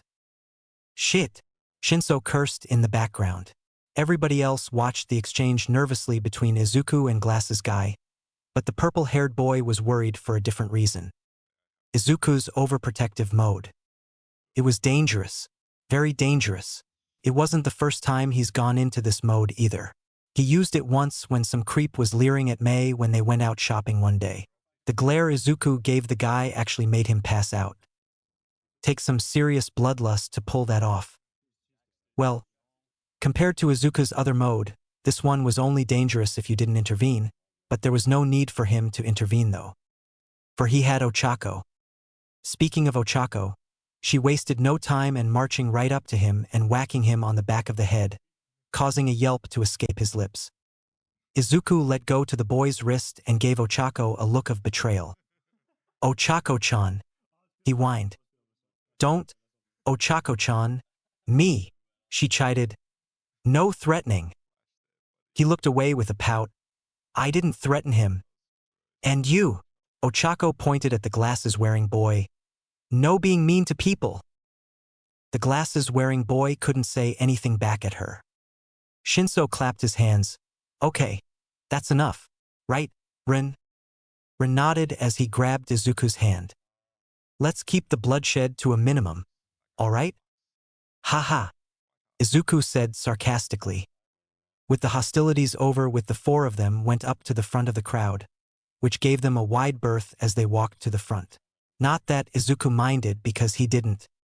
Big brother, I am all right now. Therefore there is no longer a need for you to keep holding my arm, Ren told him. No, this is to make sure no one tries to harass you again. Izuku eyed the others taking the exam, and if someone tries something, his threat was heard as everyone else around them backed away slowly. Ren sighed. Goodness, such a troublesome brother I have, Ren says with a sigh. Like you can talk, Izuku and Shinso muttered. Ochako giggled. You guys ready for this? As ready as we'll ever be, Shinso shrugged. Yash, Ochako raised her fist in the air. Let's do our best. Yeah. Izuku, Ren, and Shinso followed her example. Soon Present Mic's voice was heard over the speaker. You ready, listeners? Good. Let's get started. As soon as the gate opened, Ochako, Izuku, Ran, and Shinso ran forward, confusing the other examinees. What's with those dumbfounded faces? There's no signal for you guys to get the ball rolling, Present Mic told them. The dumbfounded examinees didn't stay that way for long as they followed the four who got a head start and ran forward. Izuku and the others got pretty far, which was good because now they could let loose. You guys know what to do, Izuku said. Roger, Rin said. Let's get this over with, Shinso said, brandishing his darts. Ochako got her hands ready. I'm ready, Izuku-kun. With a nod, Izuku and Ochako split up from Shinso and Rin. With Izuku and Ochako. Izuku and Ochako decided to pair up together while Rin and Shinso became paired together.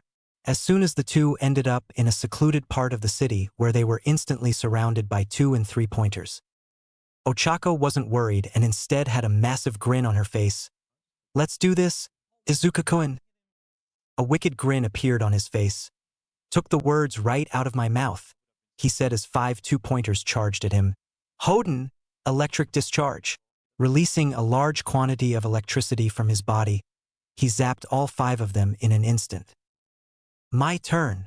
Ochako was like a blur as he touched 4 3-pointers before backing up and pressing her fingers together as the 4 3-pointers were lifted in the air. Kaijo, skill release, all 4 3-pointers were sent to the ground where they were destroyed. That's gotten better, Izuku complimented. Thanks, she grinned. Oh, by the way, does it say participants are allowed to help each other? Didn't hear or see it not be mentioned, Izuku said. True. And with that, the two of them continued to slaughter more robot pointers with battle grins on their faces that made some participants avoid them like the plague. Observation room. Unknown to the students taking the second part of the exam, they were being watched by faculty members. While they complimented some of the students on the usage of their quirks, they were more interested in Izuku, Ochako, Shinso, and Ren. As soon as the gate opened, they ran forward and split up into 2 pairs before going at it. Those two are going to town on those robots, Present Mike grinned. Midnight smirked. They're in perfect sync with each other. How delicious. Eh? Present Mike said. Vlad King said as he read a piece of paper in his hand. According to this, the twins Midoriya Izuku and Ren have 2 quirks, but Midoriya Izuku has only used 1. 2 quirks, Present Mike and Midnight exclaimed. Why are you two so surprised? There have been cases where some people develop 2 quirks, even though it's rare. Vlad King explained. Yeah, but I've never actually seen it before though, so you can't really blame me for being shocked. Present Mike rubbed the back of his head, a little embarrassed. Nedzu the principal with animal-like features stared with interest at the older twin before moving on to the youngest, who was paired up with Shinso. With Run and Shinso. Run and Shinso, like Izuku and Ochako, decided to stay together during the second part of the exam. Shinso threw his explosive darts at some 2- and 3-pointer robots and watched as they exploded. Man, was he glad Izuku looked up the information about the second part of the exam that allowed weapons this year. And by look up he means hacked. But since Izuku can get in and out without being traced, the information might as well be looked up. Run stood there calmly as he was surrounded by 3-pointer robots. Kaden Ryoshi Kyushu, charged particle absorption. Absorbing charged particles into his body. He released that absorbed energy and decimated them all without mercy. Shinso smirked as he tossed another explosive dart at a pointer. How long have you been working on that? For a very long time, Ren says with enthusiasm. Ren replied. I'm not even surprised. The two-man team of Izuku and Ochako, Ren and Shinso continued to destroy some robot pointer, while at the same time helping out some fellow examinees. While true the second part of the exam was to gain points by taking down the pointer robots, it was more than that. They could tell after Present Mike explained about the 0-pointer. Why bring it up in the exam in the first place if they weren't supposed to attack it? Either what he said about it reducing their points back to 0 was true, or it was only worth 0 points. Another thing that got Izuku's attention was the fact that taking out the pointers wasn't all the exam was about. No, it had to be about rescuing others, too. When you stop and think about it, this is a school training those who want to become heroes, so of course rescue points should be added into the mix, even though it wasn't explained. Ren sighed as he sat down on one of the defeated pointer robots. I believe we have sufficient enough points, Ren says as he fans his face, feeling tired. Shinso sat down next to him. I'm all out of darts, but I think I have enough points. I'm a little tired, but can still keep going, Chako grinned. Izuku stroked her cheek. Don't push yourself too much, okay? She pouted with a small blush. I know. Oi, flirt somewhere else, Shinso deadpanned. Some of us are still single. A loud sound that sounded like giant footsteps got their attention. Looking up, they came face to face with the 0-pointer. Present Mike explained. The one thing they didn't expect from the 0-pointer was the fact that it was freaking huge. A giant robot. Where do they get the money for this? Shinso's tone was laced with curiosity with a bit of nervousness. Such a robot would be most effective in a war. The devastation it would cause in its wake would be horrifying, Ren says casually. Ren said. Don't say that so casually, Shinso deadpanned. What should we do? Ochako questioned. Izuku didn't see a reason to attack the 0-pointer since it was only worth 0 points. But just as Izuku was about to suggest they leave like the others, he noticed a girl with green vine-like hair was down and no one was helping her. Too busy trying to save their own asses. Future heroes indeed. There's somebody down and the 0-pointer is about to step on her, Izuku told them. We help her, and if the thing tries to attack us, fight back. All four sprinted into action. Ren immediately saw the vine-green-haired girl and went to her. Pardon me, Ren says as he acts gentlemanly. Ren picked her up and placed her near Shinso. Watch her. Will do. Shinso saluted. Ren went back to help Ochako and Izuku take down the 0-pointer. Ochako touched some of the nearby debris and launched them at the 0-pointer's legs, halting its movements for a little bit. Izuku and Ren gave each other a look before giving Ochako a hand. Izuku summoned black tornadoes from his back to help him get in the air. Ren didn't hesitate to use his ability to poke holes in the 0-pointer's legs and arms. Its knees were on the ground as it slumped over. Izuku was above the 0-pointer but was upside down, not that he minded though.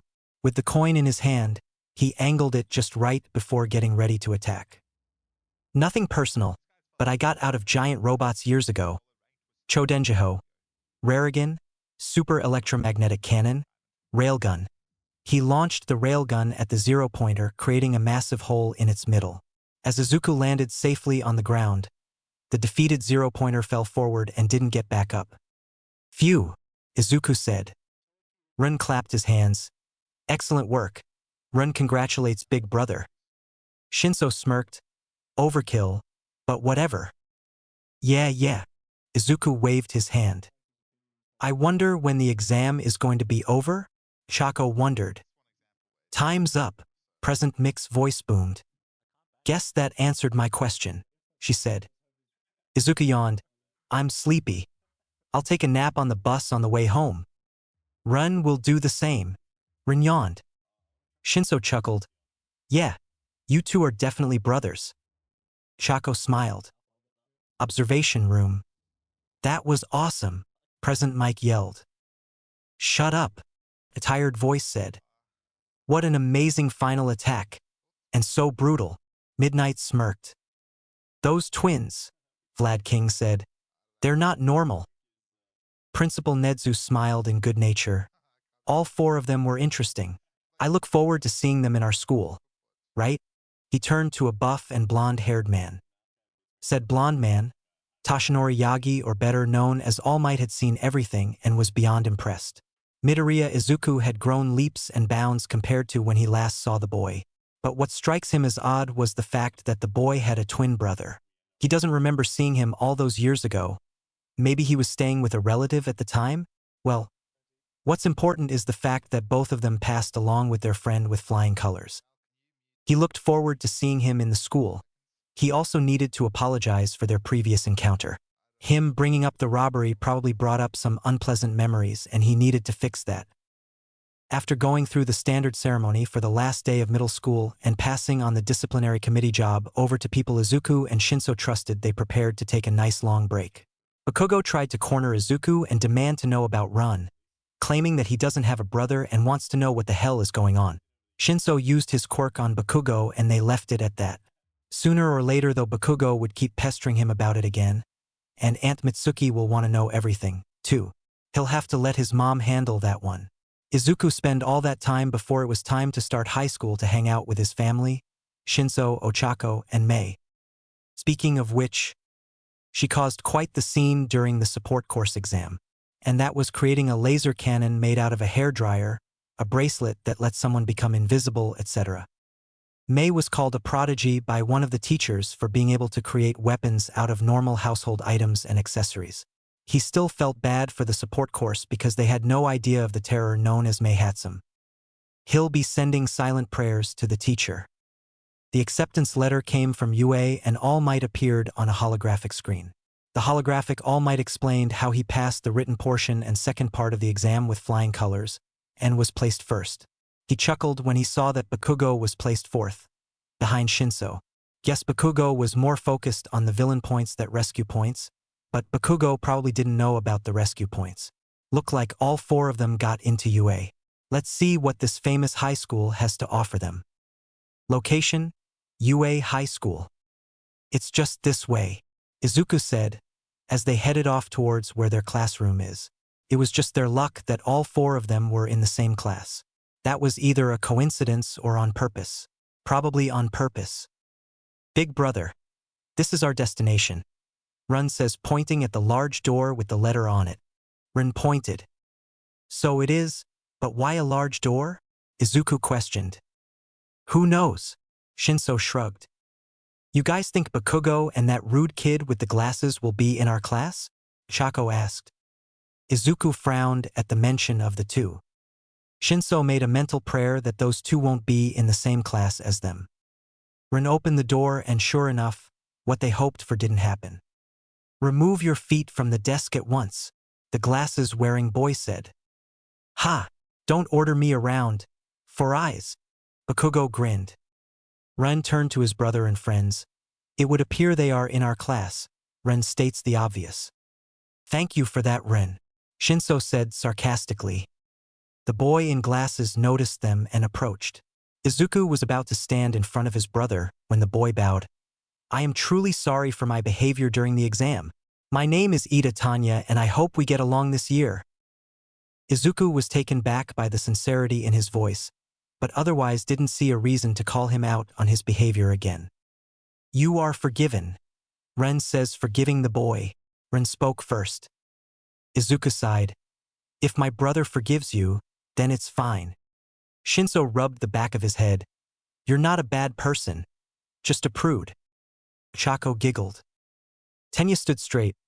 Excuse me for saying this out of the blue, but by any chance did you all know of the rescue points? Is that why you fought the 0-pointer? Nope, Izuku and Shinso said. We didn't have a clue. Ochako scratched her cheek in embarrassment. We speculated, but unaware if such a point system existed, says Run as he clarifies. Rin said. I see, Tenya said. Bakugo stood up from his seat. What the hell are you two doing here along with that clone?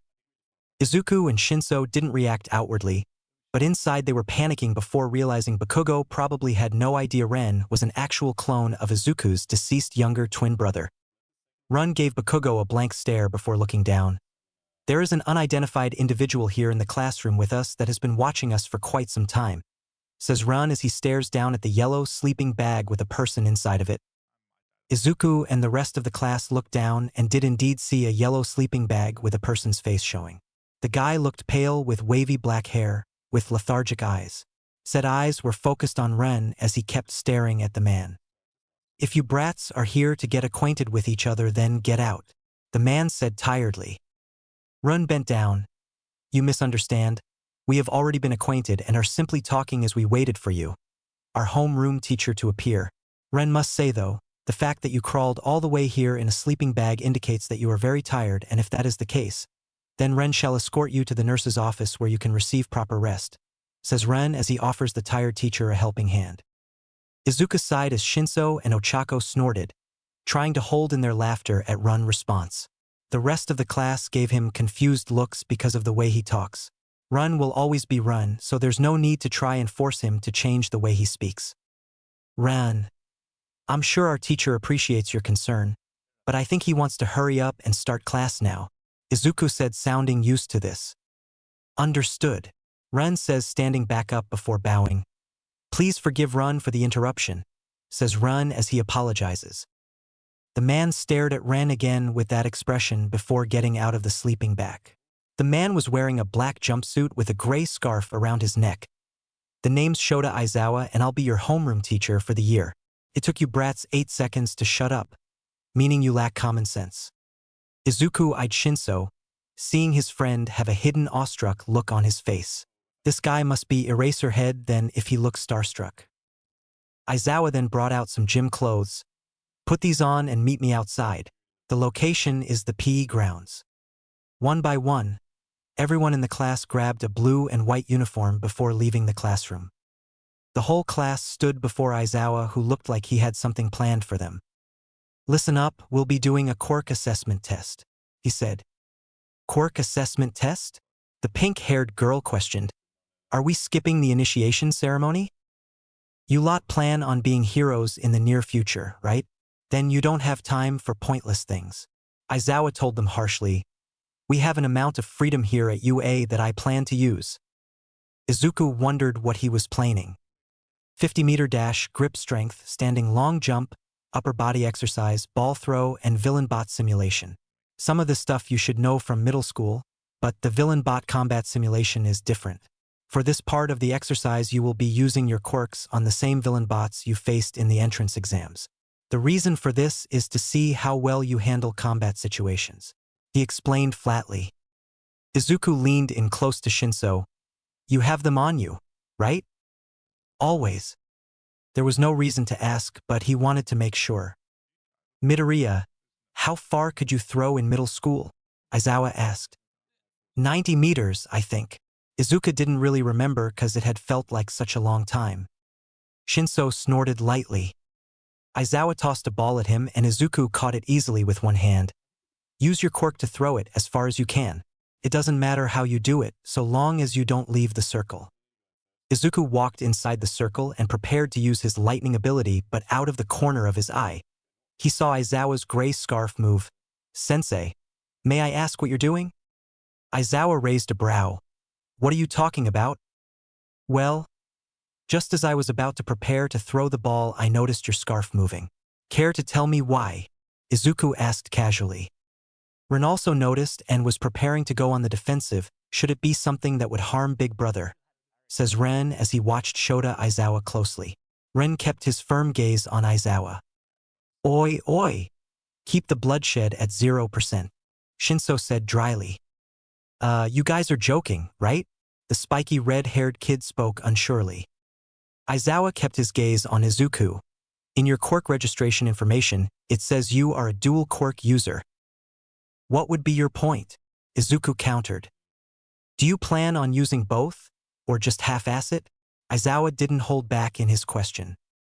Izuku hummed as he brought up the soft ball in his hand as electricity coursed through the ball. Half-ass? Huh? Without hesitation he threw the ball high in the air as the aftershock sent some of the class behind him falling backwards. When the smoke cleared, the class saw Izuku stand in the middle of a crater.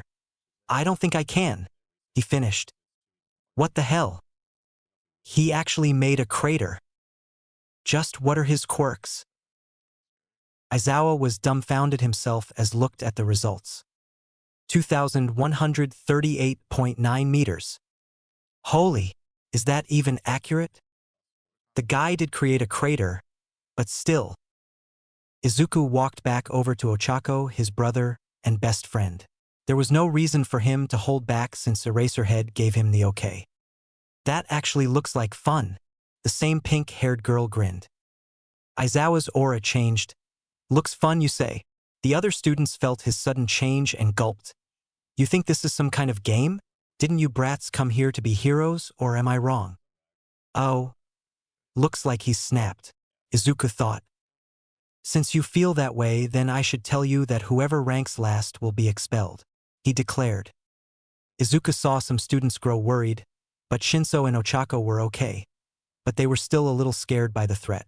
He and Ren should be fine for obvious reasons, but they couldn't slack off. This is the hero course. We do things differently here than other departments, Aizawa told them. We plan on pushing you past your limits, so be prepared. If you're planning on spending the next 3 years here chatting up a storm with your friends, then too bad. He then smirked. Now then, let's begin. The first test was the 50-meter dash.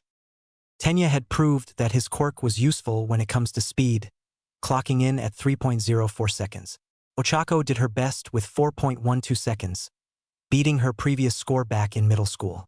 Shinso and Ren went up against each other. Both of them did really well. Shinso clocked in an impressive 5.14 seconds, while Ren got a 1.10 seconds. This left some of their classmates with open mouths as they stared at his score. But that didn't last long when it was Izuku's turn. He was, surprise, up against Bakugo. Why must it always be him he had to be paired with? Was someone trying to torment him or something? Instead of using his electrokinesis ability, he used his vector manipulation to hurry and finish this. With a tap of his foot, he was off like a bullet and arrived quickly to the finish line. His was 1.09 seconds, 1 point ahead of Ren. Bakugo's was 4.12 seconds. These two are insane. 1 second for both of them? The little purple midget exclaimed. For real, and one of them uses electricity like me. Talk about jealous. A blonde with black streaks in his hair said. The next was grip strength. The 3 standouts were a boy named Mizo Shoji with 540.0 kilograms, Ran with 876.3 kilograms, and Izuku with 910.5 kilograms. Funny thing about Ren's score was that he wasn't even using his quirk for this one. Being a clone, his strength is already enhanced. Izuku some vectors to enhance his grip. Good thing he didn't break the device. They did some other exercises and it was becoming clear that Izuku and the gang were becoming the standouts in the class, but mostly Izuku and Ren. When it was time for the ball throw, Ochako got first. Wanna know why? Infinity. That was her actual score. She had sent the ball all the way up in the air, probably in space too. Ochako looked proud of her achievement and Izuku couldn't help but chuckle. Everybody had gotten good scores too. Ren was the last one to go. As he held the ball, he looked over at Aizawa. Ren has a request, Ren said to the man. Aizawa raised a brow. What is it? Ren is allowed to go all out, correct? Asks Ren, wanting to clarify things. Ren said. Yeah, I don't care what you do, so long as you don't half-ass it, he said. Very well. Ren's hand glowed green with the softball in hand. Tsubuki Heikei Kasakuho? Particle waveform high-speed cannon. He threw the ball with a particle-like cannon that sent the ball flying, which possibly already disintegrated already. Rin stares after the ball blankly before looking over at his teacher. How did Rin do? Asks Rin, bursting with anticipation. Aizawa was pretty done trying to figure these damn twins out. They were odd, one has an odd air around him and the other one talks weird either on purpose or not. With a sigh he showed how he did. 2076.5 meters. Rin nods in satisfaction as his classmates couldn't believe both brothers were in the 2000s range. Shinso and Ochako weren't surprised in the least, while Bakugo looked ready to go on the offensive. He still didn't know who Ren was, having never been introduced to him before. Ren went over by Izuku and bowed his head. Ren asks to be pat on the head for he got a good score, says Ren as he waits patiently for Big Brother to pat his head. Izuku huffed in amusement and did just that. You did really good, Ren. Good enough to receive milk tea as a reward? Says Ren, hoping Big Brother will get the hint. Ren said with a glint in his eye. So that's what you were really going for. So Ren can be calculating and sneaky. What a sneaky little brother. Fine. I'll make you some when we get home, he promised. Ren didn't hesitate to hug Izuku, who returned it. Ochako and some other girls swooned. Shinso gave them a dry look. Stop already. Your brotherly love is killing me. Do not feel jealous because Ren will always be placed first in Big Brother's heart, says Ren as he gives a teasing smirk to Shinso. Ren smirked. I am not jealous, Shinso retorted.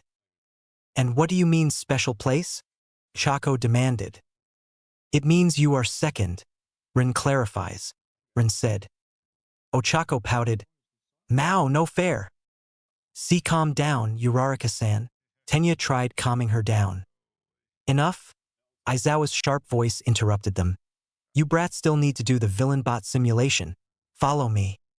Location: UA High School Simulation Room. The room was impressive. It was like one of those simulation rooms you would play in a video game. And this is what they were going to use to fight the villain robots. This is where the combat simulation will take place, Aizawa said. Looks like one of those video game stages. The blonde with the black streak commented. Izuku had to agree with him on that one. You lot will go individually. There will 3 villain bots from the very same exam. If you feel like you can't continue, then say so. The points you've earned in the simulation will be added to the points you've gathered for the Quirk assessment test exercises, he said. Izuku eyed his classmates. No one looks tired yet, but still. He's not giving us any breathing room. The staff at UA are not messing around. The first one to go up will be Bakugo Katsuki. Everyone else wait up in the observation room, Aizawa told them. Bakugo grinned maliciously as he was called to go up first. Everyone else was up in the observation room, watching how well Bakugo would do. Aizawa started the simulation right away. Get ready, Bakugo. Bakugo merely grinned. As the simulation started, 2 two-point villain bots came right at him. Bakugo destroyed them instantly with a savage grin on his face. That's all you've got? Bakugo taunted. You damn cannon fodder. Observation room. Yua. He looks like a real villain with that kind of face, Mina commented. I agree, Momo said. Really? He looks super manly to me, Kirishima said with a grin. Izuku sighed and leaned his head on Ochako's shoulder. Sleepy. Ochako rubbed his head. Stay awake, Izuku-kun. It could be your turn next. Ren leaned on Shinso's shoulder. Ren is also a little tired, says Ren, leaning on Shinso's shoulder because Ochako has hogged Big Brother all to herself. Ochako stuck her tongue out at him in a teasing manner. Shinso rolled his eyes and let Ren lay on his shoulder. Are they always like this? Tenya asked. All the time. Welcome to the group. I am happy to be a part of it, Tenya said. Bakugo had finally gotten tired enough to stop fighting the villain bots, even though he tried to deny it. His score was 80, 2 points higher than his entrance exam points. Aizawa continued to call on more students that Izuku fell asleep on Ochako's shoulder until it was time for her to go. He woke up with a pout but let her go. but when she got back he hogged her shoulder all to himself again. He vaguely remembered her saying her score was 70 before passing out again. Izuku-kun, Izuku-kun. Ochako shook his shoulder. "M&M," he protested. "It's your turn," she told him. Reluctantly, he woke up with a yawn before standing up. "Enjoy your nap?" Aizawa asked dryly. A grumble was Izuku's response. "Get down there, Midoriya." Izuku sluggishly walked down, still feeling a little sleepy. Interrupting from his nap has severe consequences, one of which Shinso, Ochako, Ran, and Mei already know about. Hell, even Inko-san knows, which is why she lets him wake up on his own or set an alarm clock. Shinso leaned in towards Ochako and whispered, "He still looked sleepy, didn't he?" "Yep," she nodded. They both looked at the screen. Too much to ask for him to keep calm? Shinso held on to some small hope. "Not gonna happen." Ochako gave an uneasy, yet cheerful smile. "Shit." Ren nodded in agreement, much to Tenya's confusion. "Oi, is he gonna be all right?" "Yeah, he looks really tired." Shinso snorted. If only they knew. Aizawa decided to turn up the level from 3 to 10. He got the principal's okay to test both the Midoriya twins. He wanted to see what this kid was capable of. "Wake up, Midoriya, we're starting," Aizawa told him through his microphone. Izuku grunted as the scene changed to a city where there were no people around. Simulation City. Izuku started walking down the street. No villain bots had attacked him yet, but they will soon enough. He had a sneaky suspicion that Aizawa had upped the level up just for him. Having been forced to cut his nap short, he was in a really bad mood, which is why he's not using his electric ability but his other one. If this was how Aizawa-sensei was going to play, then he'll respond in kind. All of a sudden, a two-pointer villain bot came at him from the right. "Play song. Time to attack."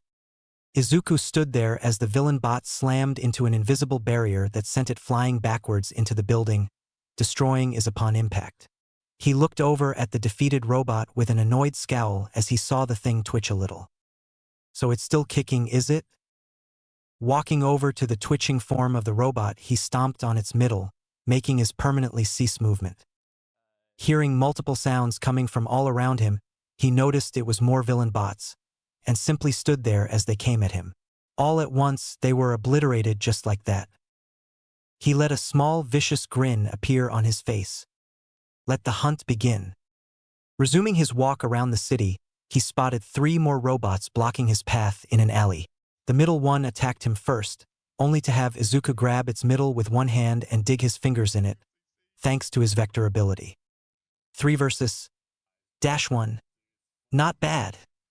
He tossed it against the wall as its arms and legs were torn apart due to the impact, but not good enough. Tapping his foot against the concrete, he sent the 2 in front of him flying before they too slammed into the wall behind them and exploded upon impact.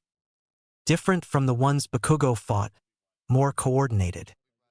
He said to himself before walking forward until he was out in the open and found himself surrounded by 5 villain bots. "5 of you? Whatever shall I do?" he teased, tilting his head like a curious child. At once all 5 dived towards him. With a bored look, the ground below him formed into earth spikes and stabbed all 5 of them in an instant. "Good effort, but unfortunately, I've been attacked all at once before, so that won't work against me." Izuku hopped on one of the villain bots as the earth spikes crumbled. He looked up as he saw more villain bots appear. Okay, now this was starting to get on his damn nerves, not to mention boring. Ugh. They just keep coming. With a twisted grin, he bent down and punched the villain bot he was standing on, making it explode as the aftershock sent the others flying away from him. Izuku let out an excited laugh. "Jaya ha ha ha. Well, whatever. I'll just keep tearing you apart until I'm not bored anymore." Observation room. Shinso rubbed his temples. That maniac is having way too much fun. That proves he's still tired. He'd never be acting like this if he was fully awake. "So true," Ochako said with a smile.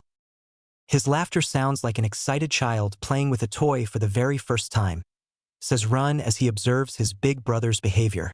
Ren observes. How are all of you so calm about this? Tenya exclaimed in shock. To see such a change in personality in Izuku was shocking to say the least. We're used to it, they said. He sweat dropped. Okay, so how do you snap him out of such a dangerous personality change? Everyone else in the room was looking at them, too, since they seemed to be the experts on both Izuku and Ren. Wait for him to keep tearing those robots apart until he finally wakes up from his insane daze, or have Run or Ochako snap him out of it or make him go back to sleep. This is why she told him not to take a nap, because then he would have to be woken up, and then he'd get cranky, and then this would happen. Shinso said, sounding irritated. And what is that quirk he's using? I've never seen anything like it before, Momo asked. Shinso smirked. You know about vectors, right? That's what his other quirk is based off of. How is that possible? To think that he could have such a quirk. Incredible, Tenya said in awe. Eh? What are you guys talking about? Kirishima asked. Aizawa stared at Midoriya Izuku as he tore through the villain bots by either standing there or using variations of his vector quirk to eliminate them. What really bothered him was the change in personality, which according to Shinso, Ochako, and the younger brother was a common thing if he didn't get much sleep. He had his moments when it comes to no sleep, but even he wasn't this bad. The simulation kept on going until finally, Midoriya was showing signs of getting tired. Midoriya, that's enough, he said as he ended the simulation. Izuku stood there silently as the fictional city was no more. He finally moved, walking towards the stairs where the others were. It was silent when he entered as the others wanted to ask him what the hell was that, but didn't get a chance to, for he went straight for Ochako. She sighed with a smile before patting her lap, which he didn't hesitate to put his head down on, and just like that he was out like a light. He is asleep, says Ren as he listens to his brother's ready breathing. Ren said. Geez. Shinso leaned back in his seat. I don't know which one of you is worse, or maybe you both are. Do not worry, for we plan on causing you more trouble in the near future, says Ren with a happy expression. Ren said. God help me, Shinso says playfully. Aizawa sighed. I'm not getting paid enough for this. The simulation continued as Midoriya Izuku's score was 120, while Ren's was 117. So far, the only students in the 100 range was the Midoriya twins and Todoroki Shoto, whose score was 108. When the scores were finally tallied, no one was surprised that Izuku and Ren got first and second place, Ochako got 10th place, and Shinso was ranked 11th. The one that got last place was Mineta, the pervert. Izuku woke up to see the ranking and had only one question. So what was my score in the simulation? Izuku asked. Shinso gave him a dry look. Never take a nap in school again. Huh. We have quite the predicament on our hands, says Ren as he tries to understand the situation before him. Ren said. Izuku couldn't blame him on that one. Here's the problem. It would appear that their adorable sister Eri wants to come with them to school. The reason for the sudden impulse is because before she was here with Mom and Run, but now that both of them have started high school together, she wasn't content to just stay home with just Mom. Now normally kids Eri's age would throw a fit and demand to be taken along with their sibling to certain places, whether it be school, the mall, or anywhere else, but Eri wasn't like that. Oh no. She would give them those puppy dog eyes that all kids use as their secret weapon. But in her case, it was 10 times more effective because they couldn't bring themselves to say no. She was just too damn adorable. Izuku groaned as he had both hands on his face. Even if he told her to stay home, she would give them that heartbroken look. Having been broken down, he made a decision. Okay. We'll take you with us to school. He relented. The happy look on her face was enough to lie up the whole house for days. The hug she gave them was an added bonus. Inko sighed with a smile. Looks like you'll have to look after her while you're at school. Make sure your classmates are nice to her. We will, says Ren as he was prepared to punish those who would be mean to Eri. Ren said seriously. I'm with Ren. Izuku agreed. They were the big brothers, and it was their responsibility to make sure she was okay. Honestly, there really wasn't a need to worry about their classmates because they seemed like a good bunch anyway, with Bakugo being the exception. With that in mind, Both brothers grabbed her right and left hand respectively. "We're off," the twins said. "Bye, Mommy." Eri smiled. Inko waved them off with a smile. "Have a good day at school, you three, and be careful." "We will." The three siblings were out the door and on their way to Shinso's. This has become a new routine since they were now in high school. First, they would head off to pick up Shinso, since he lived near them before meeting up with Ochako. When the two of them arrived at their friend's house, there he was with grin on his face, looking like he wanted to laugh. "Bringing Eri to school today, I see?" he teased.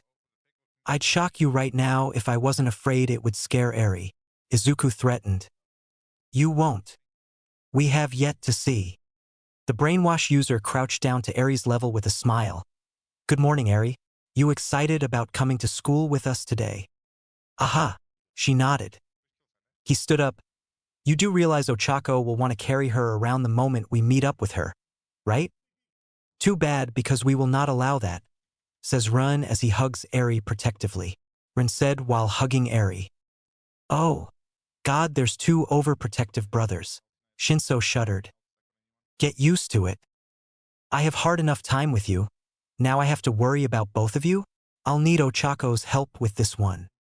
"You still won't be able to control us?" Izuku stated like it was a simple fact.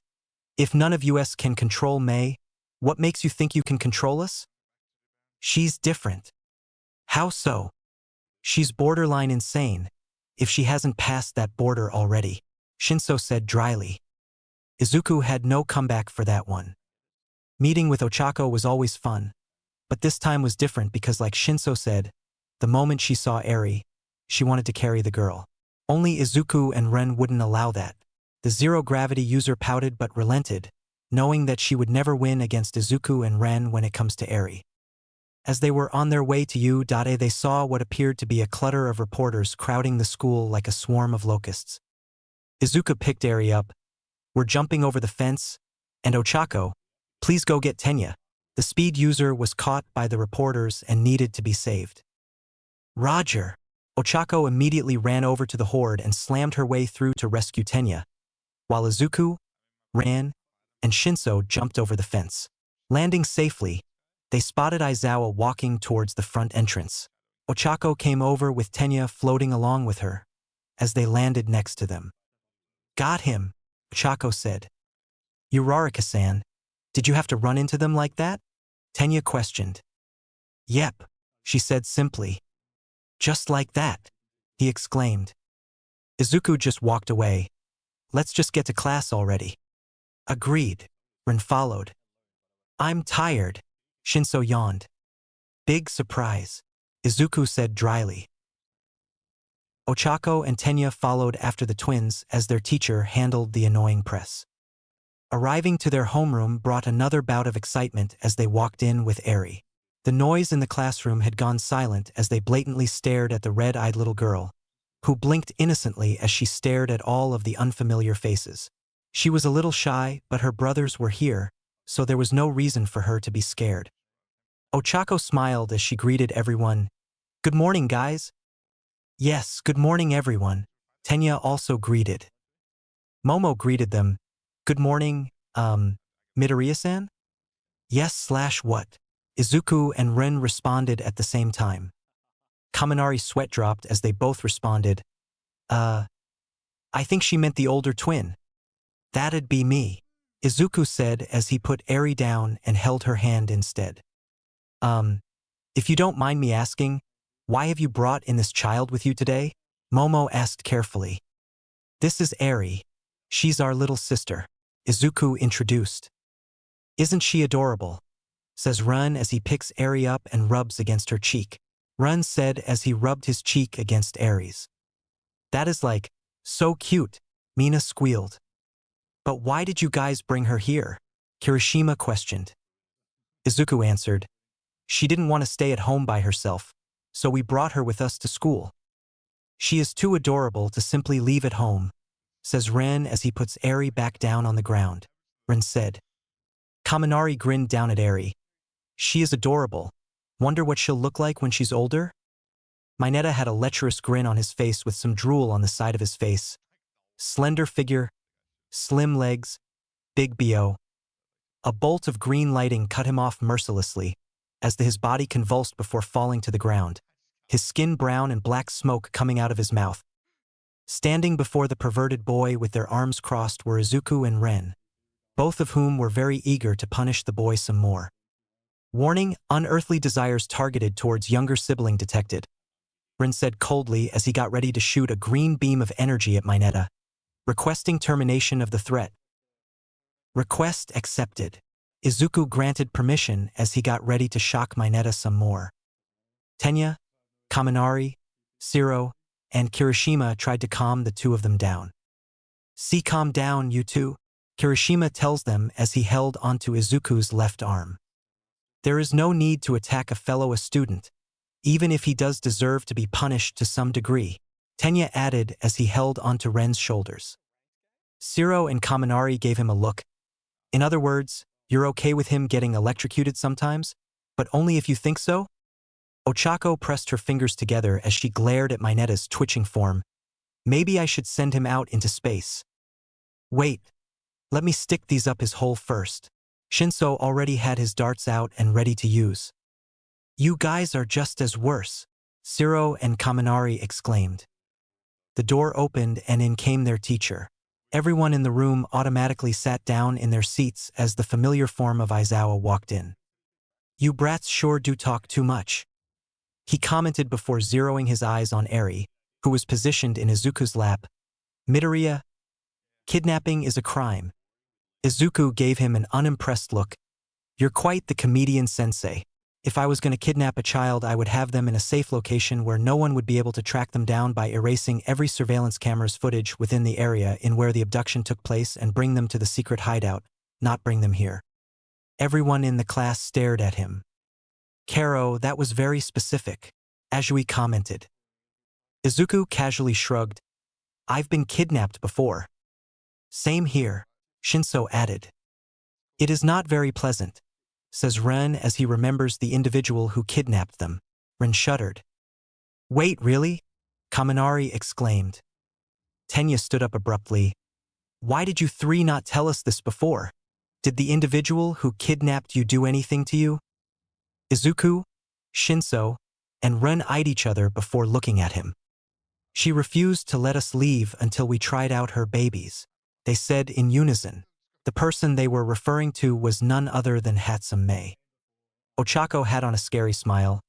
"Well, it's a good thing I found you three pretty quickly before she did something that would require me to do some things to her." "Don't say that with a smile like that," Kirishima and Kaminari cried. Tenya decided to ask Ochako, "Who is this individual you are referring to?" "Hatsum Mei. She goes here too, but she's with the support department." She frowned. "Using quirks against her are useless. I'm confident I can beat her in hand-to-hand combat without her wearing a power suit. But if I use my quirk against her, I'd lose." "Why do you say that?" Momo questioned nervously.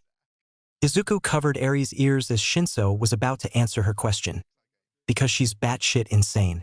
There was this one time when we were walking to some kind of technology expo and some guy had stole Mei's wallet.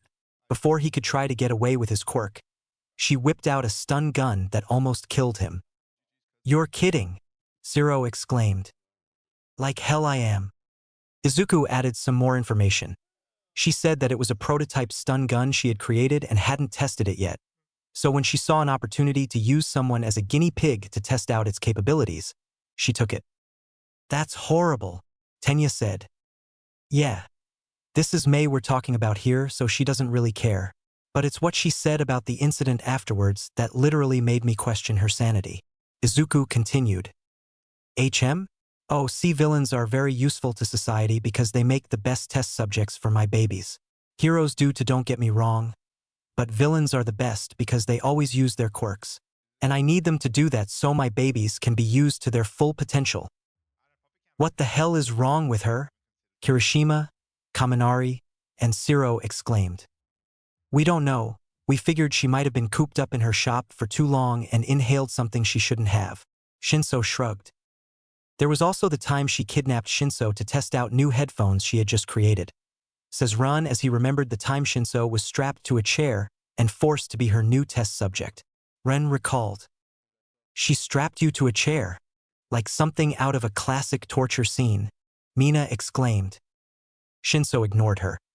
There was also that one time she kidnapped Izuku from his house and forced him to test out and see if he could charge electronics with his electric quirk. Everyone looked at Izuku, who paled as he remembered having to constantly act as a human battery to power up her machines. It was not fun. I'm still angry about that.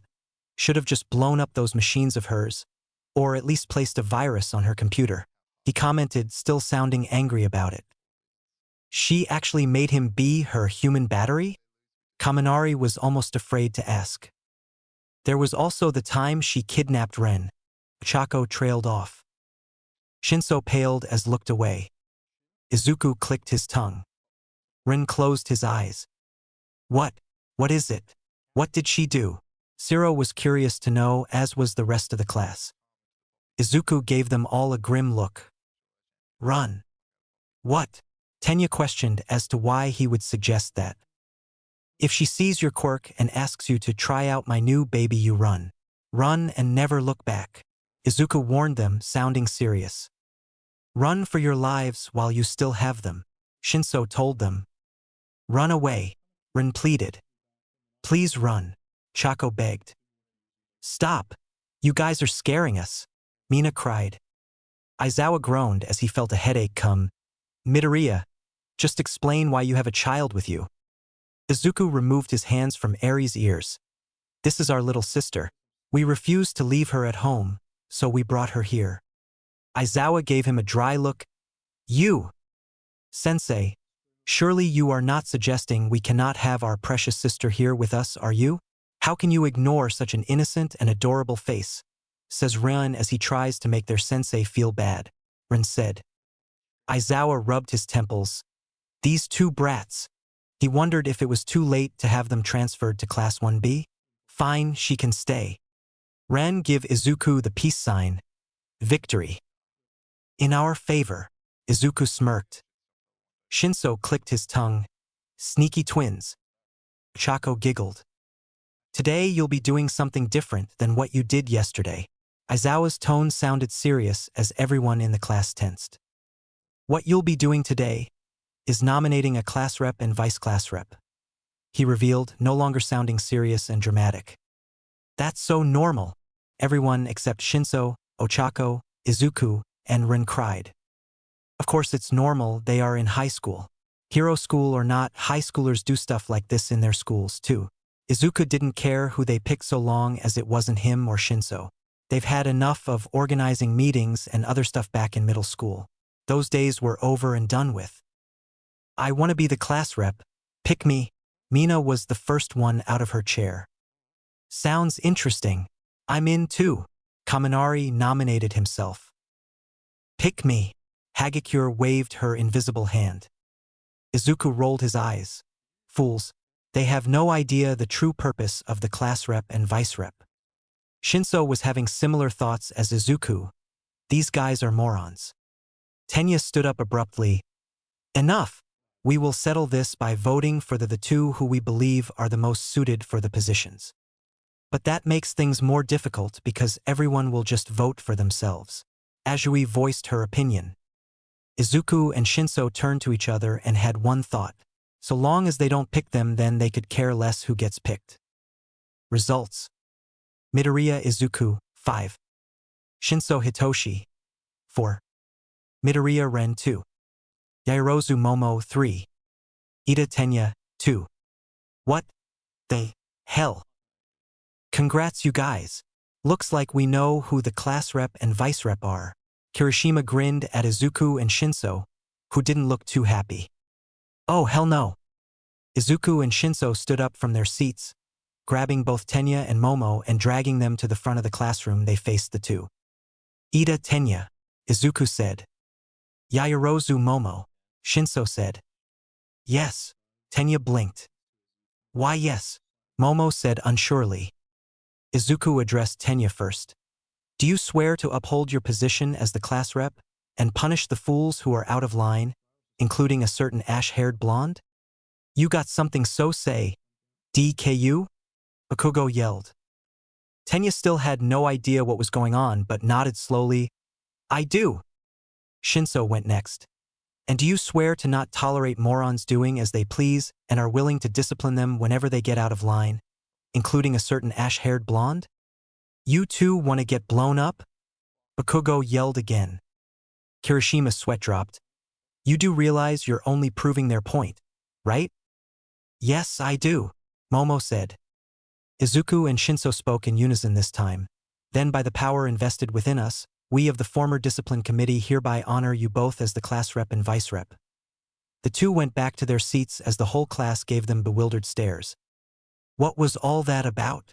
Jiro questioned. An annoyed look was shot her way by Shinso.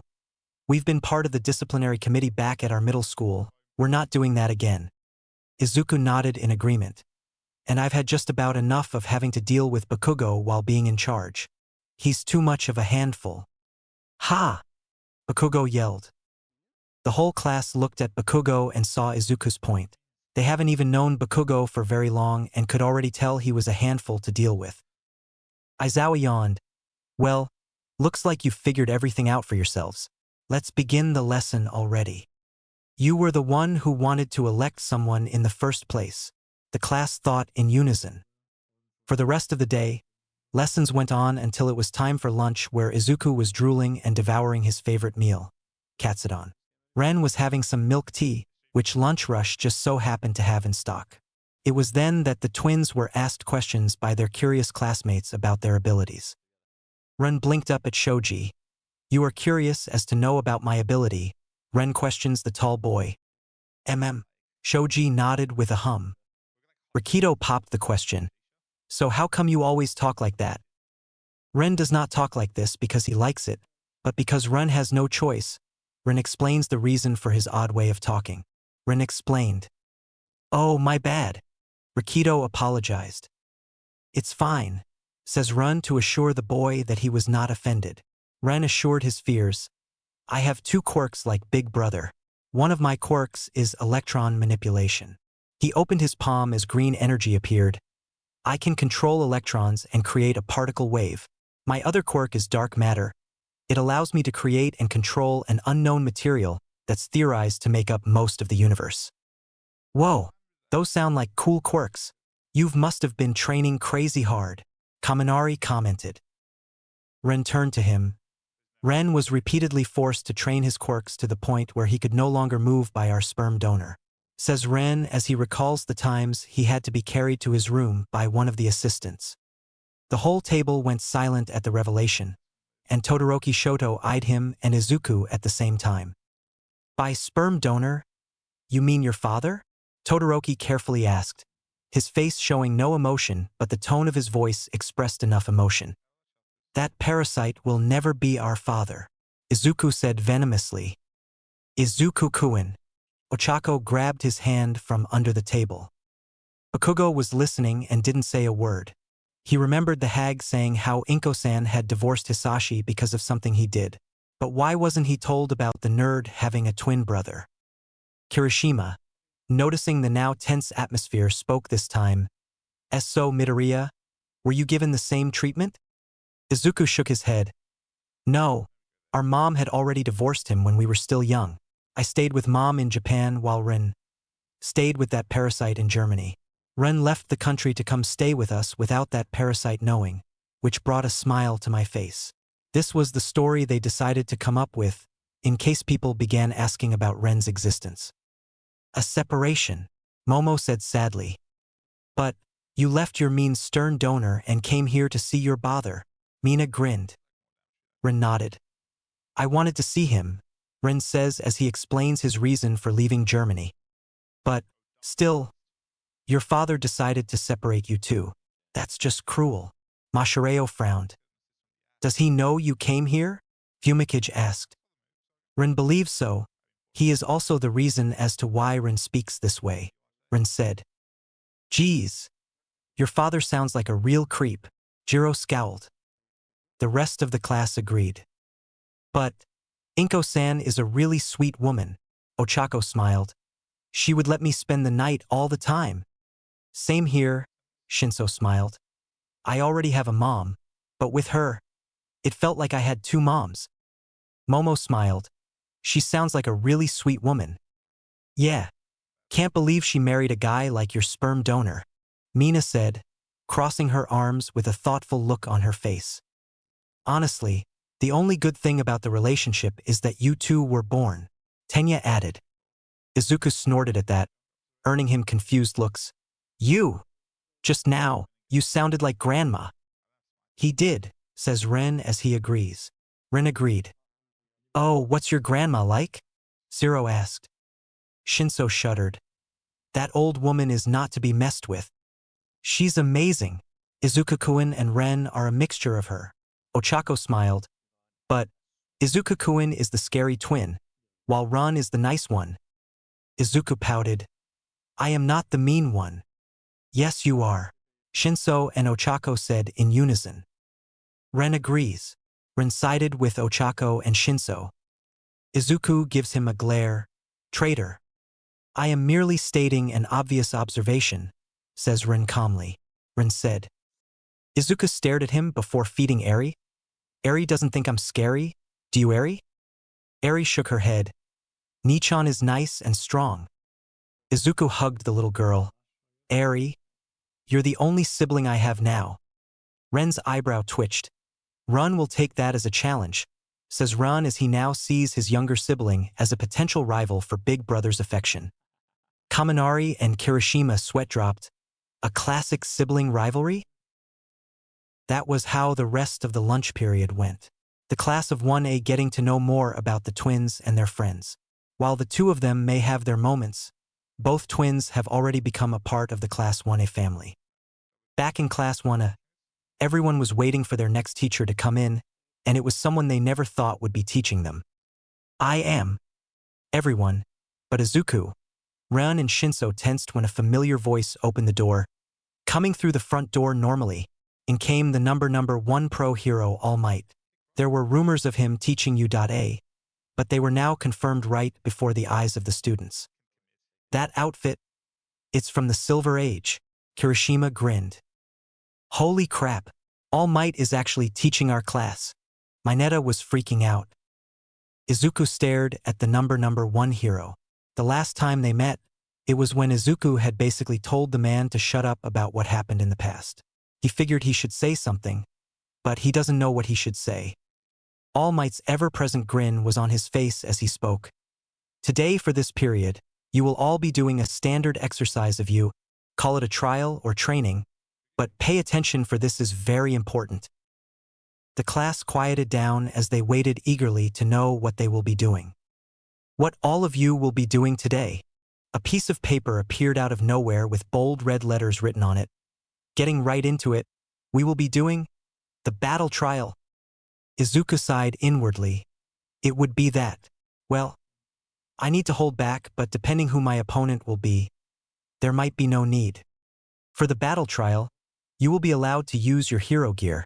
That goes well with your quirks, All Might said. Sweet, Kaminari grinned. I'm getting fired up, Kirishima grinned. You can change into your gear but using one of the changing rooms.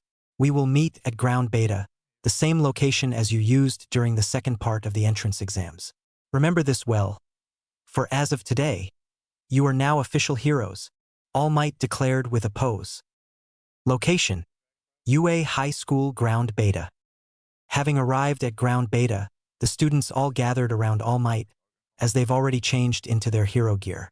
Everyone had sent in a request ahead of time to the support department so that when they got here, their costumes would already be ready. Huh? That's what you guys are wearing?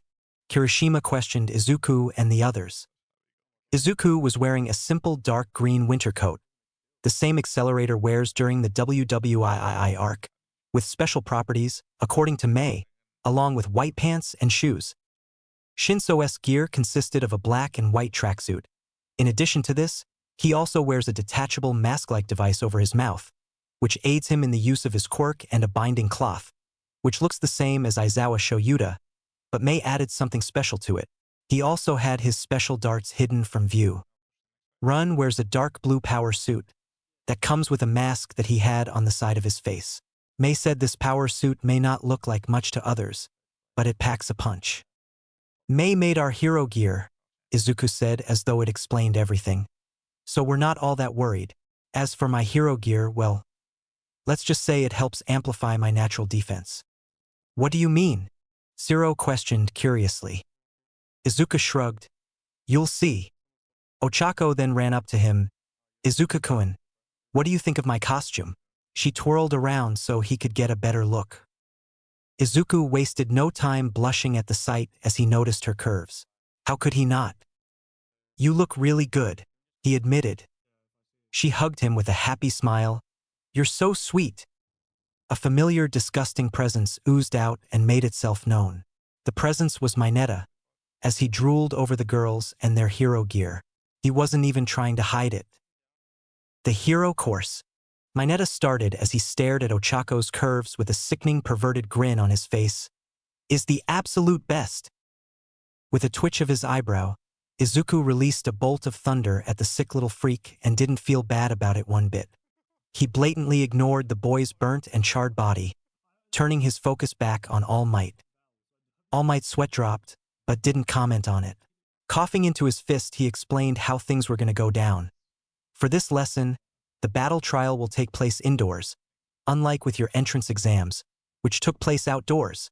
House arrest, imprisonment, etc. In our society, it's important to understand that villains with superior intelligence are dangerous and need to be handled as such. For this exercise, you will be paired up, using drawing lots and split into teams. One, heroes and the other villains. Both pairs will fight a 2-on-2 team battle. So we'll be paired into groups of 2 and fight another pair, Ochako said. Izuku scratched the back of his head. Why do I get the feeling this is going to be troublesome? That's my line, Shinso said. Azui raised her hand. Is this considered training? Yes, it is. Except for this part of the training, you won't be fighting robots, but each other, All Might said with a grin. Then, how do we determine who is the victor and the non-victor? Momo questioned. It's fine if we just make them explode, right? Bakugo asked with a menacing tone. There's no threat of expulsion like with Aizawa-sensei's test, is there? Ochako asked, wanting to make sure. How do we determine who will be partnered up? Tenya questioned robotically. Do I look fabulous in this cape? Aoyama asked as he did a pose. This guy's hopeless, Shinso thought with a deadpan. All Might was obviously overwhelmed by the questions, but manages to keep talking anyway. As I was saying, the 2-man group who will play the villains will go in the building first and guard the dangerous weapon. The 2-man group who will play the heroes have only one objective. That is to find the hiding villains and the dangerous weapon they are guarding. If the villain group manage to successfully guard the weapon within the time limit, they win. But if the hero group manage to incapacitate the villains and secure the weapon, they win. Simple enough. A holographic board appeared behind All Might. Your teams and opponents will be chosen at random. Make sure you all get along and don't forget your objective. Tenya looked confused. This is how things will be decided? Pro heroes have to team up with other random pro heroes out in the field. Izuku explained to him. It's common and happens all the time. Plus it's good to pair up with random heroes. I understand. Please continue, All Might Sensei, Tenya said to the blonde pro hero. Thank you, Ida Shounen. Without further ado, let's begin, he declared. The teams were selected as the holographic board shuffled the names at random. Battle Trial Teams. Team A, Midoriya Izuku and Uraraka Ochako. Team B, Todoroki Shoto and Shoji Mizo. Team C, Yaoyorozu Momo and Mineta Minoru. Team D, Tenya Ida and Bakugo Katsuki. Team E, Aoyama Yuga and Ishido Mina. Team F, Sato Rikito and Kota Koji. Team G, Jiro Kyoka and Kaminari Denki. Team H, Tokoyami Fumikage and Azui Tsuyu. Team I, Hagakure Toru and Mashireo Ojiro. Team J, Kirishima Ijiro and Shiro Hanta. Team K, Shinso Hitoshi and Midoriya Run. Izuku and Shinso had no complaints with the pairings. They were used to being paired together during their daily activities, but being paired with Ochako and Ren was good, too. Ochako held Izuku's hand with a cheeky grin. "You're all mine."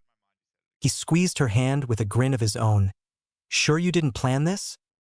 "Now, what could you mean by that?" She stuck her tongue out playfully. He chuckled. Shinso rolled his eyes and fist bumped Ren. "You ready for this?" "Ready," Ren assured. Tenya gaped at the holographic screen. Bakugo. He was partnered with Bakugo Katsuki, the most foul-mouthed individual of their class.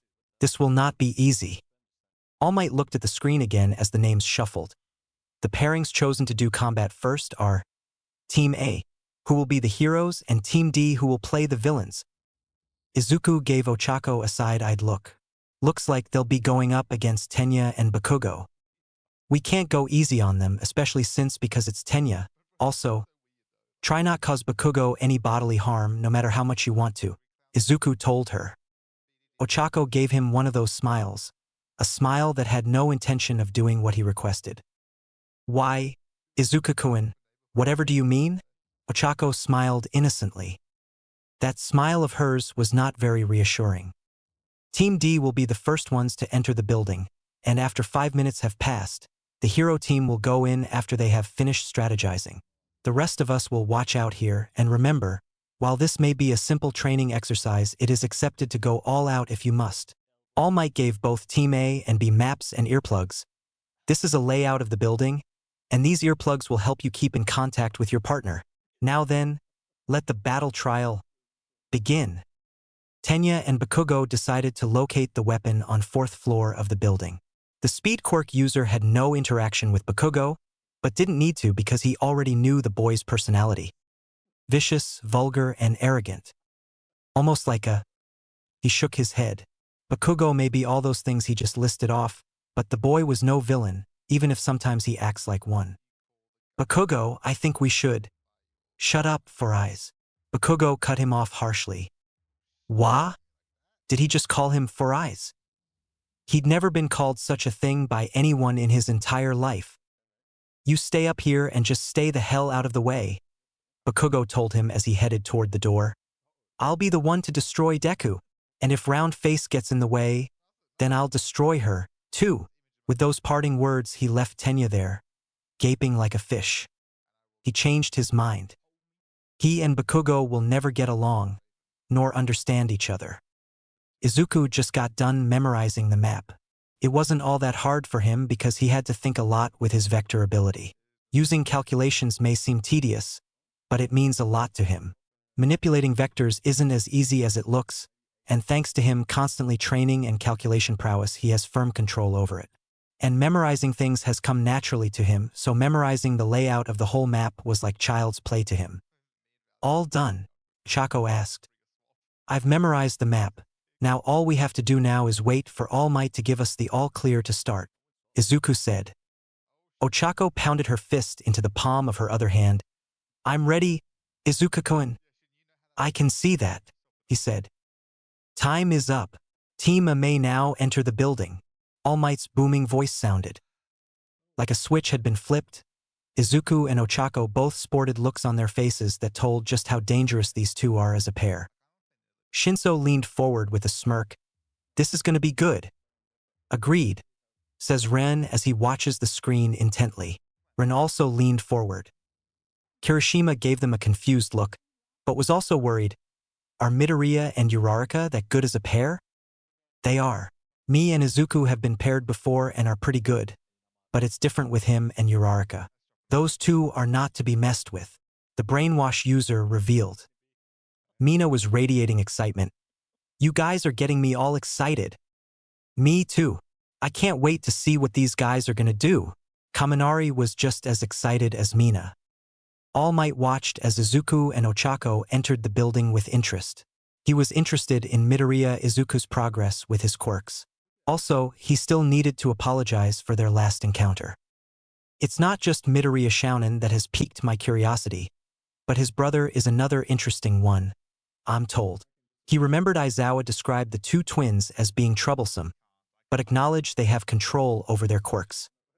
Izuku closed his eyes as he placed his hand on the side of the building as they were on the second floor. He was listening to the vibrations, and concentration is the key. There. A rumble on the third floor told him that Bakugo was on his way towards their location, as though he already knew where they would be. It was times like this that he wondered if the loudmouth ash-haired blonde has keen senses like a wild animal. Bakugo's on his way, he reported. Ochako grinned. How are we going to do this? I'll defend, you attack. She frowned at the suggestion, but knew that his reflection makes an impenetrable defense, unless someone figures out it's not. Okay, she relented. Loud footsteps were heard as Izuku stood in front of Ochako. Loud as always. Ochako had a predatory grin on her face. Good for us, though, because Bakugo is so predictable. The wall in front of them that lead towards the stairs exploded. As smoke gathered, Bakugo's raging form appeared with his hands already lit up with mini explosions. DKU. Bakugo released a massive explosion from both hands at the pair. Izuku sighed before uttering, Hansha, reflection. In an instant, the massive explosion was sent back at Bakugo, who had both arms covering his face. As the heat from the explosion cooled down and the smoke around him began to clear, Ochako was already in front of him. Without even hesitating, she punched the boy right in the gut, making him wince and stumble, but still standing. She jumped back, next to Izuku as the pair stared him down. For a villain, Izuku spoke, you announced yourself pretty loudly. Shut up. What the hell kind of quirk lets you control vectors? How the hell are you even controlling them in the first place? Bakugo demanded. Explaining it to you would be a waste of time.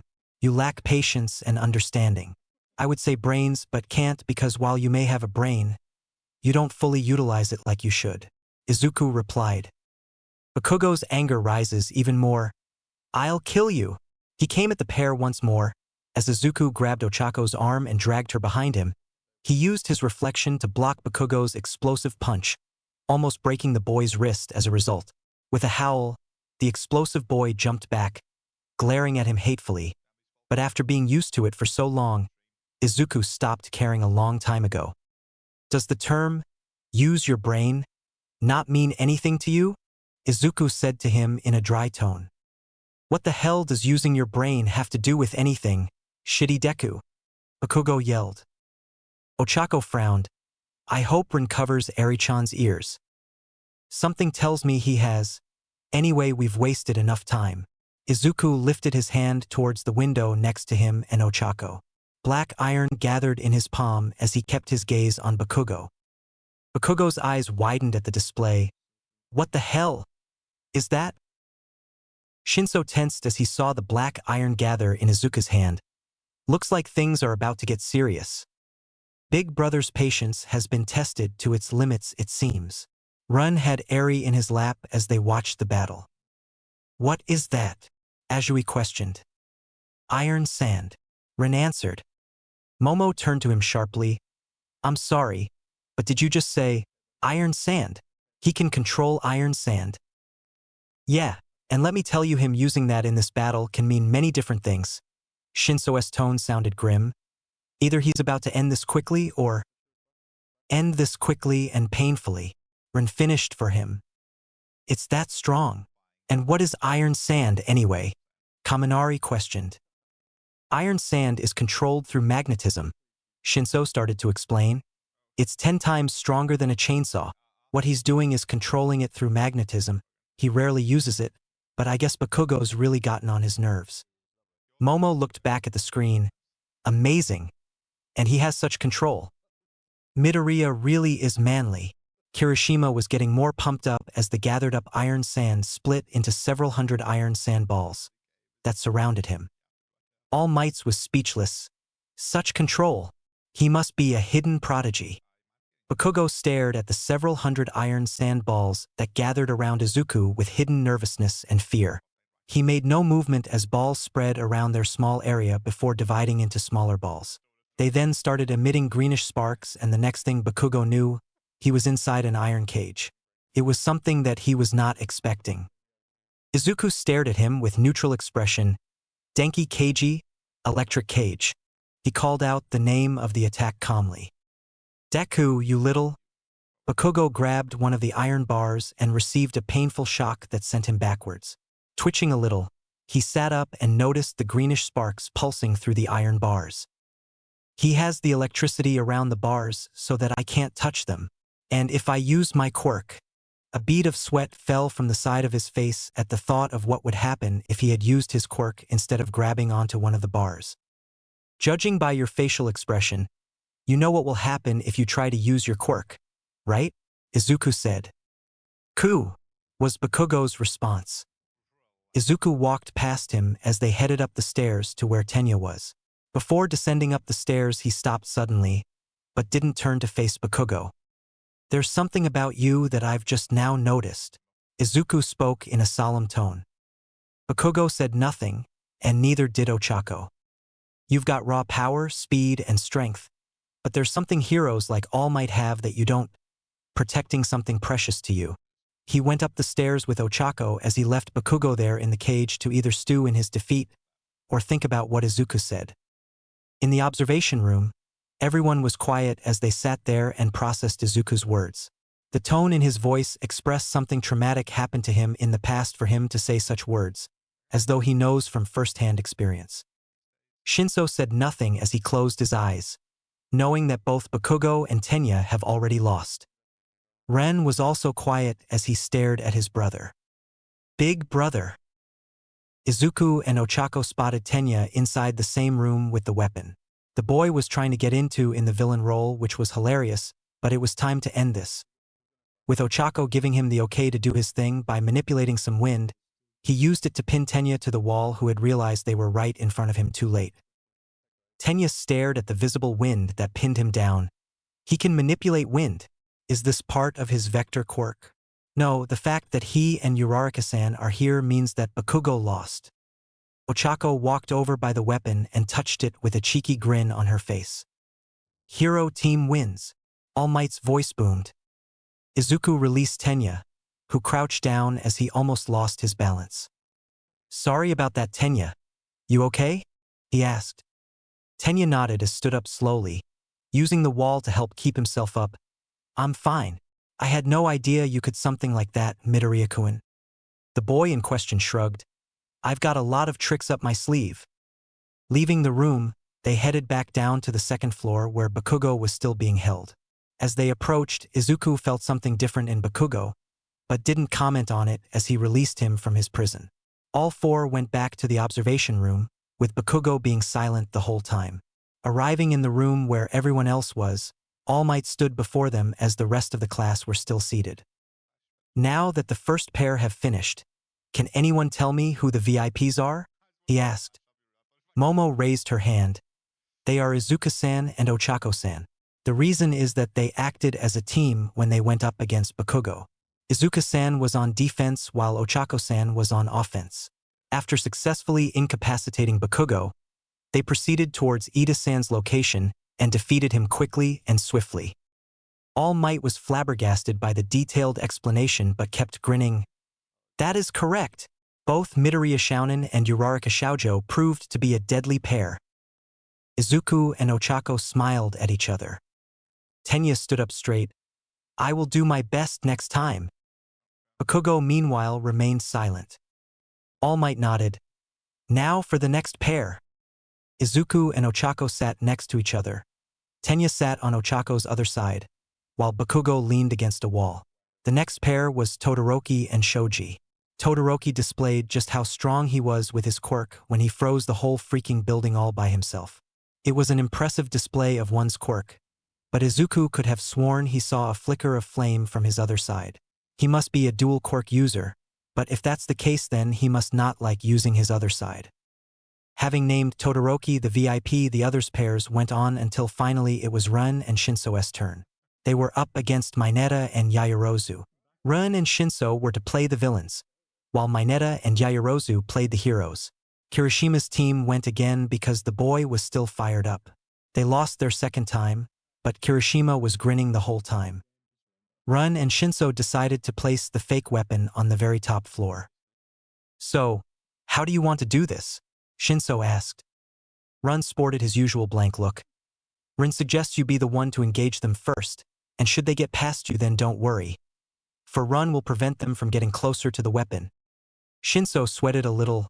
Sounds good to me. Begin. Shinso left the room they were in. Don't worry about trying to locate them. Between the two of them, Mineta will give their location away easily. True. Rin knew that to be true. Yaoyorozu was pressed against the wall as she listened closely for footprints. So far she hadn't heard anything and resumed walking normally. It's too quiet. They're either moving quietly or staying at their current location. In any case, we need to make sure our location isn't found, she thought.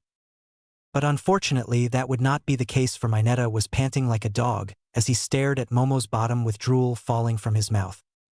Nice curves, long and creamy legs, firm, so cool, he exclaimed with a thumbs up. Yaoyorozu turned to him quickly and shushed him. Be quiet, you'll give away our... Found you. Both turned around in time to see 4 explosive darts heading right towards them. Get back. Yaoyorozu pushed Mineta behind her as she created that would shield them from the explosive darts. It worked. She was just lucky the darts thrown at them didn't go over their heads. Literally. Heh. Shinso smirked. Not bad. But Mineta? Are you a self-proclaimed pervert? Yaoyorozu was confused by the sudden question before her eyes widened. That's right. To activate his quirk. Mineta answered before she could stop him. Of so you. His eyes went white as he foolishly answered Shinso. Oh no! Shinso jumped over Yaoyorozu as he used white bindings to wrap around Mineta before throwing darts down in front of Yaoyorozu. They exploded, blinding her temporarily as smoke gathered in front of her. When it cleared, she noticed both Shinso and Mineta were gone. Gone, she said. Shinso placed a still brainwashed and bound Mineta on the ground next to him. Too easy. Honestly. This guy has hostage written all over him. An unfortunate title to have, yet fitting, says Run as he defines Mineta as useless. Run looked over at the door. It's my turn now, says Run as he prepares to confront Yaoyorozu himself. Good luck. Even if Shinso says that he knows Run will be just fine. He then looked at Mineta and saw that, even if brainwashed, the boy was still drooling. You're just hopeless. He sighed. Yaoyorozu moved stealthy through the halls as she searched for her partner and the enemy. How could I have been so careless? I should have tried to stop Mineta from answering sooner. Now he's been taken hostage. She was beating herself up over the fact that Mineta got taken hostage and she couldn't do anything to prevent that. But as they say, being distracted while out in the field can be bad. She barely had time to duck as what appeared to be a grin cannon of energy was shot at her. While on her stomach, she looked up and saw it was Ren with 5 green balls hovering around him. Target located.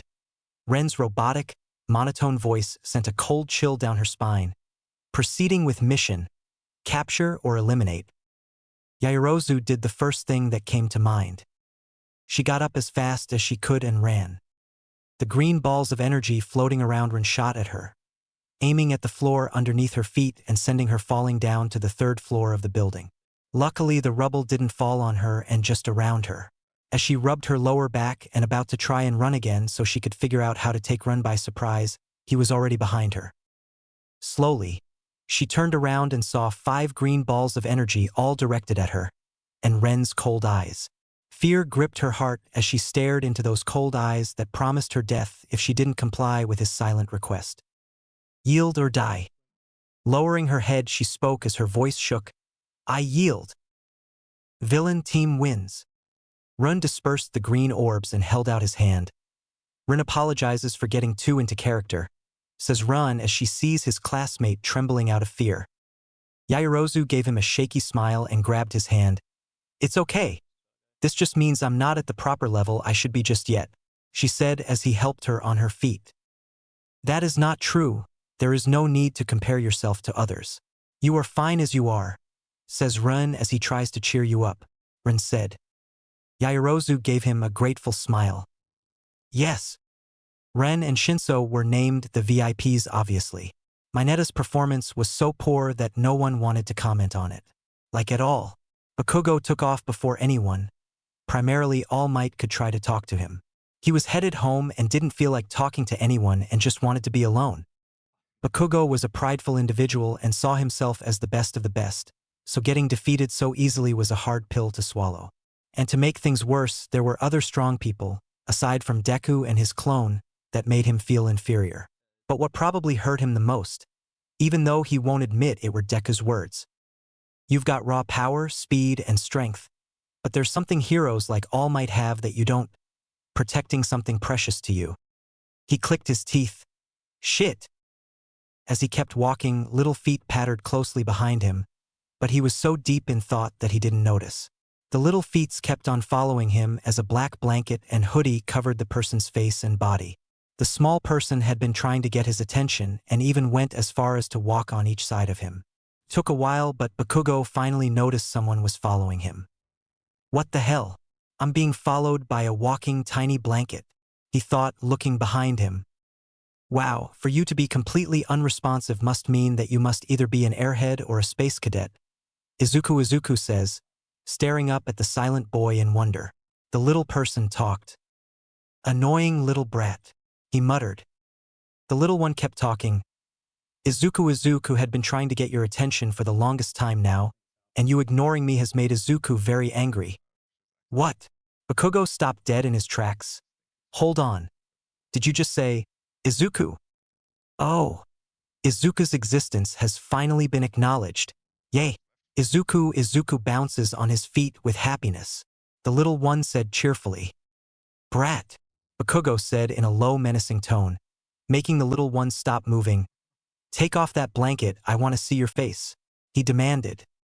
The little one backed up slowly. Wait, you can't tell someone to take off their clothes out in public, regardless of gender. Annoyed, Bakugo grabbed the blanket and yanked it off, revealing a mini Izuku, who was naked. Huh, Bakugo said dumbly. Wah, cried the mini Izuku as he tried to cover himself. Bakugo just stared, completely dumbfounded. This kid looks exactly like Deku, but a more younger version. Just what the hell is going on here?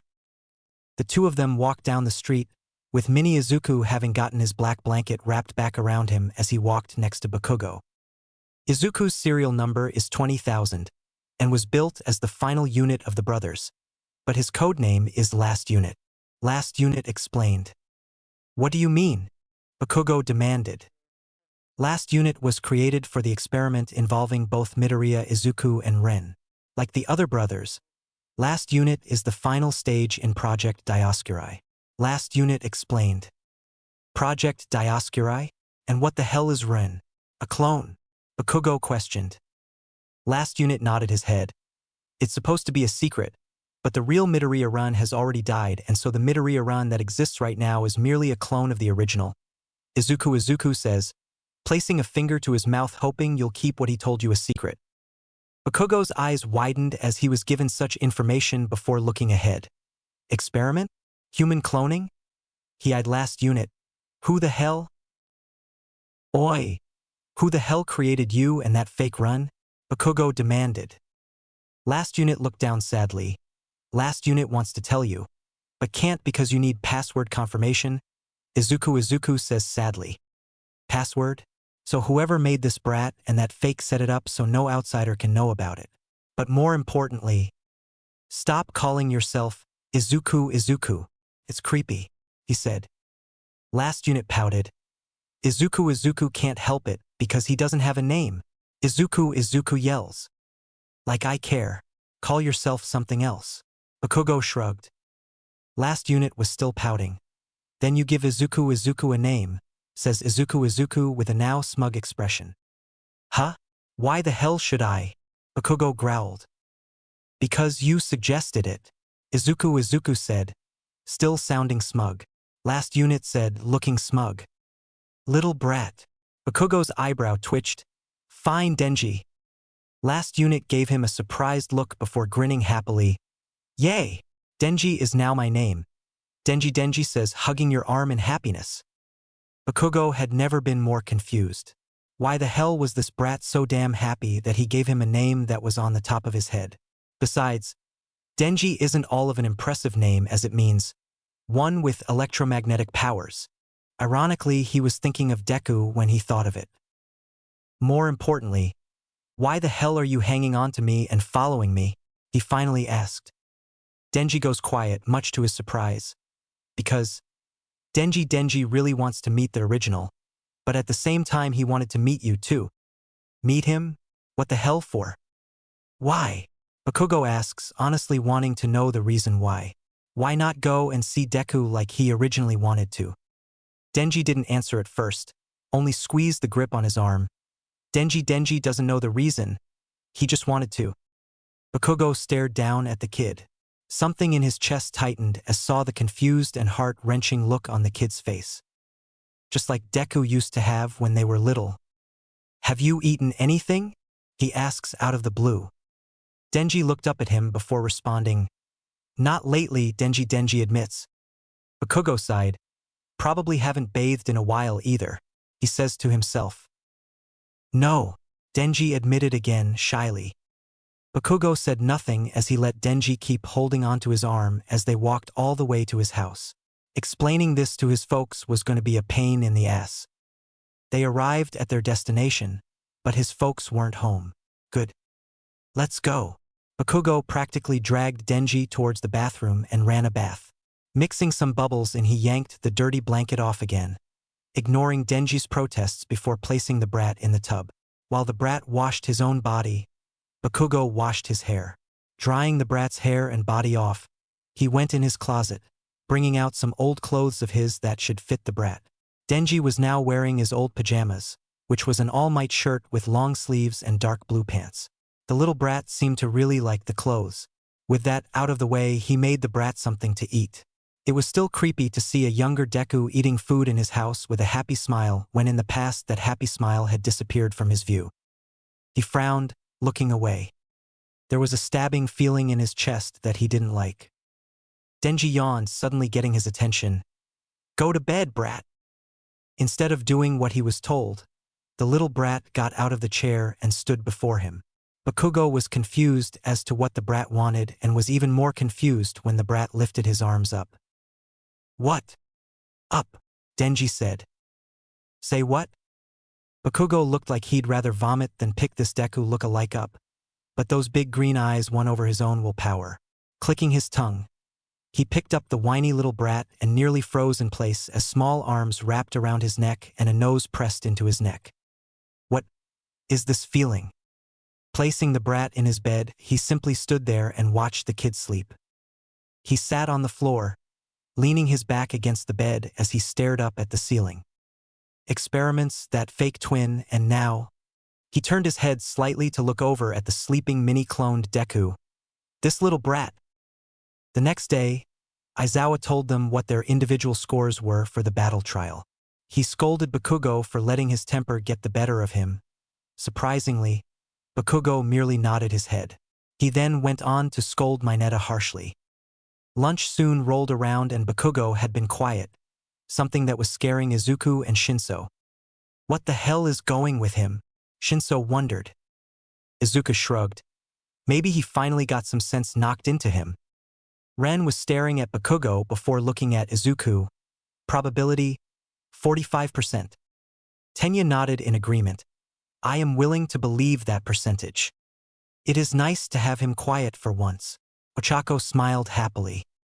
The reason why Bakugo was so quiet is because he was thinking about the brat. When he left, the kid was still asleep, and he heard his folks come in late. Well, if they see the brat, he'll have to explain, with the brat's help of course. A blaring alarm sounded throughout the lunchroom as students got up and started panicking. What the hell is going on now? Tenya, do your thing, Izuku told him. Tenya nodded. Uraraka-san, can you lift me in the air? Ochako made him float in the air and the boy was now standing on an exit sign. He got a good look at the window too and saw it was only the press. Looks like they came back to cause problems again. Everyone, Tenya bellowed, making every student stop running. It is merely the press. Line up single file and please remain calm. Kirishima grinned. That's our class rep for ya. Izuku wasn't smiling though as he looked outside the window where the press was being chased out by a none-too-pleased Aizawa. "What's wrong, Izuku-kun?" Ochako asked. His eyes remained on the gate for a little while longer before finally turning away. "It's nothing." Or so he believed. With the whole lunchroom fiasco over and done with, Aizawa told them they were going to the USJ as part of rescue training. Wearing their hero gear once more, they all boarded the bus that was now headed on the way towards the USJ. Azui stared at the sleeping Izuku and Run. Both had their heads leaning on each other. There was a slight pout on her facial features. Midoriya-chan fell asleep. "Too bad. I wanted to ask him more about his quirks," she said. Ochako smiled at her. "Don't worry, Tsu-chan. You can just ask me or Shinso-kun." Shinso gave her a dry look. "You know him better than me. You've known each other since you were kids." "Oh, childhood friends." Mina leaned forward. Ochako kept smiling. "I met Izuku-kun in a mochi store. He was with his mom and grandparents. He showed me his electric quirk first because he was training with it before his Vector 1. "Really?" Kirishima said. Kaminari spoke this time. Hey, that time with the zero-pointer. What was that thing he did to it?" Shinso yawned, but knew what he was talking about. "Ah, you mean his ACE move, railgun." "Railgun?" Momo and Tenya exclaimed. "What's up, you two?" Kaminari was confused. Kyoka rolled her eyes. "Moron? A railgun is a high-velocity cannon that can generate magnetic fields capable of accelerating a projectile to speeds of up to Mach 6. "Eh? Seriously?" Kaminari exclaimed. "And Izuku uses arcade coins as projectiles. Imagine what he could do with something bigger." Shinso said it like it was no big deal. "I see. What a powerful technique to have," Azui commented. Kirishima grinned. "Those two along with Bakugo and Todoroki have flashy quirks. There's no doubt they'll be popular in the hero rankings." "I don't know about Bakugo. With his personality, he'll never be popular," Tsuyu commented. A tick mark appeared on Bakugo's forehead. "Say that again, frogface." "See." She points at the boy making a point. The rest of the ride went well, but the hardest part was trying to wake up Izuku and Ren. Everyone remembered the last time Izuku was woken up from his nap. The slaughter of the robots came to mind. "Ah? Why the bloody hell did you wake me up, Shinso?" Izuku said in a grumpy tone. Said boy rolled his eyes. "Wake up, we're here. You can sleep later." TCH. Tenya sweat dropped. He really is a different person when forcibly woken up from his nap. "Good thing we have Ochako here to calm him down," Shinso said. Standing in front of the USJ building was the Space Hero 13. Ochako then became a complete fangirl. "It's the Space Hero 13. Seeing 13 in real life is so cool," she squealed. Izuku rubbed the top of her head. "Calm down," he said tiredly. 13 chuckled. "Welcome everyone to the USJ." The Space Hero then went to explain about how quirks can be both good and dangerous, and how it's important to not let your quirks go out of control. As Aizawa was about to start the rescue trial, a dark portal appeared behind him. Stepping out of the portal was skinny man with a gray hand covering his face, blue shaggy hair, black long-sleeved shirt, and pants. It wasn't him either, for a giant hulking figure came out from behind him and more people came out of the portal, including the one who made the portal in the first place. "Huh? Where is he? I went to all the trouble to bring these guys here," the blue-haired man said. "It would seem he is not here? Shall we get started anyway?" the purple shadow figure asked the man. Tilting his head, the blue-haired man's hidden red eyes stared directly at the students. "Yeah. Let's have some fun."